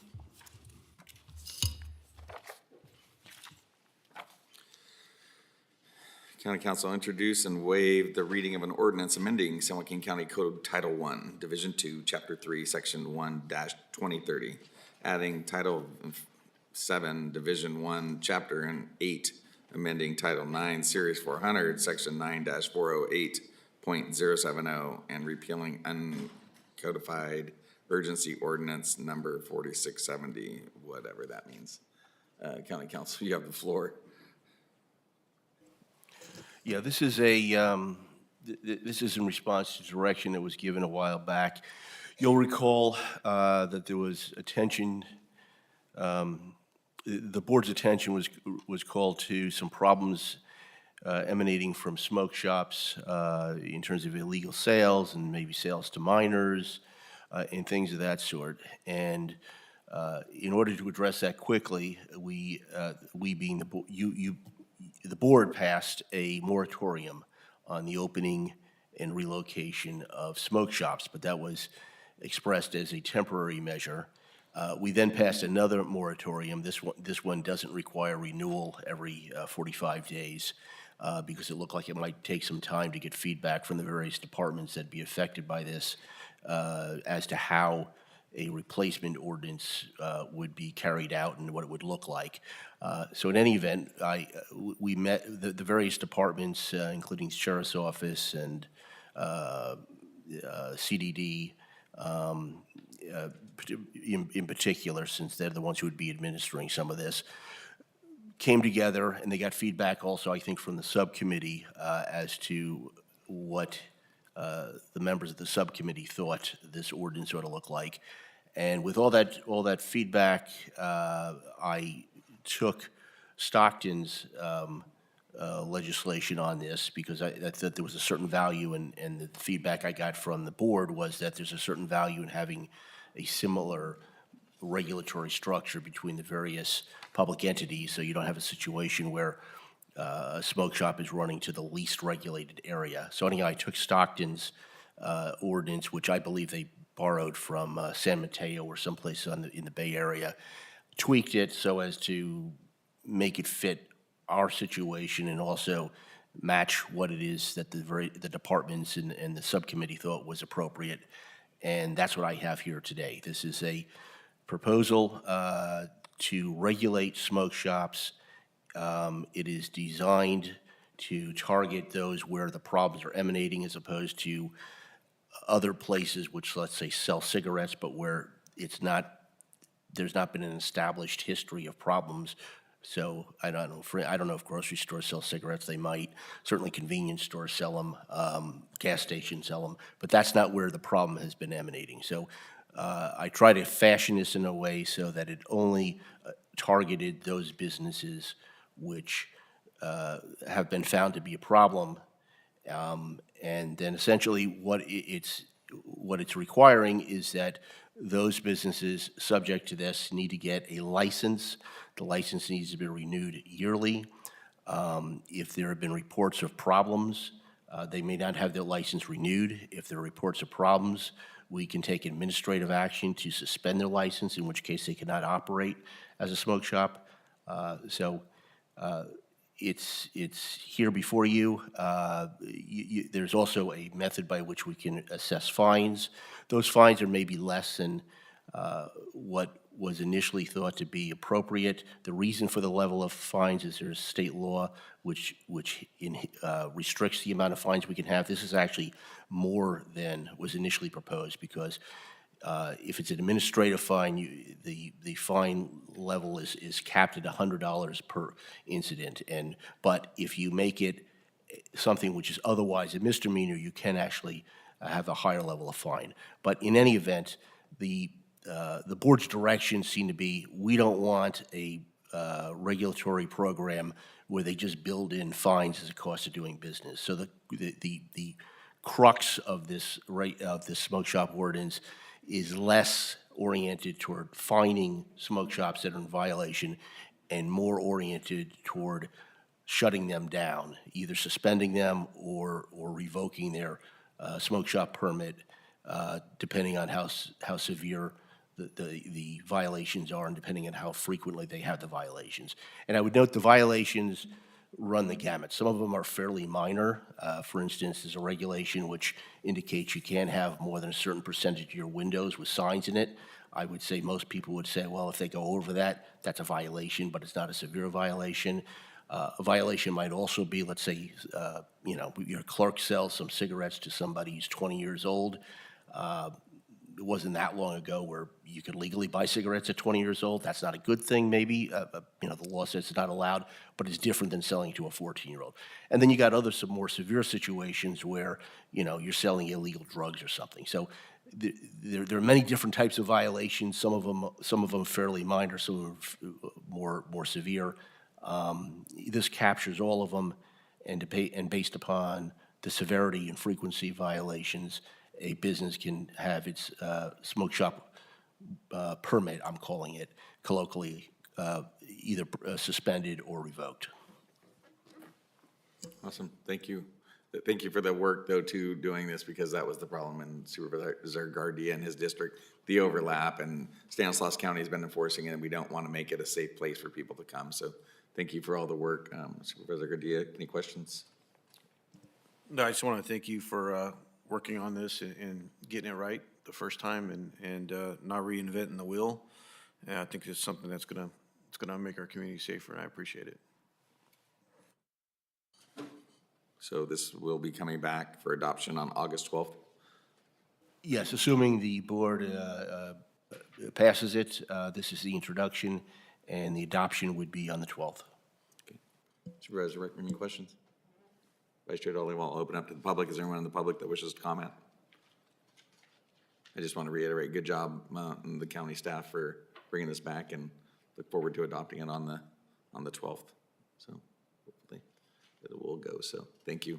We need a motion, right? Oh, yes. Motion to approve. Second. Motion and second. Call for the vote.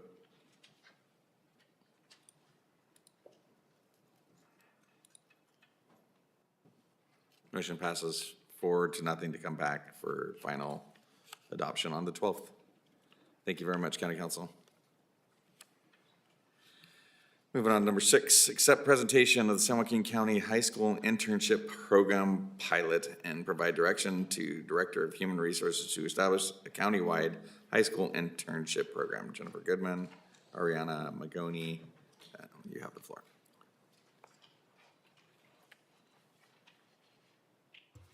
All right, good afternoon, Chair Canepa, members of the board, CAO Regalo, and Council Kiernan. I am Jennifer Goodman, Director of Human Resources. With me is Oriana Mahoney, who our Staff Development Coordinator, who has worked on this pilot program for a high school internship program based on discussions with our Supervisor Rickman, District 5. Before you today, we do have a brief presentation, and then we'd like to seek direction from the full board on pursuing the opportunity to have a more countywide or widespread high school internship program. And so with that, I will hand it over to Oriana. Hi, everyone. I know that it's the end of the day, so I'm going to make this brief, but it's a really exciting program. So internships are really just there to expose, train, and give opportunities for students to learn through experiences. For San Joaquin County, we have an opportunity to engage with our future public servants in a meaningful way through this program. It allows for us to harness the potential that's ingrained in our community already. We'll truly be following our motto and growing our own by reaching out to the youth in our community and giving them a solid foundation on providing services for the community. There is a high demand for high school age internships for those students within our community in all of your districts. So this program began because Supervisor Rickman's office reached out to Human Resources because his office was receiving inquiries regarding internship programs for high school students. And I know that we get those a lot in Human Resources, and I'm sure that you all probably receive them from your districts as well. So he reached out to us, and we did a little bit of research on different programs, whether we would create something internally, or are there programs that are already out there that we can utilize that would help us to sort of catapult this process. And one of the program partners that we were able to find was San Joaquin A+. They are a local nonprofit that receives funding from a variety of sources. Their model allows students to be successful in their internships, and they ensure that students are prepared to take on an internship role. They do all of the background work to get the students to those internships. So they deal with the recruitment, the onboarding, they deal with all of the human resources, the scheduling, the transportation. Ultimately, they are the employer on record. So these would be paid high school internships for students within our community. And San Joaquin County A+ would go through the process of hiring on these students as their employees, making sure that they get to these internships. And they even do a program where they do some pre-training before the interns are released to the sites, just giving them some tips and tricks on being professional when you get to the sites, and really just giving them a well-rounded onboarding before they reach their designated internships. So this was the 2024-2025 internship calendar. We got started on it a little bit late, and San Joaquin A+ really worked with us so that we were able to build out our program and make sure that our students were able to go through the same process of applying and having their interviews and turning in all of the documents that were required for that particular program. In order for a student to be eligible, we would have them, we would ensure that they're attending any of the high schools located in the San Joaquin County borders, and they have to be in good standing at their school. So that is one of the requirements for high school students to be eligible. They would have to be in good standing at their current high school. We were very fortunate to start our pilot program this year just to sort of see how it would go. We reached out to a couple of different departments here at the county, and we were really excited that the Public Defender's Office eagerly responded within moments of me sending out emails saying that they were really eager to partner with us. And so we were able to place 4 different students in our pilot program this summer. and they end their program this Thursday. But these are our 4 students: Jasleen Tandy, Paulina Ochoa, Aiden Asifi, and Safa Khatun.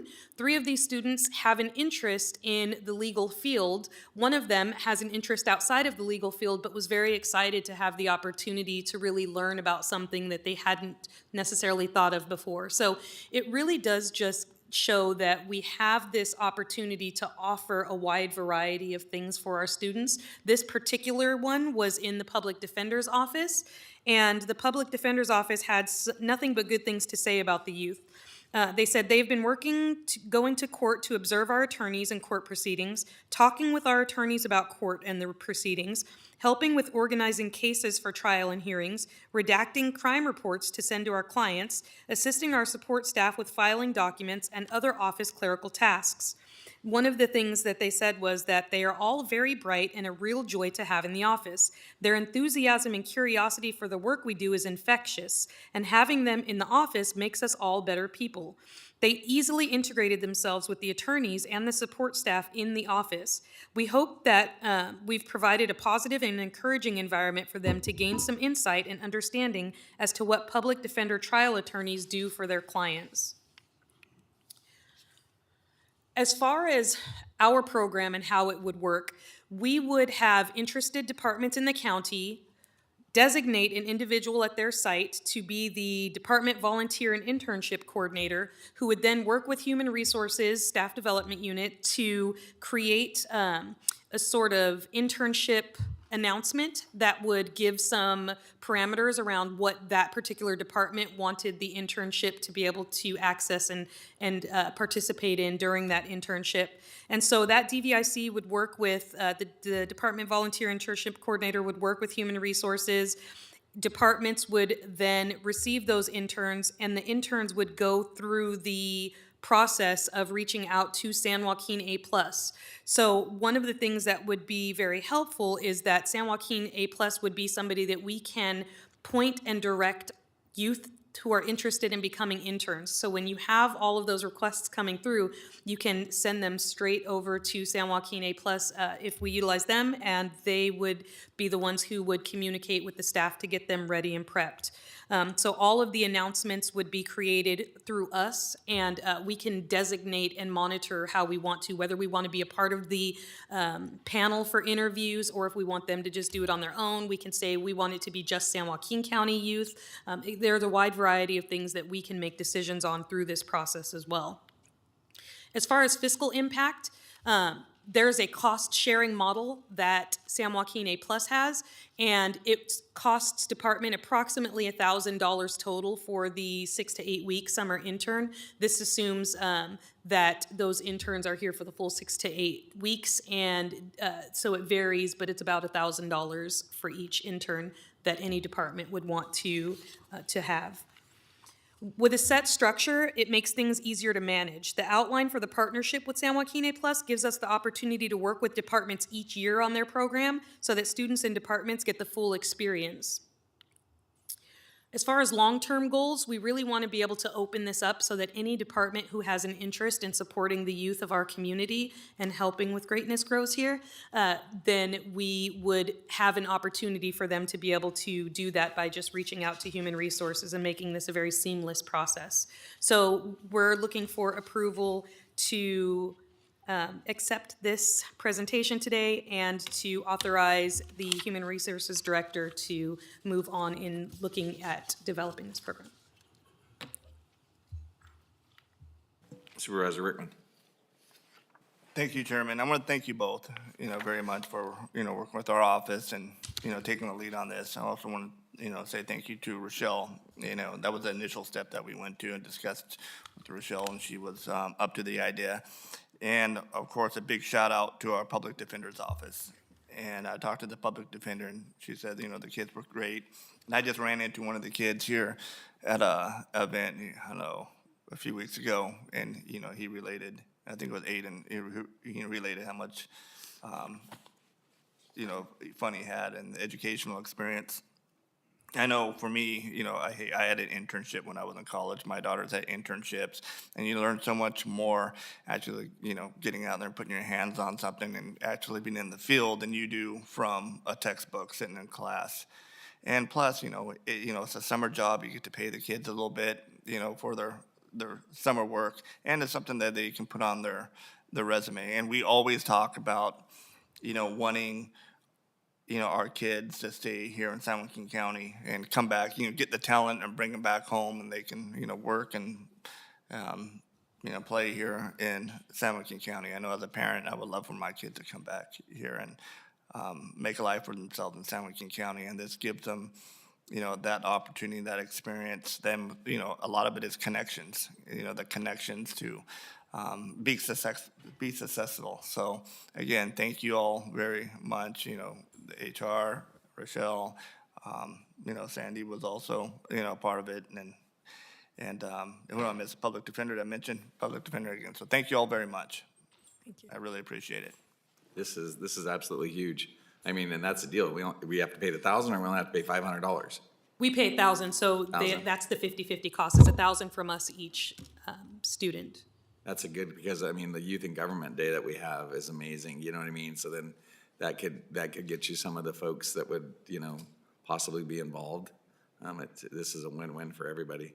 Thank you for bringing it forward, Supervisor Rickman. I mean, this is a way to get people involved in our local government in our county. And I'm totally for this. Any other comments or questions? Let's do it. Let's do it. Open it up to the public. Is anybody from the public wishing to speak? No. Then I guess we'll look forward to a Make a motion to approve as motion recommended. approved. We have a second. A motion and a second.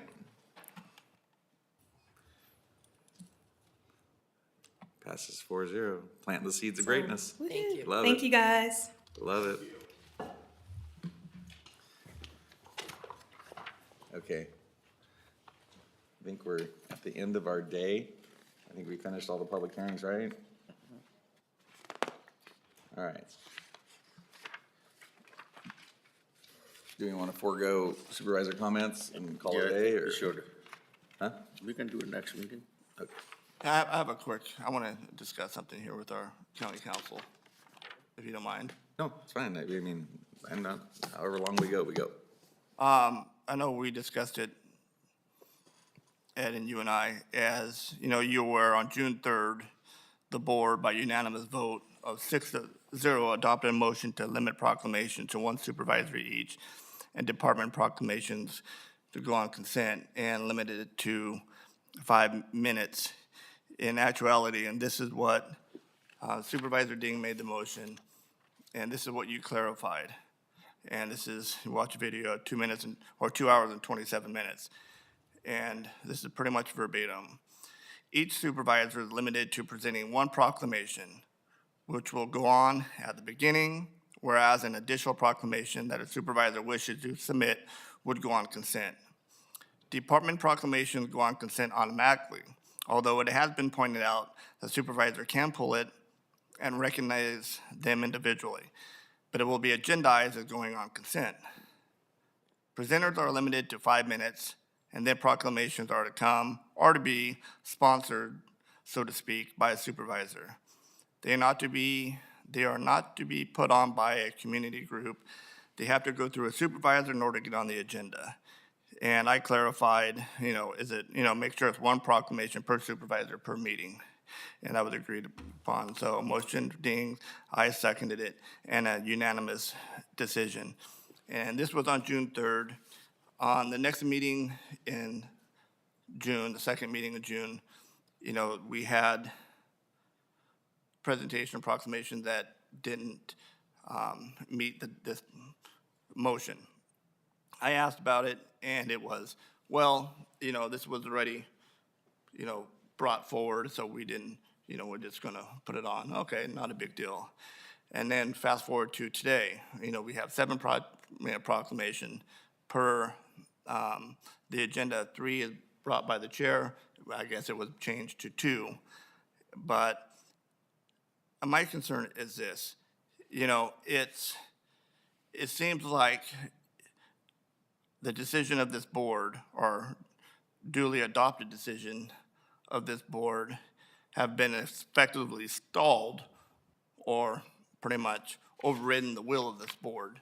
And if you look back at the adoption when we made the motion, and, now I'm told it is that, hey, this is not going to be, it's not adopted until the guidelines are adjusted and it brings it back to the adoption of this board on a consent item. So whenever that's going to be. However, there is no written policy or procedure that I'm aware of that requires this. There was no mention by the Board of Supervisors in the motion to adhere to this requirement. The board with unanimous support of the motion expressed concern about their current policy and procedure, and thus remedy the concern through their votes. And there is no ambiguous language when you're looking at the motion. So, I don't understand why this policy isn't in effect. Through the chair. And I'm limited in my ability to speak to this because it's not agendized, but let me just respond very quickly. I think the reason for the position that it needs to come back to the board is there is in existence a guideline for requesting proclamations, commendations, and certificates of recognition, which is written, obviously, and it was adopted by the board. And so the motion effectively was modifying that written document adopted by the board. And so there isn't, you're correct, a law that says if you want to modify a written guideline, it has to be in writing and adopted by the board, but it would seem to be best practice if you've got a written guideline adopted by the board and you want to modify it, you should do it in writing and it should be adopted by the board. So I think that's the rationale for why there's a delay in implementation. I think the answer is if you want something to be in a similar situation, but you want it to be implemented immediately, you can indicate, notwithstanding the fact that we're going to have to bring this back for in a written form and it be adopted by the board, notwithstanding that fact, we want the concept to be put into effect immediately. And I think that's probably going forward the way to address your concern that there was a delay between when the board gave the directive and when it's actually been implemented. That would be my response. And again, I don't want to go on too long Right, I because it really understand isn't. that, but, it's the most ridiculous thing I've heard. So we passed this in June. So what could happen is we just don't, first of all, it's a guideline. It's not a law, it's not a policy, it's not even, a bylaw of the board. And, to have some bureaucratic, excuse, you could say, and it just nullifies what this board can do. And, I don't know how, I've been in local government for 15 years now. I have never seen something like this, in that you have a unanimous consent of a board, and it's not even, it's been 2 months pretty much now, right? Well, 4 meetings or whatever, and it's not implemented. And even if it wasn't, the will of this board, it's not, ambiguous language, and yet the board, what we want is just completely ignored. And you could say, well, this is the best practices, but, how do we remedy this? Do I have to bring something back to the board for corrective action? To say it in the future? Because there's so many decisions that we make, we vote on something and it's implemented. Yeah, and that it could change guidelines or, general plan or whatever it may be. This isn't a county ordinance in which we have to come back and have a second reading on this. Correct. My suggestion would be the way to avoid the problem is if there's a direction given which modifies a written policy adopted by the board previously, that in conjunction with giving direction that written policy be modified, there also be expressed the wish that the direction be implemented immediately and not wait for the modification of the written policy. So every time we vote on something, so No, it would just be if you have a written policy. A lot of direction you give isn't modifying a written policy that's been directed. It's not a policy, it's a guideline. A guideline. And the guidelines are the bottom of the barrel. And so this is the last thing I'll say, but so we have to go to another meeting in which any one of us can bring on, might as well bring it up to 15 and, push the meetings farther out. And there's nothing we could do because we could, according to what, you're saying, which I disagree with wholeheartedly, is even though we voted on unanimously, there's some guideline that, I don't understand why this guideline can't be changed. Our rule stays in place, but the guidelines change. Again, it's just a guideline.